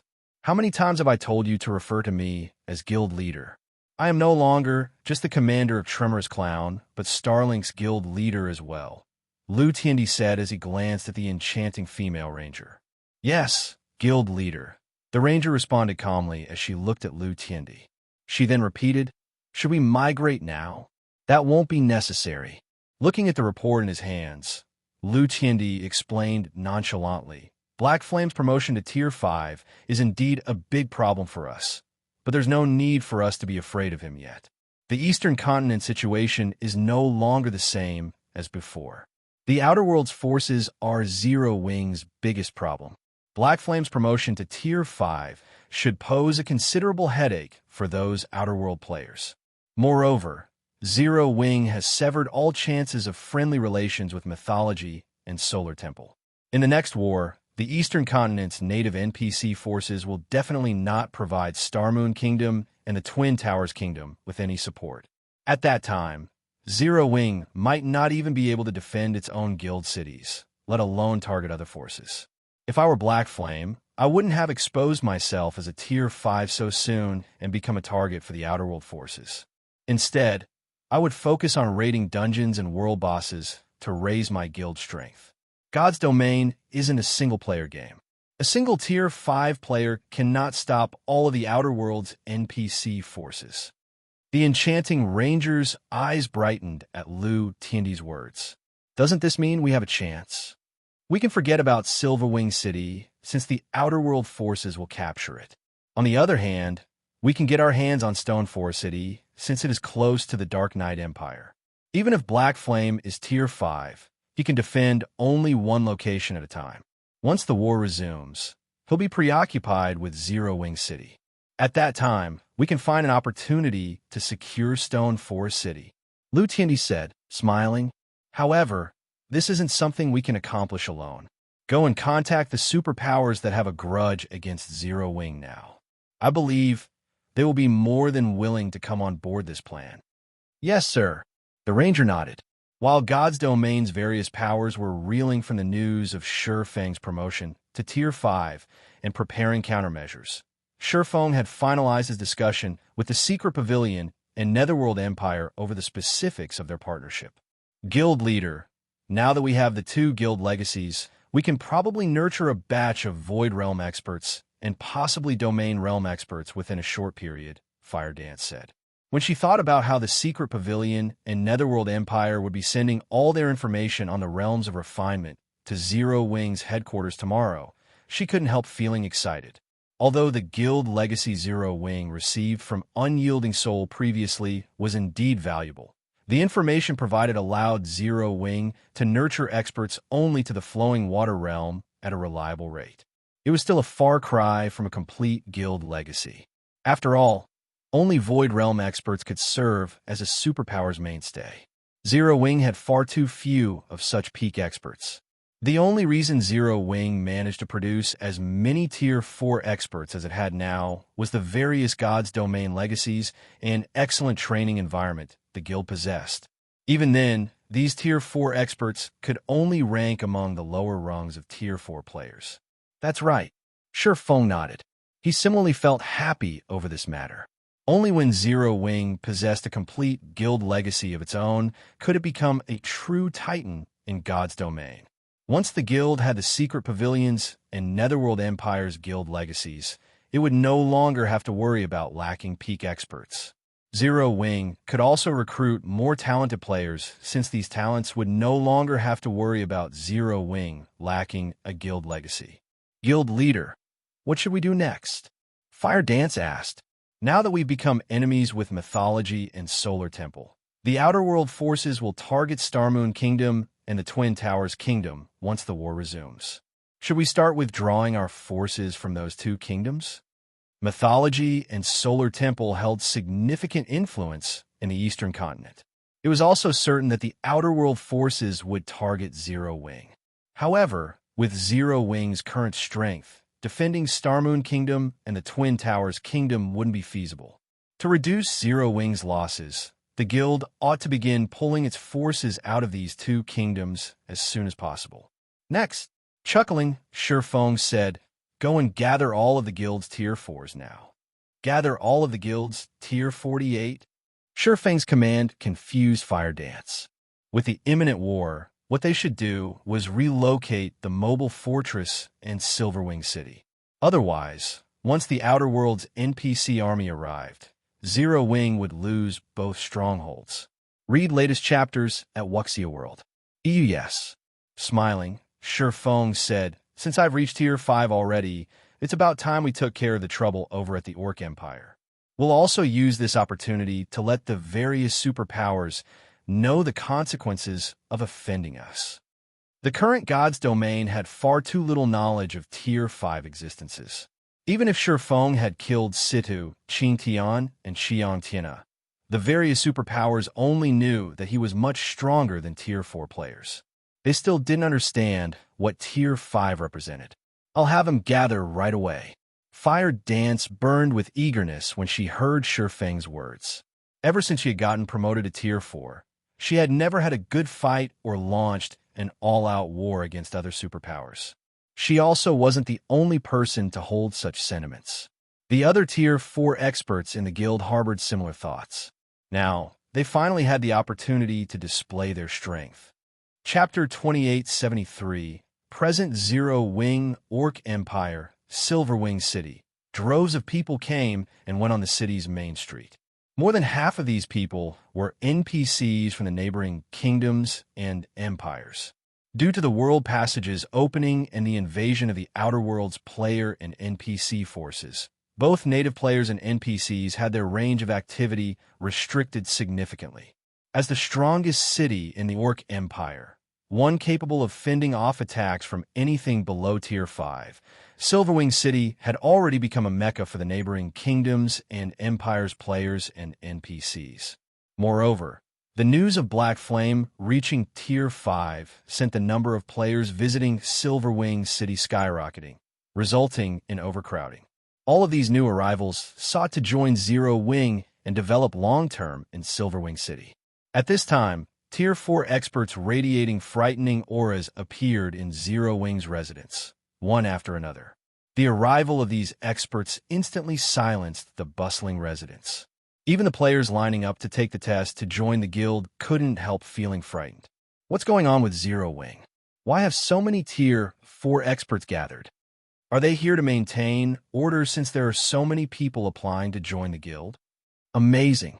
So this is Zero Wing? I saw over 50 Tier 4 experts already. Some super guilds don't have this many Tier 4 experts. That's not all of it. Look at their equipment. Every one of them has at least 3 pieces of level 150 epic equipment. I wonder when I'll be able to get one for myself. The eyes of the players lined up in the residence's courtyard widened in shock as they took in Zero Wing's Tier 4 experts.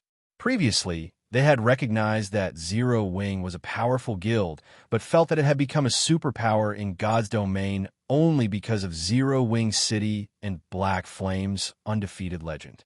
Upon seeing the situation now, they realized that Zero Wing's foundation was far more terrifying than they thought.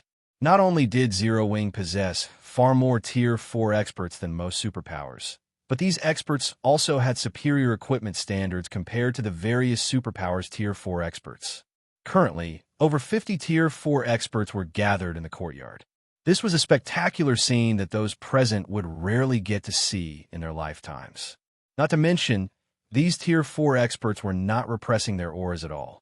When these auras overlapped, they came together to generate an aura far more frightening than that of superior mythic monsters. Even Tier 3 experts shuddered involuntarily, forced to keep their distance from these Tier 4 experts. Why would Zero Wing gather so many Tier 4 experts here?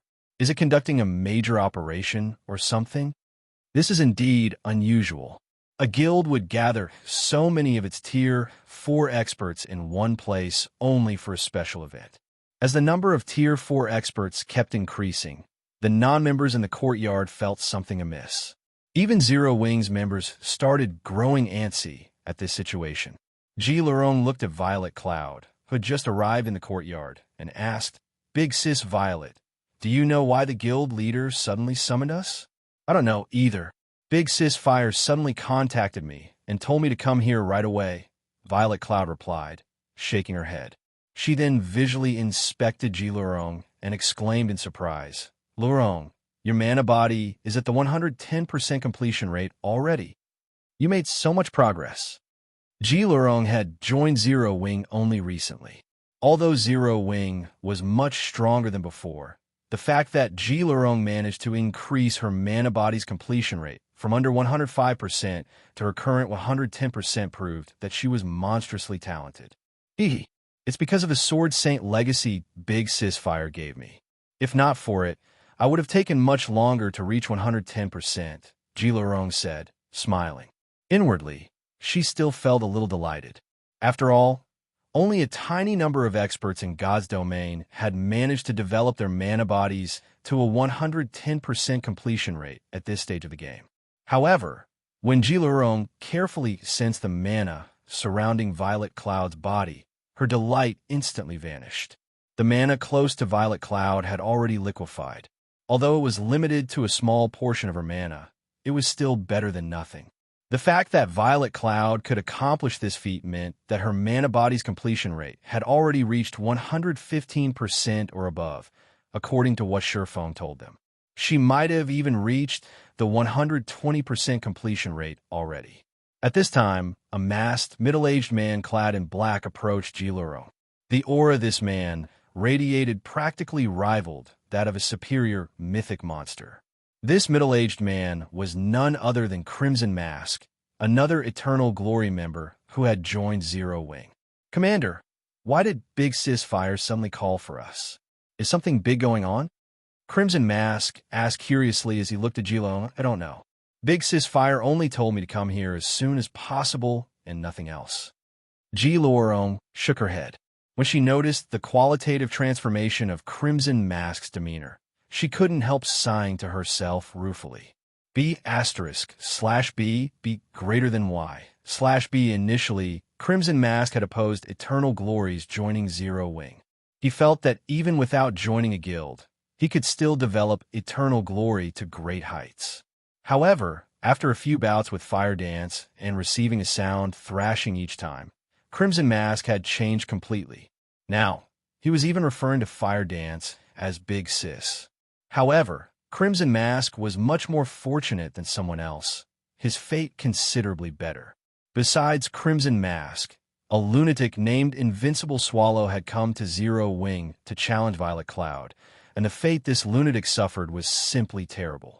That fight could be described as an adult beating up a toddler. Afterward, when Invincible Swallow returned for a rematch at a later date, Violet Cloud just so happened to be out on an errand.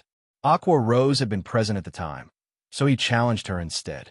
After that match, Invincible Swallow began questioning his life. Even now, he was still training crazily in Stone Four Cities Battle Arena every day. While Zero Wing's Tier 4 members wondered why Fire Dance had suddenly gathered them, a man and a woman approached the courtyard from a distance. These two people were none other than Feng and Fire Dance. Feng was just walking casually, yet his steps distorted the space around him. It was as if the surrounding space couldn't contain his presence and could crumble at any time. In addition, as Feng did not bother concealing his aura, everyone present gasped involuntarily when they sensed it. Although Feng wasn't directing any hostility at anyone, merely letting his aura radiate freely, the Tier 4 players present felt their bodies becoming incredibly heavy, as if someone had tied metal weights to their bodies. As for the Tier 3 players present, they instinctively retreated from Feng, not daring to move even an inch closer to him. He's the guild leader? Crimson Mask was shocked as he looked at Feng. Before today, Crimson Mask had only ever heard the name of Black Flame from the gossips circulating inside Zero Wing. He knew that Feng was Zero Wing's #1 expert, and that his existence was the linchpin of the entire guild. Crimson Mask had thought that Feng was only slightly stronger than Fire Dance. However, given this situation, Feng wasn't just somewhat stronger than Fire Dance. He was practically standing on a whole other level. Aside from Crimson Mask, many of the Tier 4 experts who had joined Zero Wing recently were also stunned by Feng's terrifying aura. After glancing at the crowd gathered, Fire Dance reported to Feng, guild leader, apart from the 2 vice guild leaders and around a dozen others, who are currently occupied with important matters, all of the guild's Tier 4 members are here. Not bad. Feng nodded in approval as he scanned the crowd before him. A total of 59 Tier 4 players waited in the courtyard, their levels ranging from level 148 to level 156. More than half of these players had broken through the 100% threshold of their mana bodies already, with nearly 20 having reached the 105% threshold and 7 at the 110% threshold. The 7 to reach 110% completion rate or above were Violet Cloud, Fire Dance, Ji Luron, Alluring Summer, Yin Tianxing, Iluafei, and Silent Blade. One could consider this lineup a spectacular force at this stage of the game. Read latest chapters at Wuxia World. EU at this time, Cola, who had already reached level 150, could no longer hold back his excitement, asking, "Guild leader, are we going to raid the Orc capital city?" The Orc capital city's core area was a special secret land. The degree of danger in this secret land closely rivaled that of a God mode regional dungeon. The loot inside was likewise incredible. However, one required a sufficiently large team of Tier 4 players to raid it. This was why nobody had succeeded in raiding it even now. Meanwhile, Zero Wing currently had 59 Tier 4 players and 1 Tier 5 player gathered. They were already more than qualified to raid the Orc capital city's secret land. When everyone heard Cola's words, they immediately grew restless. After all, this was a level 150-plus secret land they were talking about. They would definitely gain significant harvests if they raided it.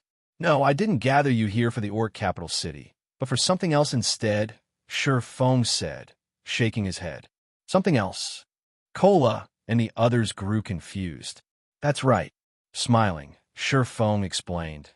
"To ensure our survival in the upcoming war and Zero Wing's future development, I plan on annihilating Ancient Rock City and eliminating Beast Emperor from the Orc Empire." Chapter 2874, Descending upon Ancient Rock City, Orc Empire. Ancient Rock City. The walls of Ancient Rock City were over 50 meters tall. Despite numerous foe saint monsters roaming the barren land outside the city walls, the Tier 3 players patrolling atop the walls completely disregarded these monsters as if they did not exist. Surprisingly, the foe saint monsters that most of the Eastern Continent's players regarded as a nightmare showed no intentions of attacking Ancient Rock City. They behaved like scarecrows under the city walls. At this time, a merchant caravan, composed of over 100 players and over a dozen horse-drawn carriages, slowly approached Ancient Rock City from distance. Despite catching sight of these players, the countless foe saint monsters roaming the barren land outside Ancient Rock City behaved as if they did not see this caravan. Looking at the level 120 foe saint monsters around him, a level 136, Tier 3 swordsman escorting the caravan exclaimed, "The Sacred Heart amulet Saint's hand sold us is amazing. Those mythic foe saint monsters ignore us even when we're only 30 yards away from them." Even NPCs were helpless against the foe saint monsters running rampant in the many neighboring kingdoms and the Black Dragon Empire. The danger made it increasingly difficult for merchant caravans to make money. However, so long as a caravan carried a Sacred Heart amulet, it could avoid the foe saint monsters' attacks altogether. At the swordsman's words, the level 137, Tier 3 Guardian Knight sitting at the head of the caravan looked at the Sacred Heart amulet in his hand. With a hint of ambition in his eyes, he said, "I know, right? We must buy some more of these Sacred Heart amulets in Ancient Rock City. We can make a fortune reselling them in the neighboring kingdoms and empires." The Sacred Heart amulet was a non-bag space item. Although players could wear it on their person, they couldn't store it in their bags. It also couldn't be transported by teleportation. However, Saint's Hand sold the Sacred Heart amulet only in Ancient Rock City. None of Saint's Hand's other residences sold it. Many merchant players and adventurer teams had realized that they could make a fortune by purchasing the Sacred Heart amulets in bulk from Ancient Rock City and reselling them in the neighboring kingdoms and empires. Nowadays, many foe saint monsters roamed the territories of the neighboring kingdoms and the Black Dragon Empire. Leaving the safety of towns and cities would expose players to not only the standard monsters, but also a large number of foe saint monsters.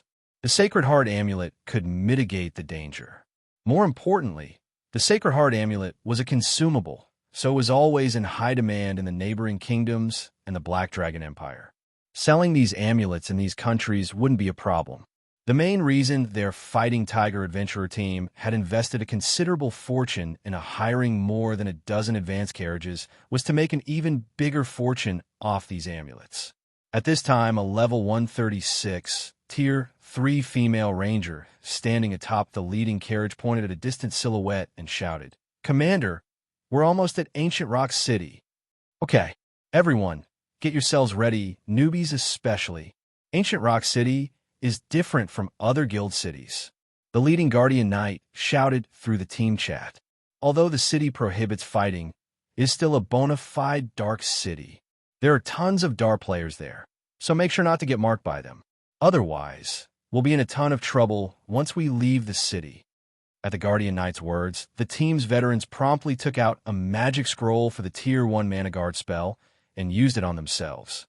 With the Mana Guard active, the common tracking mark would be ineffective against them.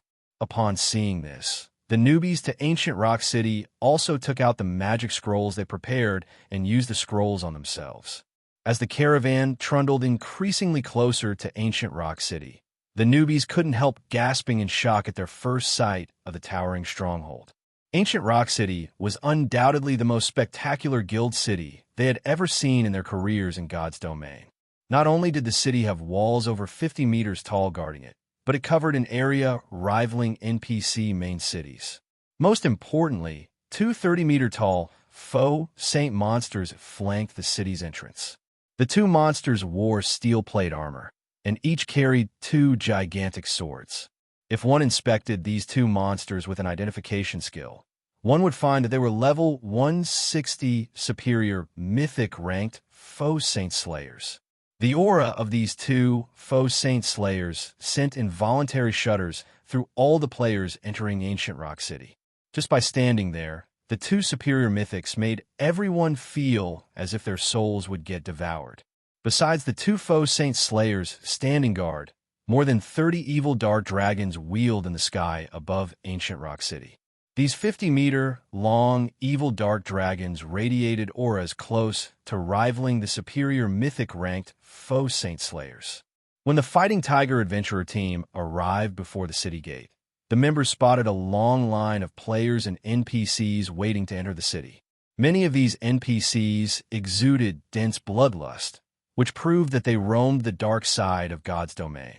At this time, however, even Tier 4 NPCs were obediently waiting in line. Amazing! There are so many Tier 4 monsters and NPCs here.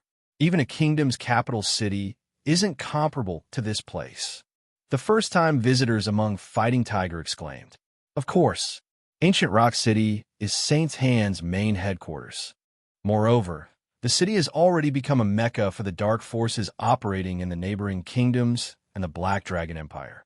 If we include the city's defensive structures, even the Outer World forces will have difficulty taking down Ancient Rock City. Now, many well-known and top adventurer teams are developing here, the leading Guardian Knight explained. From what I heard, the Superpower Miracle has also dispatched many experts to garrison Ancient Rock City.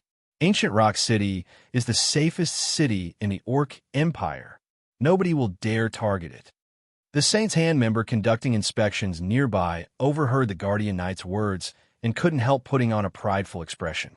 Currently, Ancient Rock City was only one step away from becoming a main city. Its combat power far exceeded that of guild cities of the various superpowers. Had Saint's Hand not been wary of the Outer World's NPC forces, it would have long since flattened the neighboring kingdoms and the Black Dragon Empire, becoming an existence surpassing the 5 great super guilds. However, as the Fighting Tiger Adventurer team was undergoing inspection, a gigantic figure suddenly approached Ancient Rock City from the distant sky. Its speed was as fast as a mighty gale, and it stopped only after arriving in front of the city. The steel behemoth, over 100 meters long, hung in the sky roughly 400 yards from Ancient Rock City, overlooking the entire city. Several dozen players stood on this steel behemoth. Read latest chapters at Wuxia World. EU. At this steel behemoth's appearance, the entire Ancient Rock City went into an uproar. It's the Crimson Dragon flying ship. That's Zero Wing's flying ship. Quick look, isn't that black flame? Nowadays, almost everybody in God's domain was familiar with the Crimson Dragon flying ship. After all, this thing had long since become Zero Wing's signature. Zero Wing was even using some of these flying ships to transport cargo across the sea, to the envy of many superpowers. However, Zero Wing's sudden visit to Ancient Rock City confused many of the city's players. Meanwhile, upon spotting the Crimson Dragon flying ship, the evil dark dragons patrolling the city's airspace let loose deafening roars. The two faux saint slayers standing guard by the city's entrance also raised their heads and gripped their weapons, going on full alert against the flying ship. As everyone in Ancient Rock City fell into panic and confusion, Feng looked down at the city below from aboard the Crimson Dragon flying ship and shouted, 5 minutes. I will give you 5 minutes to withdraw from the city if you do not wish to get dragged into Saint's Hand's problem. Anyone who doesn't withdraw after 5 minutes will disappear from God's domain together with Ancient Rock City. Chapter 2875, Ancient Rock City in Peril. Is Zero Wing planning to attack the city? This is crazy. Zero Wing must have lost its mind. How dare they attack Ancient Rock City? Inevitably, Ancient Rock City's inhabitants doubted Feng's declaration, with many of them considering a joke. Saint's Hand had continuously strengthened Ancient Rock City. Currently, the city's defenses were superior to those of other guild cities, and the combatants stationed within the city were more than enough to instill fear in the various superpowers. Not to mention, the dark forces of over a dozen countries gathered in the city. Apart from dark guilds, there were also plenty of NPC forces among these dark forces. These forces had paid a considerable price to settle in ancient Rock City and even treated the city as their base of operations. Anyone who dared to attack ancient Rock City would make an enemy of these dark forces. Be it dark guilds or dark NPC forces, every one of them had at least 2 or 3 Tier 4 combatants under their command. Moreover, Miracle had recently garrisoned the city, so there should be close to 200 Tier 4 combatants defending ancient Rock City right now. One could conquer an entire kingdom with that many Tier 4 combatants. Most importantly, ancient Rock City was currently an advanced guild city, only one step away from becoming a main guild city. Ancient Rock City's resident players weren't the only ones shocked by this situation. Beast Emperor, who was conducting research in the City Lord's mansion, inadvertently crushed the research instrument he held when he received news of Zero Wing's sudden arrival. Black Flame, how bold of you! It seems you've gotten arrogant while I was lying low. Beast Emperor growled with a cold glint in his eyes. Lord Beast Emperor, Black Flame is rumored to have reached Tier 5 already. Should we notify the Sacred Envoy?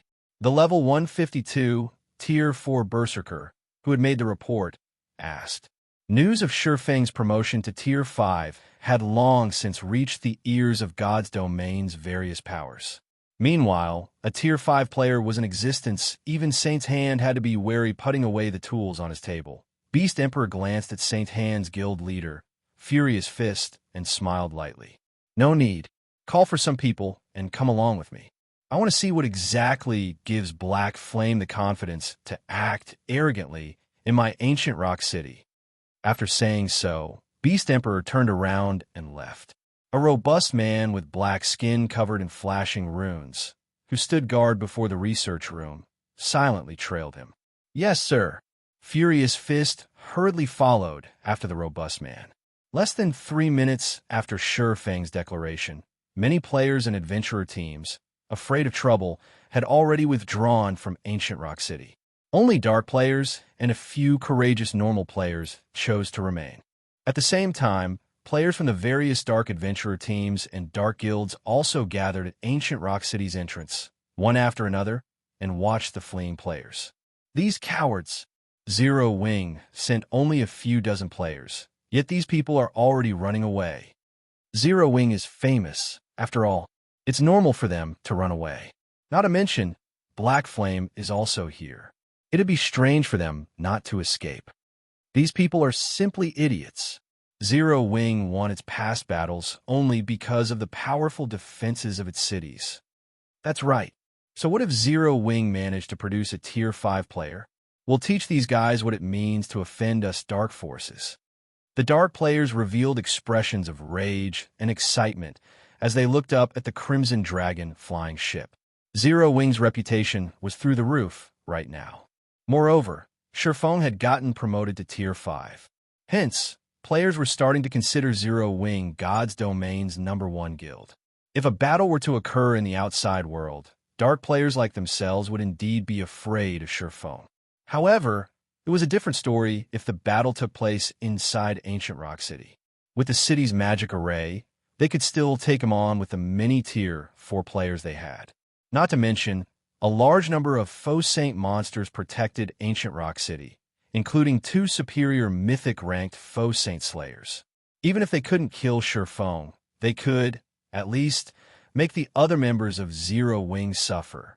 As the 5-minute limit approached, the number of players retreating from ancient Rock City also increased. At this time, the players that had withdrawn from ancient Rock City suddenly felt a chill envelop their bodies. Even Tier 3 experts found themselves partially kneeling on the ground.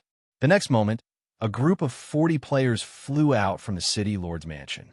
Apart from Furious Fist and Saint's Hand's Tier 4 executives, 17 players on the team were people that none of ancient Rock City's inhabitants had ever seen before. These 17 players looked nothing like humans. Not only were their bodies pitch black, but there were also flashing runes engraved all over their bodies. These players' auras were also stronger than even that of superior mythic monsters. When combined, their auras transformed into a tsunami that swept through the entire city and its surroundings. Amazing. Is this Saint's Hand's rumored Bloodstained Knight Legion? That's not all. Even Beast Emperor left the City Lord's mansion. It seems we'll have a good show this time. Indeed. I heard that Beast Emperor has constantly been plotting revenge on Zero Wing after getting slaughtered at the Secret Covenant Tower. Now that Zero Wing has come knocking on his door, there's no way Beast Emperor will spare Zero Wing. The various major powers experts standing atop the city walls were surprised when they saw Beast Emperor and the Bloodstained Knights making an appearance. At the same time, they were shocked by the Power Saint's hand displayed. The superpowers on the Eastern continent had always been fearful of Saint's Hand, and this situation greatly confused the various major powers. However, after seeing Saint's Hand's top combatants, they realized that the superpowers' fear of Saint's Hand wasn't without basis. Setting aside the fact that Saint's Hand had over 20 Tier 4 experts at the Void Realm or above, just the 17 rumored Bloodstained Knights were more than enough to instill fear into any player force. After all, even a Tier 4 player would tremble in fear if they had to go up against a Bloodstained Knight, let alone 17 Bloodstained Knights simultaneously. That would be a nightmare. Shortly afterward, Beast Emperor's group arrived above the city gate. Seeing this, the various powers' leadership promptly stepped forward to greet Beast Emperor. 1,000 Miles, one of Miracle's Vice Guild leaders, was even among them. 1,000 Miles' actions astonished the various major powers present. They never thought that even a superpower like Miracle would defer to Beast Emperor. After Beast Emperor responded to a few greetings, he flew into the air with his subordinates and glared at Feng on the Crimson Dragon flying ship. He then said coldly, "Black Flame, you and I could have stayed out of each other's way in the Orc Empire, yet you chose to come to attack me. So long as you apologize right now, I can ignore this transgression for the time being. Otherwise, none of you will be returning alive today." After Beast Emperor finished speaking, a frightening amount of evil energy erupted from the 17 Bloodstained Knights behind him, distorting the surrounding space and muddying it. The terrifying power within the evil energy made even those who had fled more than 1,000 yards from the city tremble. Moreover, the two foe Saint Slayers had flown to flank the Crimson Dragon flying ship, while the 30-plus evil Dark Dragons had surrounded it, thoroughly sealing off all of Zero Wing's escape routes. The fleeing players gasped at this scene. With such a force under Saint's Hand's command, the guild could take on even an empire. Damn it, I thought Saint's Hand was going to suffer this time, but it seems I miscalculated. Zero Wing has always relied on Black Flame to survive. Now, it seems Zero Wing has finally met its match. If this situation isn't handled properly, apart from Black Flame, the other Zero Wing members present probably won't leave alive. At this time, even a fool could tell how powerful Saint's Hand's forces were. It wouldn't be an exaggeration to say that even an NPC force with a Tier 5 combatant under its command wouldn't dare to offend Saint's Hand casually, let alone Zero Wing. Apologize? Feng laughed. Beast Emperor, it seems you're growing senile. Have you forgotten how you died at my hands last time? Read latest chapters at Wuxia World. You bastard. Feng's words enraged Beast Emperor. However, before Beast Emperor could say anything more, mana exploded from Feng's body. Immediately, an indescribably heavy pressure descended on the entire ancient rock city. World creation. The next moment, Beast Emperor and the others plummeted to the ground one after another. Even the Tier 4 experts standing on the city walls found themselves on one knee under the strong pressure. Chapter 2876, Shock. Impossible. Every player inside Ancient Rock City nearly had their eyes fall out of their sockets when they saw Beast Emperor and the other Tier 45 plummeting to the ground. Even the Zero Wing members present were stunned. This scene thoroughly exceeded their imagination.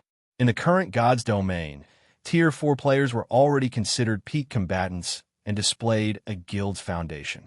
Yet, under Feng's mana domain, Beast Emperor and the other Tier 4 combatants on his side could exhibit only 20% or so of their usual combat power. They even lost their ability to fly and manipulate ambient mana. In the blink of an eye, These existences that originally stood at the peak of God's domain had become no different from Tier 3 players. At this time, let alone a Tier 5 player like Feng, even Tier 4 experts could slaughter ancient Rock City's defenders. This is the strength of Tier 5s. When the players who had evacuated ancient Rock City looked at Feng hovering proudly above the city, an indescribable sense of shock and horror filled their hearts. As veteran players of God's domain, they knew that a significant difference existed between tiers. They also knew that a Tier 5 player undoubtedly stood at the apex of all players in the current God's domain. However, only after witnessing the power of a Tier 5 player did they understand how large the gap between Tier 4 and Tier 5 was. In front of a Tier 5 existence, Tier 4 players would only be making fools of themselves if they tried to win by Xur tactics. The Tier 4 monsters among ancient Rock City's defenders, though, weren't as badly off as the Tier 4 players. Because monsters mainly relied on their basic attributes and rarely manipulated the ambient mana to do combat, their penalty was not as large as the Tier 4 players. Regardless, the mythic-ranked evil dark dragons still had their combat power reduced by half, whereas the superior mythic-ranked foe Saint Slayers had theirs reduced by 30%. Moreover, all of them lost their ability to fly. Against Tier 4 players capable of flight, they would be at a significant disadvantage. Unlike everyone else, Feng wasn't surprised at the scene before him. Everyone failed to understand that his mana domain was different from the average mana domain. Existences at the world creation standard could create a small world within their mana domains. The power of such a mana domain was on an entirely different level compared to the average mana domain. Even a Tier 5 existence would be at a disadvantage if they got caught within a Tier 5 world creation expert's mana domain without any countermeasures, let alone Tier 4 players and monsters. Meanwhile, after experiencing this unexpected turn of events, a hint of fear had surfaced in Beast Emperor's eyes. Despite this situation, he still sneered. "Black Flame, don't get too delighted just yet. Don't forget that this is ancient Rock City." As soon as Beast Emperor finished speaking, an enormous, threefold magic array manifested from the City Lord's mansion. After the magic array gathered mana from the surroundings for a brief moment, it released pulses of mana that enveloped the city.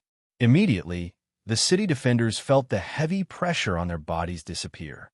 Now, although Feng's mana domain still subjected everyone to a certain degree of suppression, their combat power had recovered to 80% of their usual. More importantly, they had also regained their ability to fly. Feng was slightly surprised when he looked at the barrier enveloping ancient Rock City. What a powerful barrier. It seems you've invested quite a lot into this city.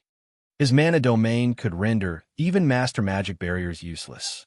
One would need to use at least a Grandmaster Magic barrier to contend with his mana domain. Meanwhile, Grandmaster Magic arrays were incredibly rare in God's domain, let alone a Grandmaster Magic array that could cover an entire city. The value of every set of scrolls for such a magic array could rival that of fragmented legendary items. Black Flame, do you think you're the only one with the means to defend cities? Looking at Feng, Beast Emperor sneered. This is an ancient Grandmaster Magic array. Although ancient Rock City hasn't reached the main city level yet, it is no weaker than a main city in terms of defense. Although you're Tier 5, don't even think about taking down ancient Rock City. A main city's defensive magic array was wholly capable of withstanding Tier 5 attacks. So long as the magic array had a constant energy supply, even Tier 5 existences shouldn't think of penetrating it. Meanwhile, exhausting the energy supply of a main city's defensive magic array wasn't something just one Tier 5 existence could accomplish. One would need several Tier 5 individuals or siege weapons with Tier 5 destructive power to do so. However, Zero Wing only had one Tier 5 combatant now. In other words, breaking through ancient Rock City's defensive barrier would be nothing but a pipe dream. When Beast Emperor finished speaking, the members of the various powers in ancient Rock City sighed in relief. They then looked at Feng with sneers on their faces. Black Flame, so what if you're Tier 5? That's right. What can you do by yourself? When Feng had extended his mana domain before, everyone within Ancient Rock City had felt strong pressure overwhelming them. Saint's Hand's Tier 4 experts were no exception.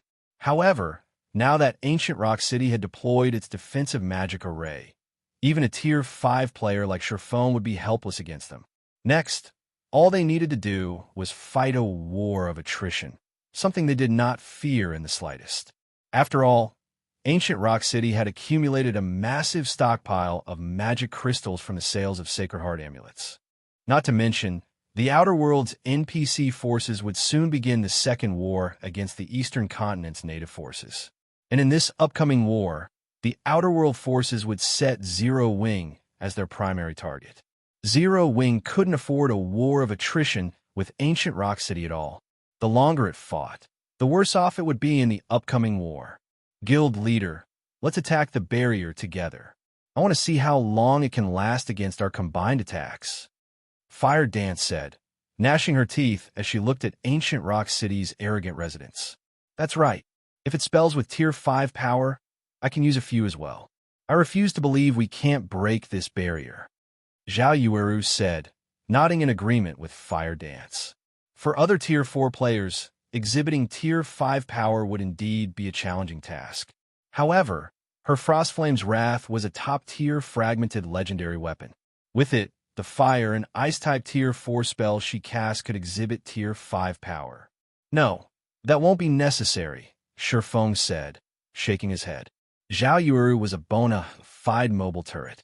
If he hadn't gotten promoted to Tier 5, she would rank at the very top of Zero Wing in terms of firepower. However, besieging a city was different from attacking monsters. The defenders inside the city could launch attacks to counter Zhao Yueru's spells. The defenders could even target her directly, preventing her from casting her spells altogether. This would drastically reduce Zhao Yueru's ability to damage the defensive magic array. Having only the occasional Tier 5 attack land on the defensive magic array would yield hardly any effect. But we can't just sit still and do nothing, right? Zhao Yueru said in annoyance. Although she knew that she couldn't contribute much, it was still better than nothing. Moreover, if they allowed Saint's Hand to continue behaving so arrogantly, it would deal a massive blow to Zero Wing's morale. After all, Zero Wing had already declared to the public that it would capture Ancient Rock City. Currently, everyone was watching this fight. The various powers absent from this battlefield were no exception.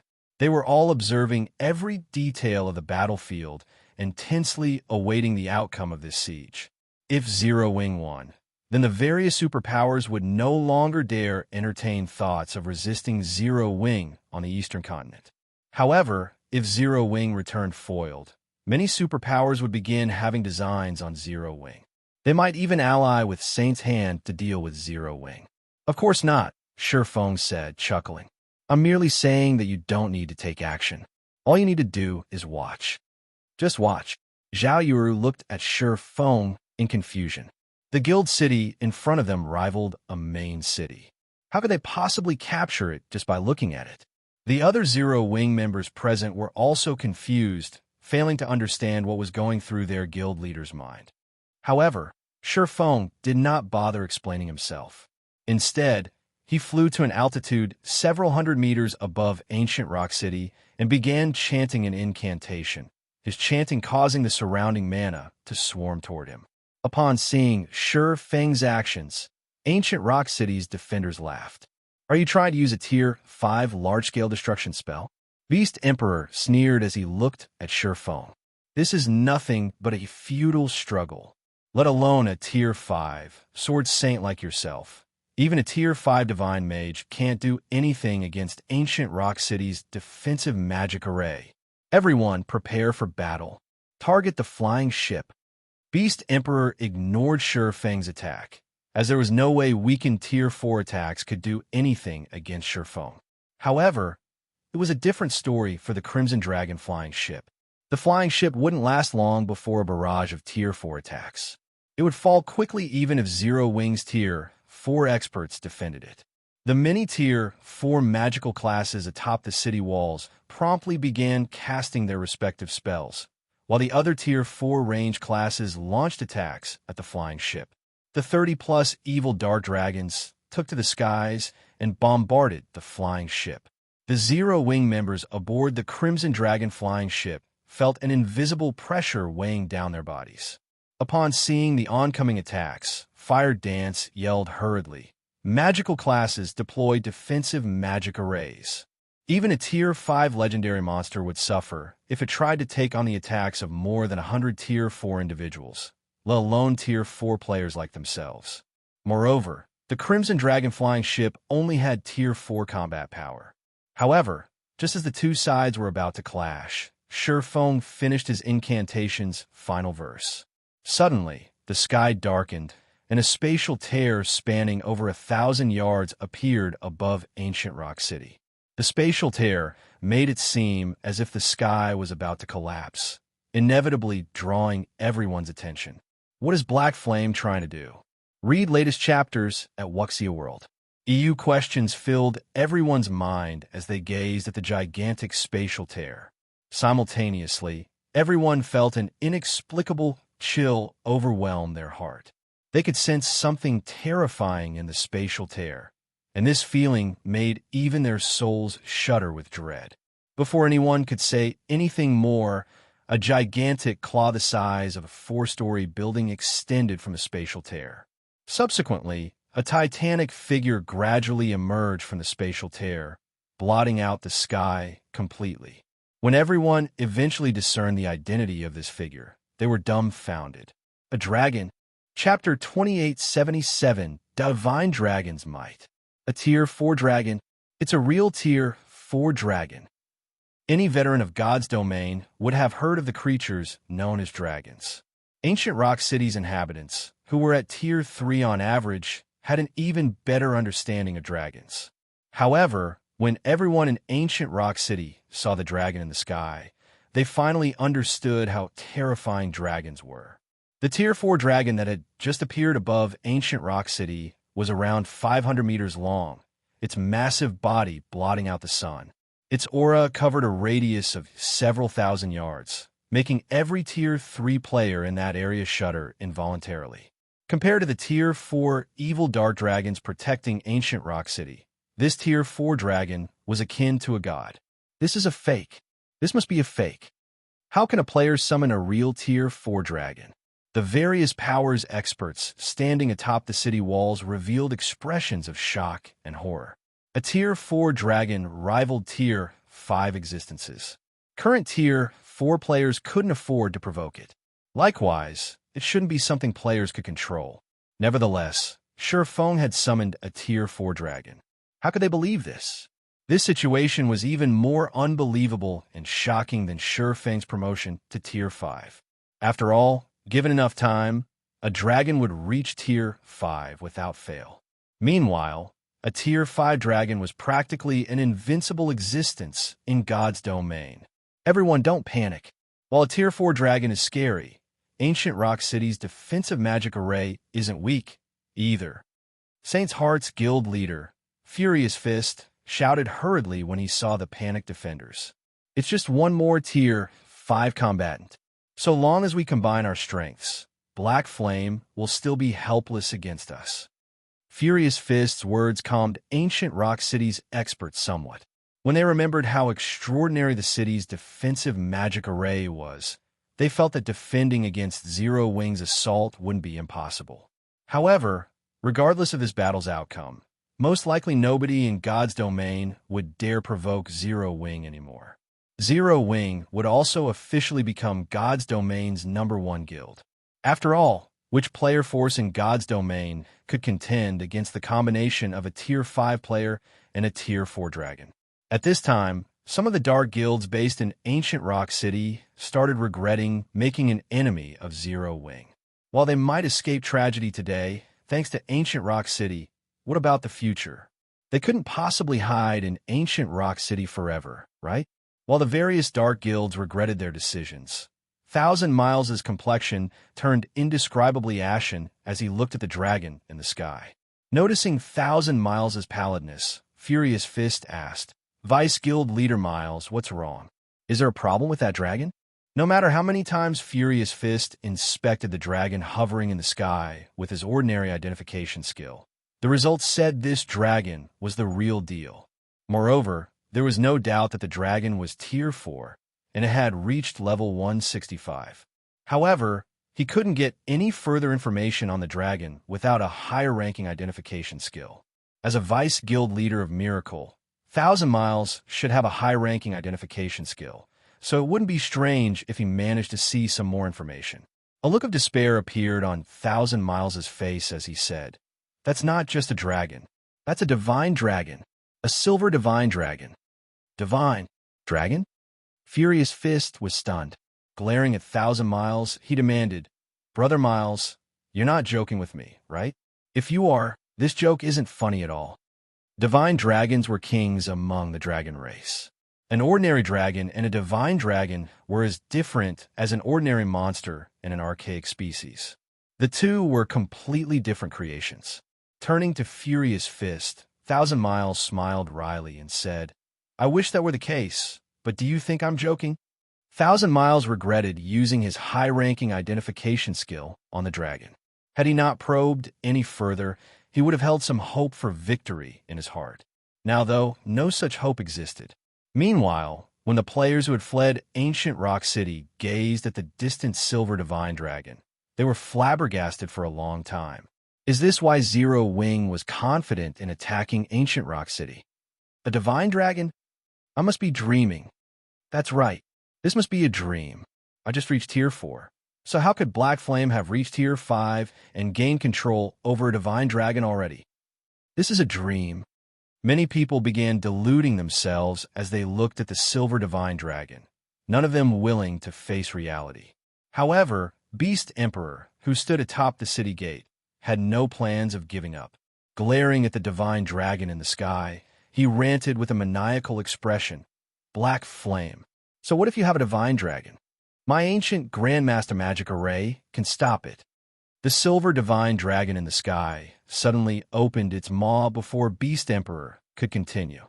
The next instant, all mana within a 10,000-yard radius vanished, and everyone within this area felt indescribably stifled. Roar! Accompanied by a deafening roar, a beam of divine light devoured the entire ancient Rock City. Divine Dragon's Breath. When the dazzling divine light descended upon ancient Rock City, it forced all players within a radius of several tens of thousands of yards to shield their eyes. The divine light gradually faded away, and only then did everyone open their eyes again to inspect the breath attack's effect. This? How? Impossible.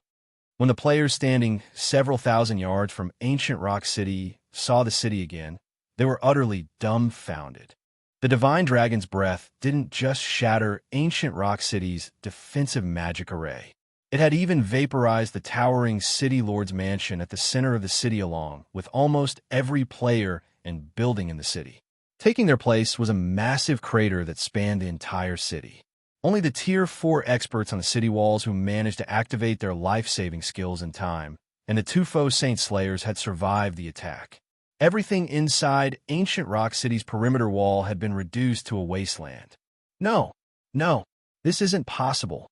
Beast Emperor fell into chaos and madness as he looked at what remained of his city. And he wasn't alone. Furious Fist's mind also stopped working at this cataclysmic scene, his body crumbling powerlessly to the ground.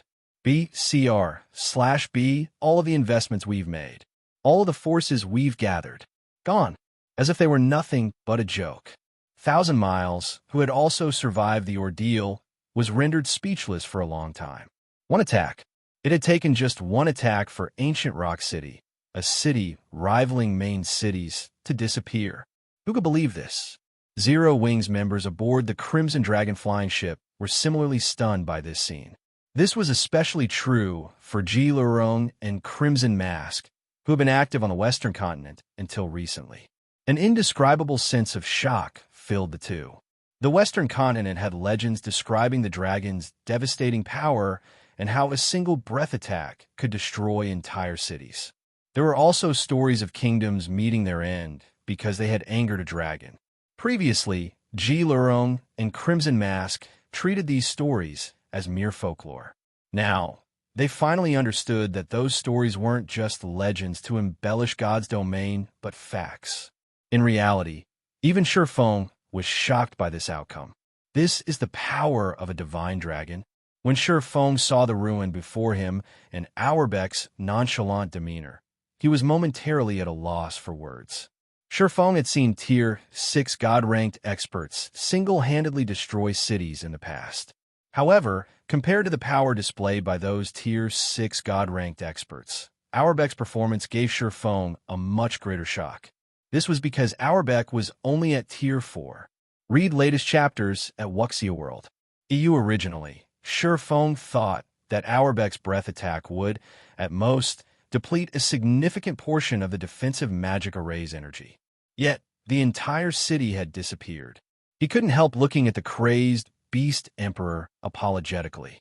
He even wanted to tell Beast Emperor that he hadn't done this on purpose. Of course, while Feng pitted Beast Emperor, he did not show the latter any mercy. Unsheathing the Abyssal Blade, he activated the Tier 4 Darkness Bind, binding Beast Emperor and the other surviving defenders. Now that ancient Rock City's defensive magic array was no more, Beast Emperor and the others were subject to the full power of Feng's mana domain. Without the ability to manipulate the ambient mana, Beast Emperor and the others were basically Tier 3 players with above-average basic attributes. Hence, they were utterly incapable of resisting Feng and got caught easily. And under the restraint of Darkness Bind, they couldn't die even if they wanted to. After Feng destroyed ancient Rock City and captured Beast Emperor and the others, news of this battle spread like wildfire across the entire God's domain. Chapter 2878, Ancient Rock City's Secret Fire Dragon Empire, Flame Dragon City, Mythology's Residence. A Tier 3 ranger barged into the meeting room occupied by Mythology's executives, earning the dissatisfaction of Situ Qingtian and the others in the room. Looking at the ranger, Situ Qingtian asked in a displeased tone, "Did something happen?" "It's news of Zero Wing," the ranger said hurriedly. "According to your orders, we've kept tabs on Zero Wing. However, just a moment ago, Zero Wing destroyed ancient Rock City." Upon hearing the ranger's words, Cold Shadow responded dubiously, "Impossible. It's only been around 10 minutes since Zero Wing arrived at ancient Rock City. Even if Black Flame is Tier 5, they can't possibly capture the city so quickly." Ancient Rock City was Beast Emperor's base, and the man had long since armed the city to the teeth. Beast Emperor also had the evil god's temple's backing, a powerful existence capable of going against the war god's temple. Although Feng was a Tier 5 player, capturing ancient Rock City should be tough. No, Vice Guild Leader Zero Wing didn't capture ancient Rock City. It razed the entire city in one blow. Ancient Rock City is now a ruin. The ranger countered, shaking his head. He then took out a magic crystal recorder and placed it on the meeting table. "This is the battle video we received." Immediately, the magic crystal recorder projected the image of a dragon. With just one breath attack, this dragon leveled the entire ancient Rock City, leaving nothing unscathed. A Tier 4 divine dragon. It managed to destroy the entire ancient Rock City in one hit. Deathly silence enveloped the meeting room momentarily as Mythology's executives stared at the video projection with gloomy expressions. Shock and fear also surfaced in their eyes. Their astonishment was so obvious that even the reporting Tier 3 ranger could sense it. No wonder he dared refuse our two guilds' partnership. So this is the reason for his confidence. Cold Shadow looked at the Tier 4 divine dragon and the ruined ancient Rock City in the video with complicated feelings. Feng had been a minor character unworthy of her attention in the past, when Zero Wing was a guild reliant on external items to defend its territories. Yet, both Feng and Zero Wing were now bona fide titans that even Mythology could not and would not dare to offend. What was even more laughable was that just a moment ago, Mythology's executives had been discussing how to take revenge on Zero Wing in secret. Now, however, Black Flame, I indeed underestimated you before.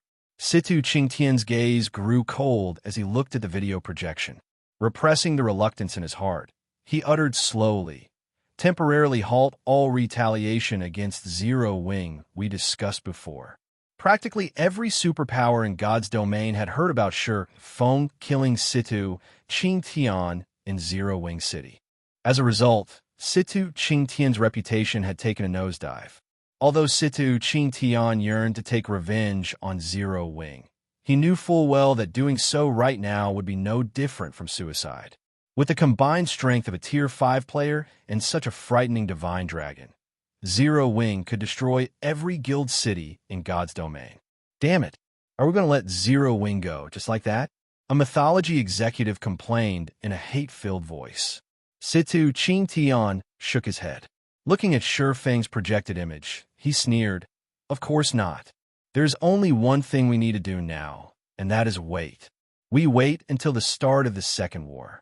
Even if Zero Wing has Black Flame and that divine dragon, it still can't stop the Outer World's advance.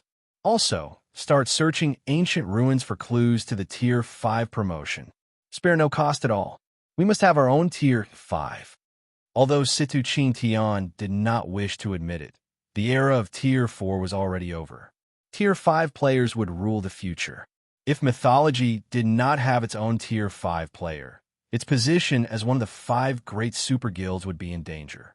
Shortly after Situ Qingtian issued his command, the other superpowers of God's domain also issued similar commands. They frantically searched ancient ruins for clues to help their Tier 4 experts get promoted to Tier 5 as quickly as possible while quietly awaiting the arrival of the Second War of Worlds. Meanwhile, inside the Orc Empire's ancient rock city, Fire Dance and the other Tier 4 experts of Zero Wing finally killed the 2 surviving Faux Saint Slayers. The deaths of the 2 superior mythic monsters granted everyone a generous amount of EXP, and they all managed to gain at least 1 level. However, compared to the EXP the Faux Saint Slayers contributed, Feng was more interested in the pitch-black stones the 2 monsters dropped after death. Previously, whenever players killed mythic-ranked Faux Saint monsters, the player who landed the finishing blow would have a dark gray mist invade their body. This gray mist would increase the player's affinity with mana for a lengthy period. This was also why Feng had not taken action against the Faux Saint Slayers and had instead allowed Fire Dance and the others to kill the 2 monsters. Yet, the 2 Slayers did not release any mist from their bodies. Instead, they each dropped a fist-sized stone. What dense soul energy! Feng was surprised when he spread his senses across the 2 black stones. When his concentration had reached Tier 5, his soul had also undergone a qualitative improvement. It was akin to his soul liquefying. However, compared to the soul energy in the pitch-black stone, his soul energy was nothing. After all, these 2 stones were solidified soul energy. Guild leader, are those things useful? Kola asked curiously as he looked at the black stones in Feng's hands. More than that. Smiling, Feng said to Zero Wing's members, "They're even better than fragmented legendary items. Is there anyone here with concentration at the Tier 4 peak standard?" After Zero Wing's members exchanged glances, only Violet Cloud stepped forward. "Guild leader, my concentration reached the Tier 4 peak standard recently. However, the 2 Vice Guild leaders should have reached this standard too." "Good. Take this soul stone. Afterward, find a quiet place and eat it. It should increase your concentration standard. If you're lucky, you might even raise it to Tier 5, Feng said as he handed one of the black stones to Violet Cloud. He then said to the others, "If anyone else manages to reach the Tier 4 peak standard, you can get this soul stone from me." The other Zero Wing members nodded their heads, none of them objecting to Feng's method of distribution. However, when Beast Emperor, who was restrained in a corner, saw Feng's actions, he dearly wanted to strangle Feng to death. Feng was actually treating the 2 Faux Saint Slayers' cores as a snack and letting others eat them. This was simply outrageous. He had fed the 2 Faux Saint Slayers the souls of tens of thousands of Tier 3 players to transform their cores into a soul core. So long as he had a soul core, he could create another Faux Saint Slayer. Yet Violet Cloud received one of these soul cores as a snack. Black Flame, you'll pay for this. Beast Emperor bellowed as he glared at Feng. It doesn't matter even if you caught me. The evil god's temple's rise is already a foregone conclusion. At that time, the Faux Saint army will devour everyone from Zero Wing. Foregone conclusion? Feng laughed. Looking at the restrained Beast Emperor, he pointed at the ruined Saint's hand residence in the distance and asked, "Are you talking about that secret land beneath your guild residence?" "I don't know what you're talking about." Beast Emperor stammered in a panic. "No need to pretend. Do you think Tier 5 is a joke?" Feng rolled his eyes at Beast Emperor. While Ancient Rock City's defensive magic array was still active, Feng hadn't been able to sense the secret land's existence. However, with the defensive magic array gone, nothing in Ancient Rock City could hide from his Tier 5 world creation mana domain. Moreover, Feng had already been suspicious about how Beast Emperor had managed to develop Ancient Rock City to its current level. Zero Wing had poured an astronomical amount of resources into developing Stone Forest City and Zero Wing City. Yet, the two cities were still stuck as intermediate cities, far from becoming advanced cities. So, how did Ancient Rock City develop into an advanced city that was close to becoming a main city? Only a fool wouldn't suspect there was a secret behind this achievement. Black Flame. Beast Emperor was momentarily enraged at Feng's ridicule. However, he soon calmed down and said, "So, what if you've discovered the evil god's secret land? Do you think you can defend it? Even if you've captured me, I will still spread this information to the entire god's domain. At that time, even the outer world forces will be drawn here. Do you think you can stop all of them?" The evil god's secret land was originally his biggest secret and something he had invested heavily in. This secret land was also why he had gained his current power. Although the evil god's secret land would be of significantly less help to those not belonging to the evil god's temple, the benefits were still enough to drive everyone in God's domain wild. How would I know if I don't try? Suddenly, Feng executed a slash at Furious Fist, instantly killing him. As Furious Fist collapsed reluctantly to the ground and transformed into countless particles of light, two items appeared in his place. Of the two items Furious Fist dropped, one was a piece of epic equipment, while the other was a token. Beast Emperor's complexion paled when he saw the token. This token was none other than Ancient Rock City's City Lord's token. With this token, one could take control of Ancient Rock City. Only, Beast Emperor couldn't figure out how Feng knew Furious Fist had held the City Lord's token. Read latest chapters at Wuxia World. It seems my luck is good. Feng was a little surprised when he saw the City Lord's token. It dropped on the first kill. Beast Emperor nearly fainted when he heard Feng's words. What Beast Emperor didn't know was that aside from Beast Emperor, everyone else held no value as prisoners in Feng's opinion. Meanwhile, the City Lord's token couldn't be taken out of the city. Otherwise, it would be automatically teleported back to the City Lord's mansion after some time. And with how precious the City Lord's token was, Beast Emperor naturally wouldn't leave it to just anyone. The person holding the token would have to be a Tier 4 guild executive of Saint's Hand at the very least. Hence, if Furious Fist hadn't dropped the City Lord's token, Feng would have killed Saint's Hand's Tier 4 experts one by one until it dropped. The instant Feng picked up the City Lord's token, a system notification rang in his ears. Chapter 2879, Colossal Wealth System. Congratulations. You have obtained Ancient Rock City's City Lord's token. Do you wish to bind the token? Once bound, you will become Ancient Rock City's ruler and obtain full authority over the city. Feng chose to bind the token without hesitation. System, binding in progress. You will have full authority over Ancient Rock City after 4 hours. You should not move beyond 1,000 yards from a city during these 4 hours. If you leave this area or get killed during this time, the binding process will be cancelled, and you may not make another binding attempt for 1 natural day. CES 4 hours? Feng was a little surprised by the notification. Has it reached the main city standard already?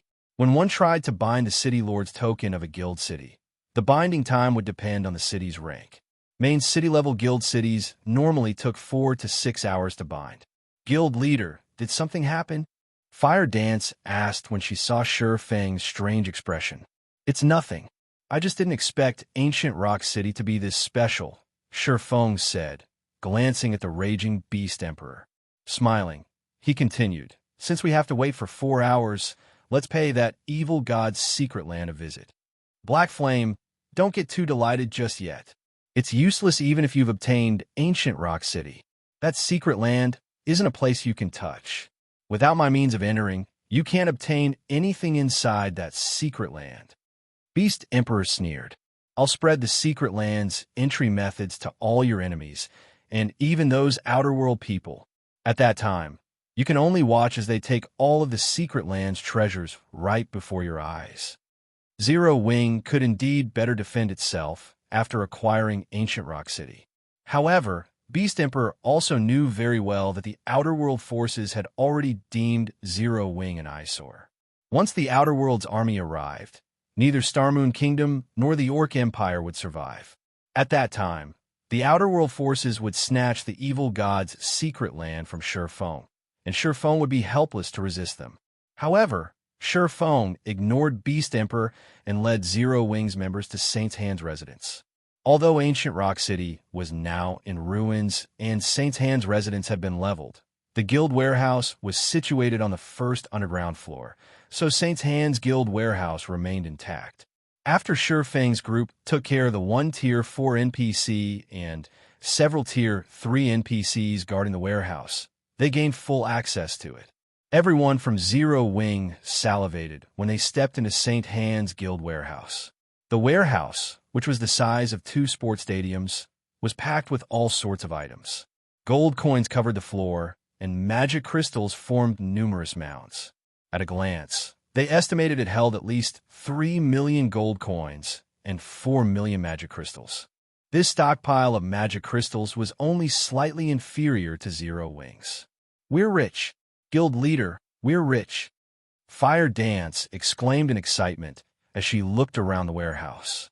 With all these coins and magic crystals, we won't have to worry about upgrading the buildings of our cities anymore. Zero Wing City's public opening had indeed generated a lot of additional income. Unfortunately, the guild's expenditure still exceeded that amount. This was because Zero Wing City's public opening necessitated an increase in the city's security. The city had to recruit many NPC soldiers to fill as many of the 30,000 slots as possible. While Zero Wing could skim on the benefits provided to the hired soldiers by virtue of Zero Wing City being a main city, the cost of employing level 150-plus Tier 3 NPCs was still high. With everything taken into account, maintaining a Tier 3 NPC cost 5 gold coins. If Zero Wing City filled all 30,000 of its soldier slots with Tier 3 NPCs, the NPC soldiers' daily upkeep alone would total 150,000 gold. Moreover, this still did not include the NPCs' weapons and equipment or the maintenance costs for the Tier 4 NPCs hired. Simply put, Zero Wing's daily expenditure had skyrocketed after Zero Wing City's public opening. At this time, the guild's stockpile of coins was close to empty. Fortunately, thanks to Saint's Hand's contribution, Zero Wing's warehouse would soon be rich again. Seeing Fire Dance's joy, Feng chose to hide the fact that Ancient Rock City's reconstruction would probably eat up all of this money. Zero Wing might even need to provide additional funds. Guild leader, come here quick. There are 7 luminaries crystals here. Blackie said after opening a chest as tall as he was. With glittering eyes, he continued, there are at least 50,000 units here. That's even more than what we have. Before Feng left for the Western continent, he had tasked Blackie with acquiring as many 7 luminaries crystals as possible. Hence, Blackie placed particular importance on the crystals. However, Zero Wing's warehouse currently had only around 30,000 units of 7 luminaries crystal despite his efforts. And if it weren't for Zero Wing having a monopoly over the Arctic Canyon, this amount would be even lower. Yet, Saint's Hand's warehouse had more than 50,000 units of 7 luminaries crystal. That's nothing. Blackie, come over to my spot. I'll let you know what real wealth is, shouted Cola, who stood in another corner of the warehouse, as he pointed at the several hill-sized chests beside him. All of these chests here are full of epic materials or above. From what I can tell, there are at least 300,000 epic materials, 20,000 inferior legendary materials, and 3,000 legendary materials. Everyone, including Feng, was stunned when they heard Cola's words. This was on the level of a kingdom's treasury. Ordinary kingdoms might not even reach this standard.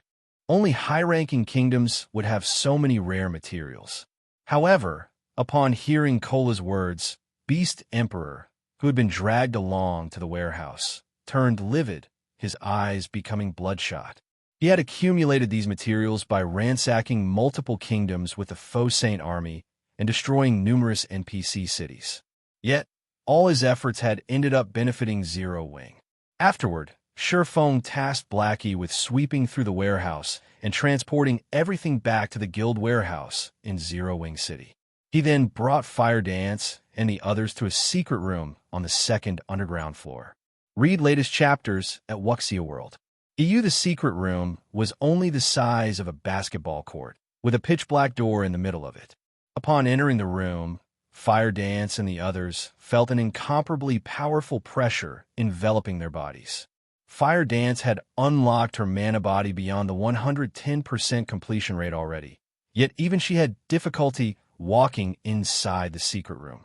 After 3 steps, the pressure was so strong that she couldn't move her body. If an ordinary Tier 4 player were to enter this room, they would most likely crumple to the floor, unable to advance even a single step. Ha! I already said that you people would never be able to touch the evil god's secret land. Beast Emperor laughed when he saw Fire Dance and the others immobilized. He then looked at Feng and taunted, "Black Flame, it's the same even if you're Tier 5. Without my special method, none of you should think of entering." Beast Emperor had reached the peak of Tier 4 already. He also had the benefit of being an evil god worshipper.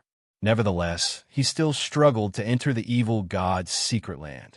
This was why Beast Emperor was confident that Feng would be helpless against the evil god's secret land, even though he had discovered its existence. Is that so? Feng stepped into the secret room after glancing at the laughing Beast Emperor. Chapter 2880, God Mode's Secret Land. What bold words. I want to see just how far you can go. Beast Emperor watched with ridicule and complacency as Feng entered the secret room. He was fully confident that the evil god's secret land would repel Feng. However, after Feng entered the room, 1 step, 2 steps, 3 steps, apparently unhindered by the oppression the pitch-black door exerted, Feng advanced 20 steps without stopping. He showed no signs of discomfort whatsoever. It was as if the pressure that rendered even experts at the peak of Tier 4 helpless was nothing to him. Confusion flooded Beast Emperor's heart as he looked at Feng. What's going on? When Feng arrived before the pitch-black door, let alone Beast Emperor, even Fire Dance and the others were stunned. How did you do it, guild leader? Fire Dance asked, unable to contain her curiosity. The intensity of the pressure she felt from the secret room was unprecedented. Even the divine might she experienced in Lightforge City could not compare. After taking 3 steps into the room, she could no longer advance by even another inch. She couldn't even lift her feet. While Tier 5 players were indeed stronger than Tier 4 players, the disparity shouldn't be so significant. Logically, there was no way Feng would remain unaffected by the room's oppression. At Fire Dance's question, the other Zero Wing members also looked at Feng curiously. How did I do it? Seeing everyone's curious expressions, Feng smiled faintly and said, I just walked here, of course. However, I did use a little technique. Technique? The Zero Wing members were momentarily stunned. They hadn't seen anything peculiar about Feng's gait. He had merely walked to the door in a normal fashion. Moreover, how could a technique completely mitigate such terrifying pressure? However, when Beast Emperor heard Feng's words, he stared at the latter as if he had just seen a ghost. No, impossible. Who are you? How can you know such a technique? There was indeed a trick to approaching the pitch-black door. However, Beast Emperor had never told anyone this trick. He was the only player in God's domain who knew it. Moreover, even if one knew the trick, one still couldn't approach the door without the evil god's blessing. Feng couldn't help rolling his eyes at Beast Emperor. The technique required to approach this door is indeed complicated, but do you think the fundamental technique to manipulate the various elements of mana is unique to the evil god's temple? When Feng saw the pitch-black door and the hurdle fire dance and the others faced after entering the secret room, he quickly noticed a similarity between the secret room and the Dragon Temple's trial area. In the Dragon Temple's trial, players had to construct a bridge using mana's various elements. The secret room, on the other hand, was filled with chaotic mana. The closer to the pitch-black door, the more chaotic the ambient mana was. What players needed to do was return this chaotic mana to its original state. Only by doing so could players approach the door. Simply put, both places tested players' usage of the various elements of mana. For Feng, who had already mastered the basic usage of the various elements of mana, approaching the pitch-black door was a walk in the park. It was much easier than the trial in the Dragon Temple, which had required him to expend a lot of concentration and manipulate a significant amount of mana. The secret room, on the other hand, did not put a burden on his concentration or require him to manipulate a lot of mana. The secret land aside, this room is quite a good training spot for those seeking to learn the basic usage of the various elements of mana. Scrutinizing the secret room, Feng said happily, "I was worrying about how to help everyone accomplish this, so this saves me a lot of time." It wasn't easy to learn to manipulate the various elements of mana independently. Even if he provided Zero Wings members with an explanation, the learning process would be highly inefficient without a reference. They could be taking a dead end for all they knew. The secret room just so happened to provide players with an environment for testing their application of the various elements of mana. It was undoubtedly a precious training ground. One would also have an easier time getting promoted to Tier 5 if they trained here, as having the ability to manipulate the individual elements of mana was crucial in constructing a Tier 5 mana body. When Beast Emperor heard Feng's words, he promptly fainted. Ignoring the unconscious Beast Emperor, Feng set his sights on the pitch-black door. The door was 5 meters tall and 2 meters wide, made of a material Feng didn't recognize. When he opened the door, a pitch-black whirlpool greeted him. The vortex exuded divine might, and players at Tier 4 or below shouldn't even think of setting foot into this whirlpool. After Feng inspected the whirlpool with omniscient eyes, a few lines of information appeared before him. Evil God's Secret Land. God Mode Secret Land Raid. Level 150 to 200. What a powerful secret land. The displayed information astonished Feng. Now, he understood why Beast Emperor was confident he couldn't obtain the evil god's secret land. Secret lands were like dungeons in God's domain. The higher their ranking, the higher their raid difficulty. God Mode was the highest difficulty for secret lands. Unlike dungeons, though, secret lands would not reset. According to Feng's memories, there were less than 10 level 150 plus God Mode secret lands in the entire God's domain. Meanwhile, even Tier 6 God-ranked experts could fall in a level 150 plus God Mode secret land. However, countless player forces would seek to enter a level 150 plus God Mode secret land. It was also a place all Tier 5 players had to enter. This was because these secret lands held clues to the Tier 6 promotion, which player who had climbed to Tier 5 wouldn't wish to advance further and reach Tier 6. Hence, God's domain's various forces would fight over any level 150 plus God Mode secret land that appeared. It seems I'll now have to defend Ancient Rock City, no matter what. Feng sighed as he looked at the evil god's secret land. Due to the Outer World Forces invasion, he had intended to defend Ancient Rock City only temporarily. After all, Zero Wing had limited combat power.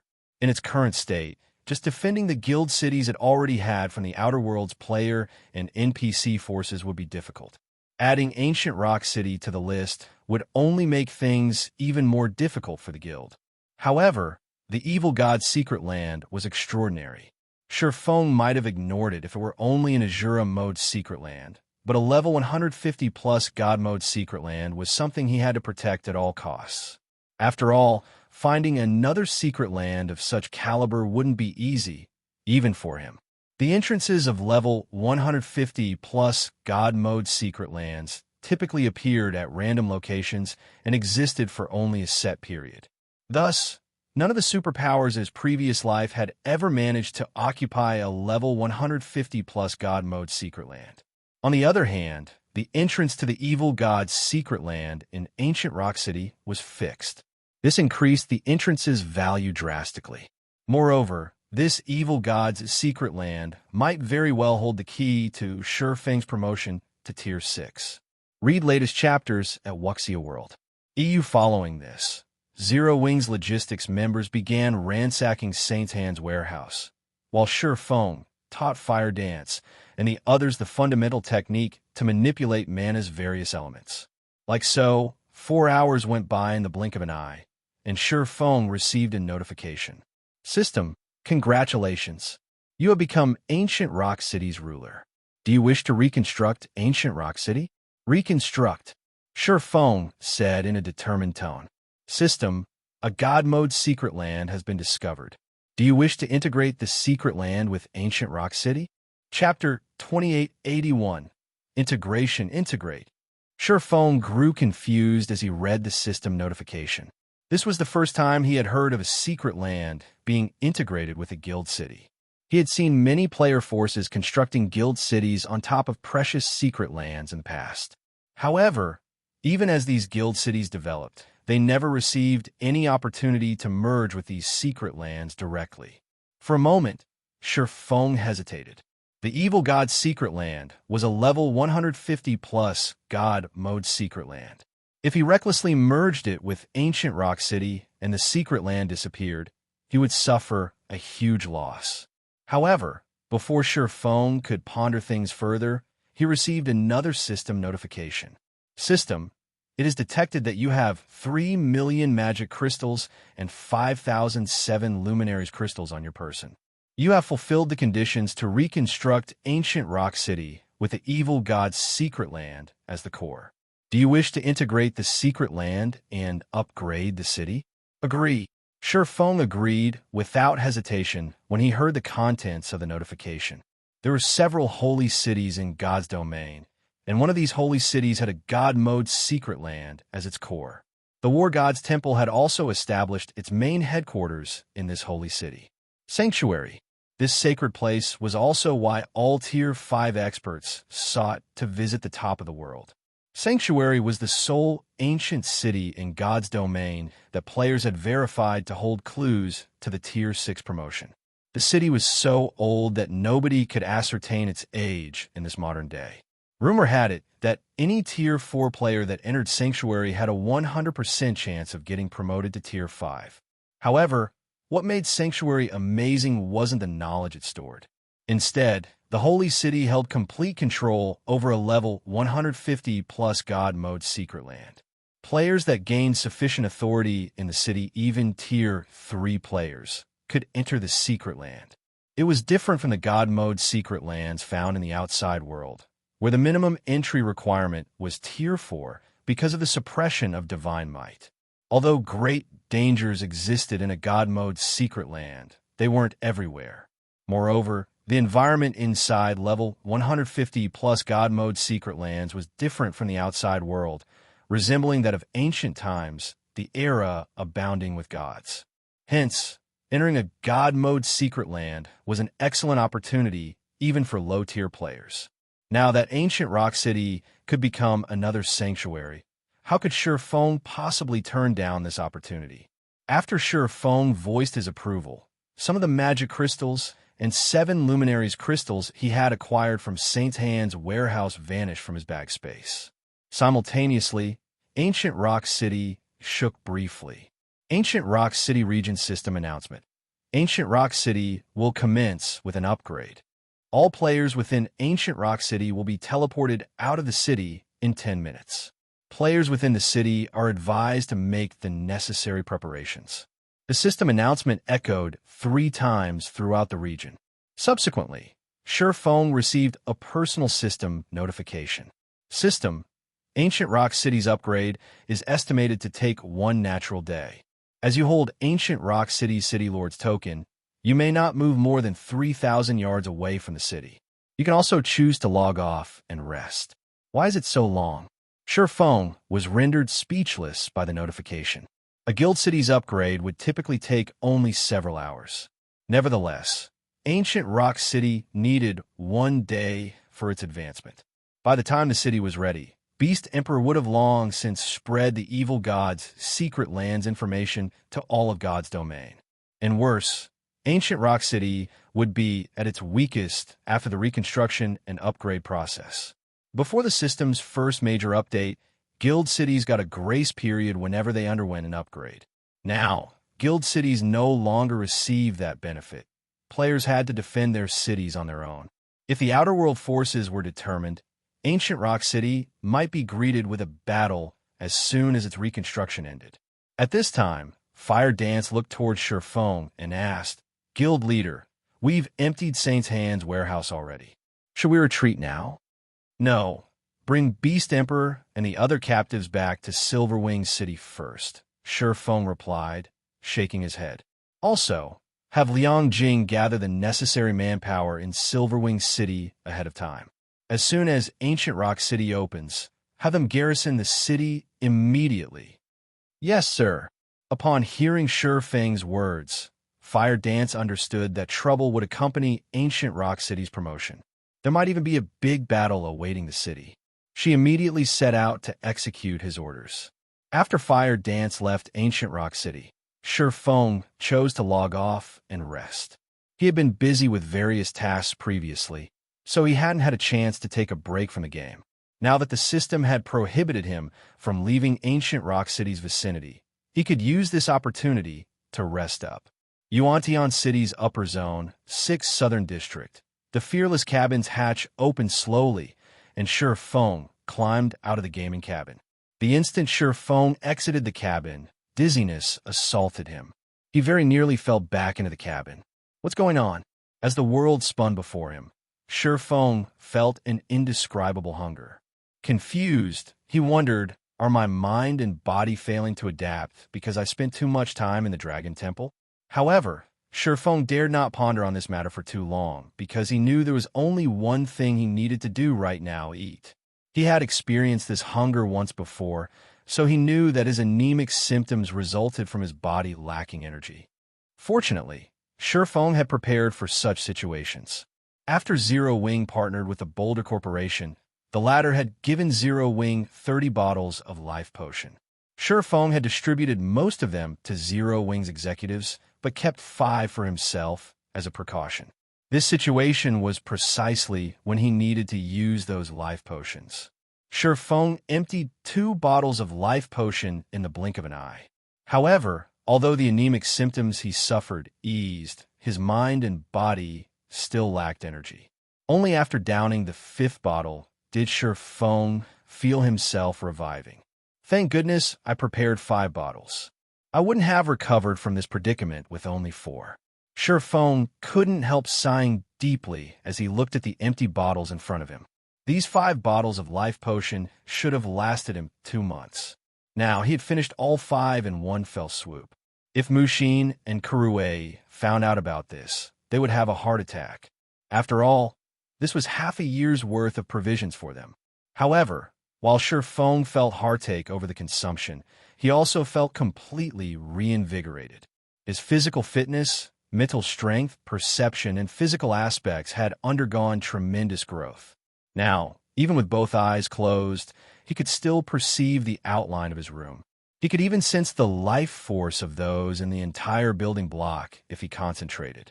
This was simply unbelievable. Could I have become a mental strength master already?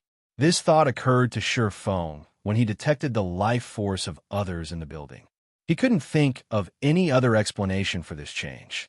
Only the rumored mental strength masters might have such an ability. Read latest chapters at Wuxia World. EU at this time, even his view of the world had changed. After Feng immersed himself in this experience for a dozen minutes, he smiled. Although I don't know if I've become a mental strength master or not, with my current standard, I shouldn't have to worry about the mental strength master backing Lu Tiandi. Thinking up to this point, Feng tidied up himself and left his house. He planned to visit the Five States Corporation's mansion to replenish the resources necessary for both his and Zero Wing's development. Previously, he had been worried about Lu Tiandi's mentor targeting him, so he hadn't dared to venture too far from his residential area. Now that his strength had improved significantly, he naturally didn't have to hold back anymore. He could do his tasks without worry. Chapter 2882. Upper Zone Transaction. When Feng exited his home and looked at the surrounding streets and buildings, a faint smile appeared on his face. How generous. He actually sent over a dozen half-step grandmasters to keep an eye on me. He had been living in the Upper Zone for quite some time now.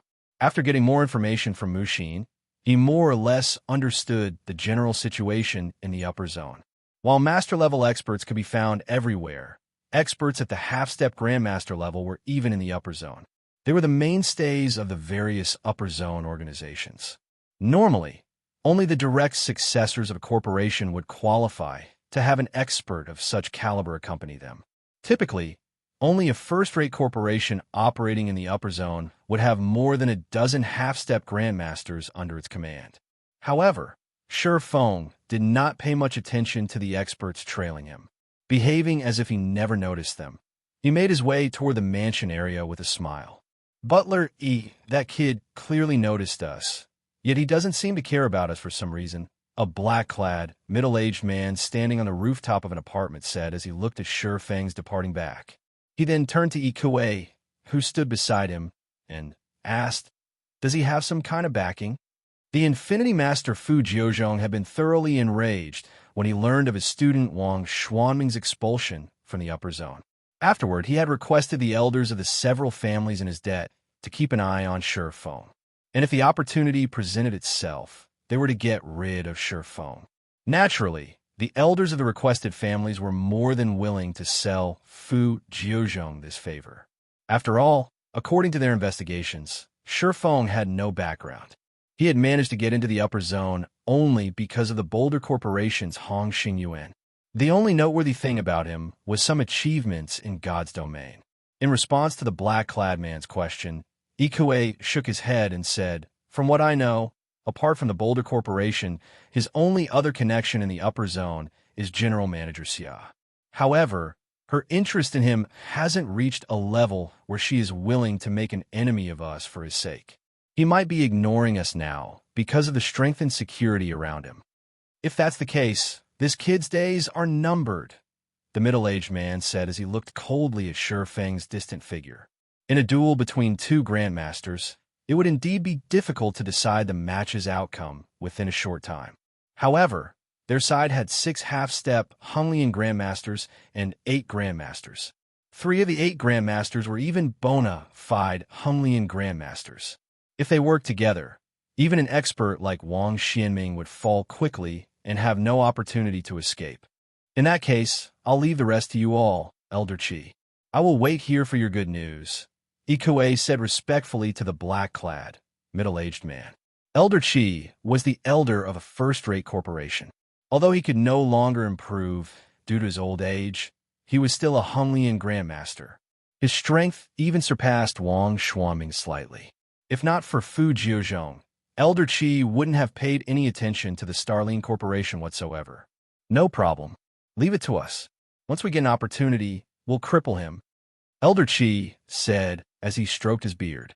"We'll teach this kid that he can't offend just anyone he wants in the Upper Zone." The Upper Zone was indeed a safe place, as even mental strength masters wouldn't dare take a life here. Otherwise, the Green God Company would investigate the matter. Even a mental strength master shouldn't think of continuing their days in the Upper Zone at that time, because this was the Green God Company's bottom line. However, teaching someone a lesson or crippling them was a different story. If the Green God Company did not catch the culprit red-handed, it would turn a blind eye to the matter.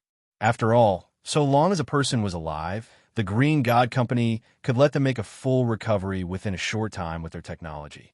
After saying so, Elder Qi began tailing Feng together with the other experts. Upper Zone, Mansion District. After strolling in the Mansion District for half an hour, Feng arrived in front of a 3-story mansion that occupied an area equivalent to 4 basketball courts. As expected of the 5 States Corporation, there are only 10 such mansions in this district. Even the Boulder Corporation didn't manage to get one. No wonder Han Yifeng dares to compete for one of the middle-layer slots. Feng couldn't help his surprise as he inspected the luxurious mansion before him. He had seen the pricing for such large mansions. Not only did it cost 140 million trade points, but one also had to have 100 million contribution points. While one wouldn't be required to spend the 100 million contribution points, accumulating that many points was an incredibly difficult task. Meanwhile, such large mansions were much better than the average mansion. Apart from offering more space, these mansions also stood closer to the waist of the mountain. In the base layer, they were the closest buildings to the middle layer. Hence, the mysterious energy filling the environment here was much denser than in other places. After Feng took a deep breath here, his mind already felt refreshed. He felt as if he had set foot into paradise on Earth. Shortly after Feng pressed the doorbell, the tightly shut metal gate opened, and a person walked out. This person was none other than Zhuolinxiu, Han Yifeng's butler. Looking at Feng, Zhuolinxiu asked, "Mr. Shi, may I know what business you have with us today?" "It's about the agreement young Master Han and I made," Feng replied calmly. "As per our agreement, I have come to do business with young Master Han." "Business? Please follow me." Zhuolinxiu nodded and led Feng into the mansion. When Feng entered the mansion, he immediately noticed several young men and women training under an elderly man in the mansion's outdoor training ground. The elderly man wore a martial arts robe. Although he had a head of white hair, the aura he exuded was more powerful than what Feng had sensed from Wang Xianming previously. Upon Feng's arrival, the young men and women turned to look at him curiously, wondering who Feng was for the 5 States Corporation to treat him as a guest. However, after getting berated by their elderly instructor, they promptly focused on their training again. It seems I really can't underestimate the 5 States Corporation. Feng was surprised when he spread his senses across the mansion. There are 6 Grandmasters and more than 10 half-step Grandmasters in this mansion alone. Even a Boulder Corporation doesn't have this many experts. After guiding Feng to a reception room on the 3rd floor, Zhuolinxiu pushed apart the wooden doors to the room and said, "Mr. Shi, the young master is waiting inside." Feng nodded and walked into the room. He found Han Yifeng seated behind a solid wood desk with his eyes closed. Currently, Han Yifeng did not exude the slightest bit of aura and felt no different from an ordinary person. Compared to the last time Feng had met him, Han Yifeng's aura had changed dramatically. Upon sensing Feng's arrival, Han Yifeng opened his eyes. Revealing a faint smile, Han Yifeng said, "Brother Shi, I didn't think you would come to find me so soon. I expected you would wait for the last 10 days to get a better price." Read latest chapters at Wuxia World. EU at this point, Feng's name was already known throughout Yuantian City's upper zone. Not only was he the cause of Wang Xuanming's banishment from the upper zone, but he was even Zero Wing's guild leader. The resources he had on hand tempted many of the corporations participating in this season's contribution competition. If not for Wang Xuanming's teacher, Fu Jiuzhong, many of the corporations based in Yuantian City's upper zone would have long since visited Feng and proposed a partnership. I doubt that will happen. I know I am not your only source of contribution points, young Master Han. Had I waited until the last moment, I probably would have gotten a lower price instead. You might not even have wanted my points at that time, Feng said, shaking his head. Originally, Feng had indeed considered waiting for a better price. Now, though, he couldn't afford the delay. Zero Wing urgently needed a large amount of resources, especially life potions. The life potion was the perfect drug to improve one's physical fitness. If not for the limitation of physical fitness, Fire Dance, Lei Bao, and several other people in Zero Wing would have long since become neutralizing grandmasters. Brother Shi, you jest. In that case, We'll proceed with the 2-to-1 ratio we previously agreed on. I'll buy however many points you have, Feng said, chuckling. However, Feng shook his head and countered in a determined voice. No, I want a 1-to-1 ratio. Chapter 2883. Overnight Fortune 1-to-1. Feng frowned. Brother isn't your asking price a little too high? At this time, Feng wasn't the only one dissatisfied. Standing by the door, Zhuolinxiu looked at Feng with a hint of anger and ridicule in his eyes. A 1-to-1 exchange ratio was something no organization operating in Yuantian City's upper zone would accept. Life potions and phantom potions served as an organization's foundation. Their stockpile was also something accumulated over many years. These potions weren't items that one could obtain on a whim. Yet, Feng wanted to purchase these precious potions at a 1-to-1 exchange rate. Did he take the Five States Corporation for a fool? The Five States Corporation had many sources for contribution points.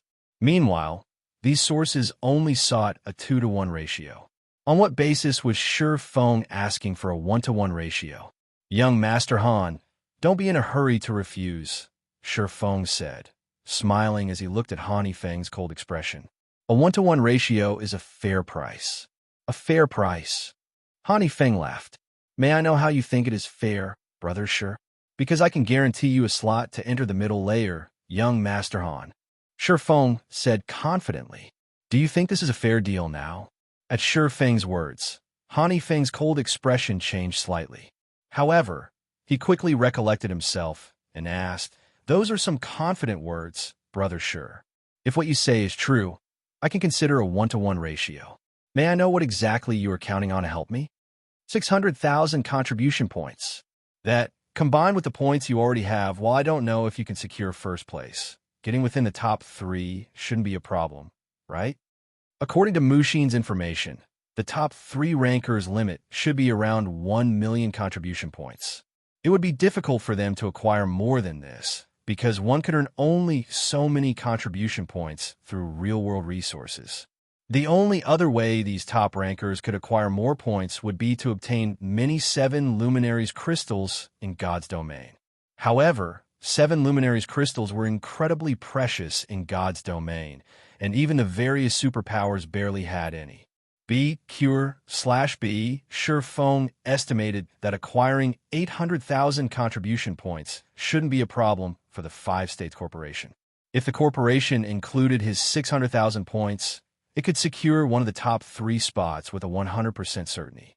When Feng finished speaking, Zhuolinxiu couldn't help staring at Feng in disbelief, his eyes very nearly falling out of their sockets.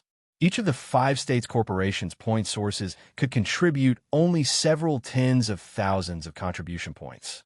After totaling the points from all sources, the corporation should gain around 600,000 contribution points. Not to mention, these sources would not necessarily sell all their points to the Five States Corporation. After all, the upper zone's various organizations were purchasing contribution points at a high price. The Five States Corporation would be fortunate if it could acquire 400,000 contribution points in the end. However, if the corporation could gain an additional 600,000 contribution points now, it could secure one of the top 3 spots in the competition. At this time, even Feng was visibly moved. 600,000. He has this much strength. In Feng's opinion, taking out 200,000 contribution points would be plenty impressive already. After all, 7 Luminaries crystals were not easy to acquire in God's domain. Feng had even traded some with him already. With 600,000 contribution points as his base, Feng could even try to fight for one of the top 3 positions himself. Feng smiled when he saw Feng's reaction. He then asked, What do you think, young Master Han? If Feng had 1 million contribution points as his base, all he needed to do next was acquire another 300,000 points or so to solidify his victory. After pondering for a moment, Feng gritted his teeth and said, That is indeed sufficient qualification. However, a 1-to-1 ratio is still too much. The Five States Corporation can't take out so many potions in a short time. If converted to trade points, 600,000 contribution points would be worth 60 million trade points. And when converted to life potions, that would be equivalent to 12,000 life potions. This was by no means a trifling amount. Feng didn't find Feng's word surprising, either. Instead, he chuckled and said, "If that's the case, how about this? I'll only ask for 2,000 potions.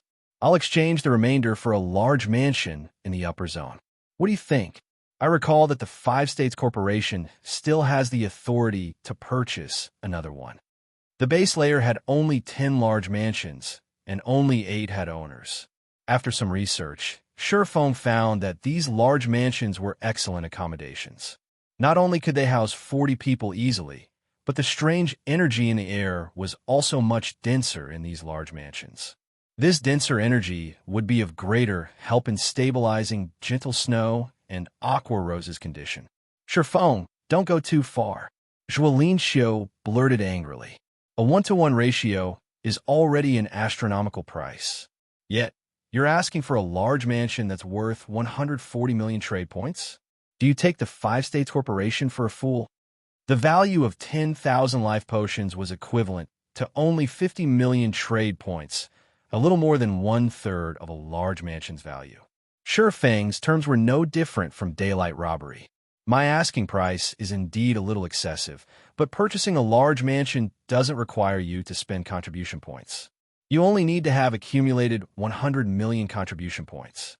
Meanwhile, not only will my 7 luminaries crystals provide you with contribution points, but they will also provide you with an ample amount of trade points. Exchanging a large mansion for these crystals wouldn't be a loss for your corporation, Feng said. Of course, if your corporation isn't willing to do this transaction, I can find someone else to partner with. I believe the other people competing for the top 3 spots will be interested in my proposal. Zhuo was momentarily rendered speechless by Feng. What Feng said was indeed true. Contribution points were far more important than trade points, especially in the middle layer. Moreover, compared to contribution points, trade points were much easier to acquire. That's enough, old Zhuo. Han Yifeng shot a glance at his butler, silencing him. He then returned his gaze to Feng and said, "I agree to your offer. However, I will need time to acquire the large mansion. As for the potions, I can give you 1,000 bottles now. I will pay you the remaining 1,000 bottles and a large mansion within the next 5 days. What do you think?" "Sure, I don't have any problem with that." Feng nodded.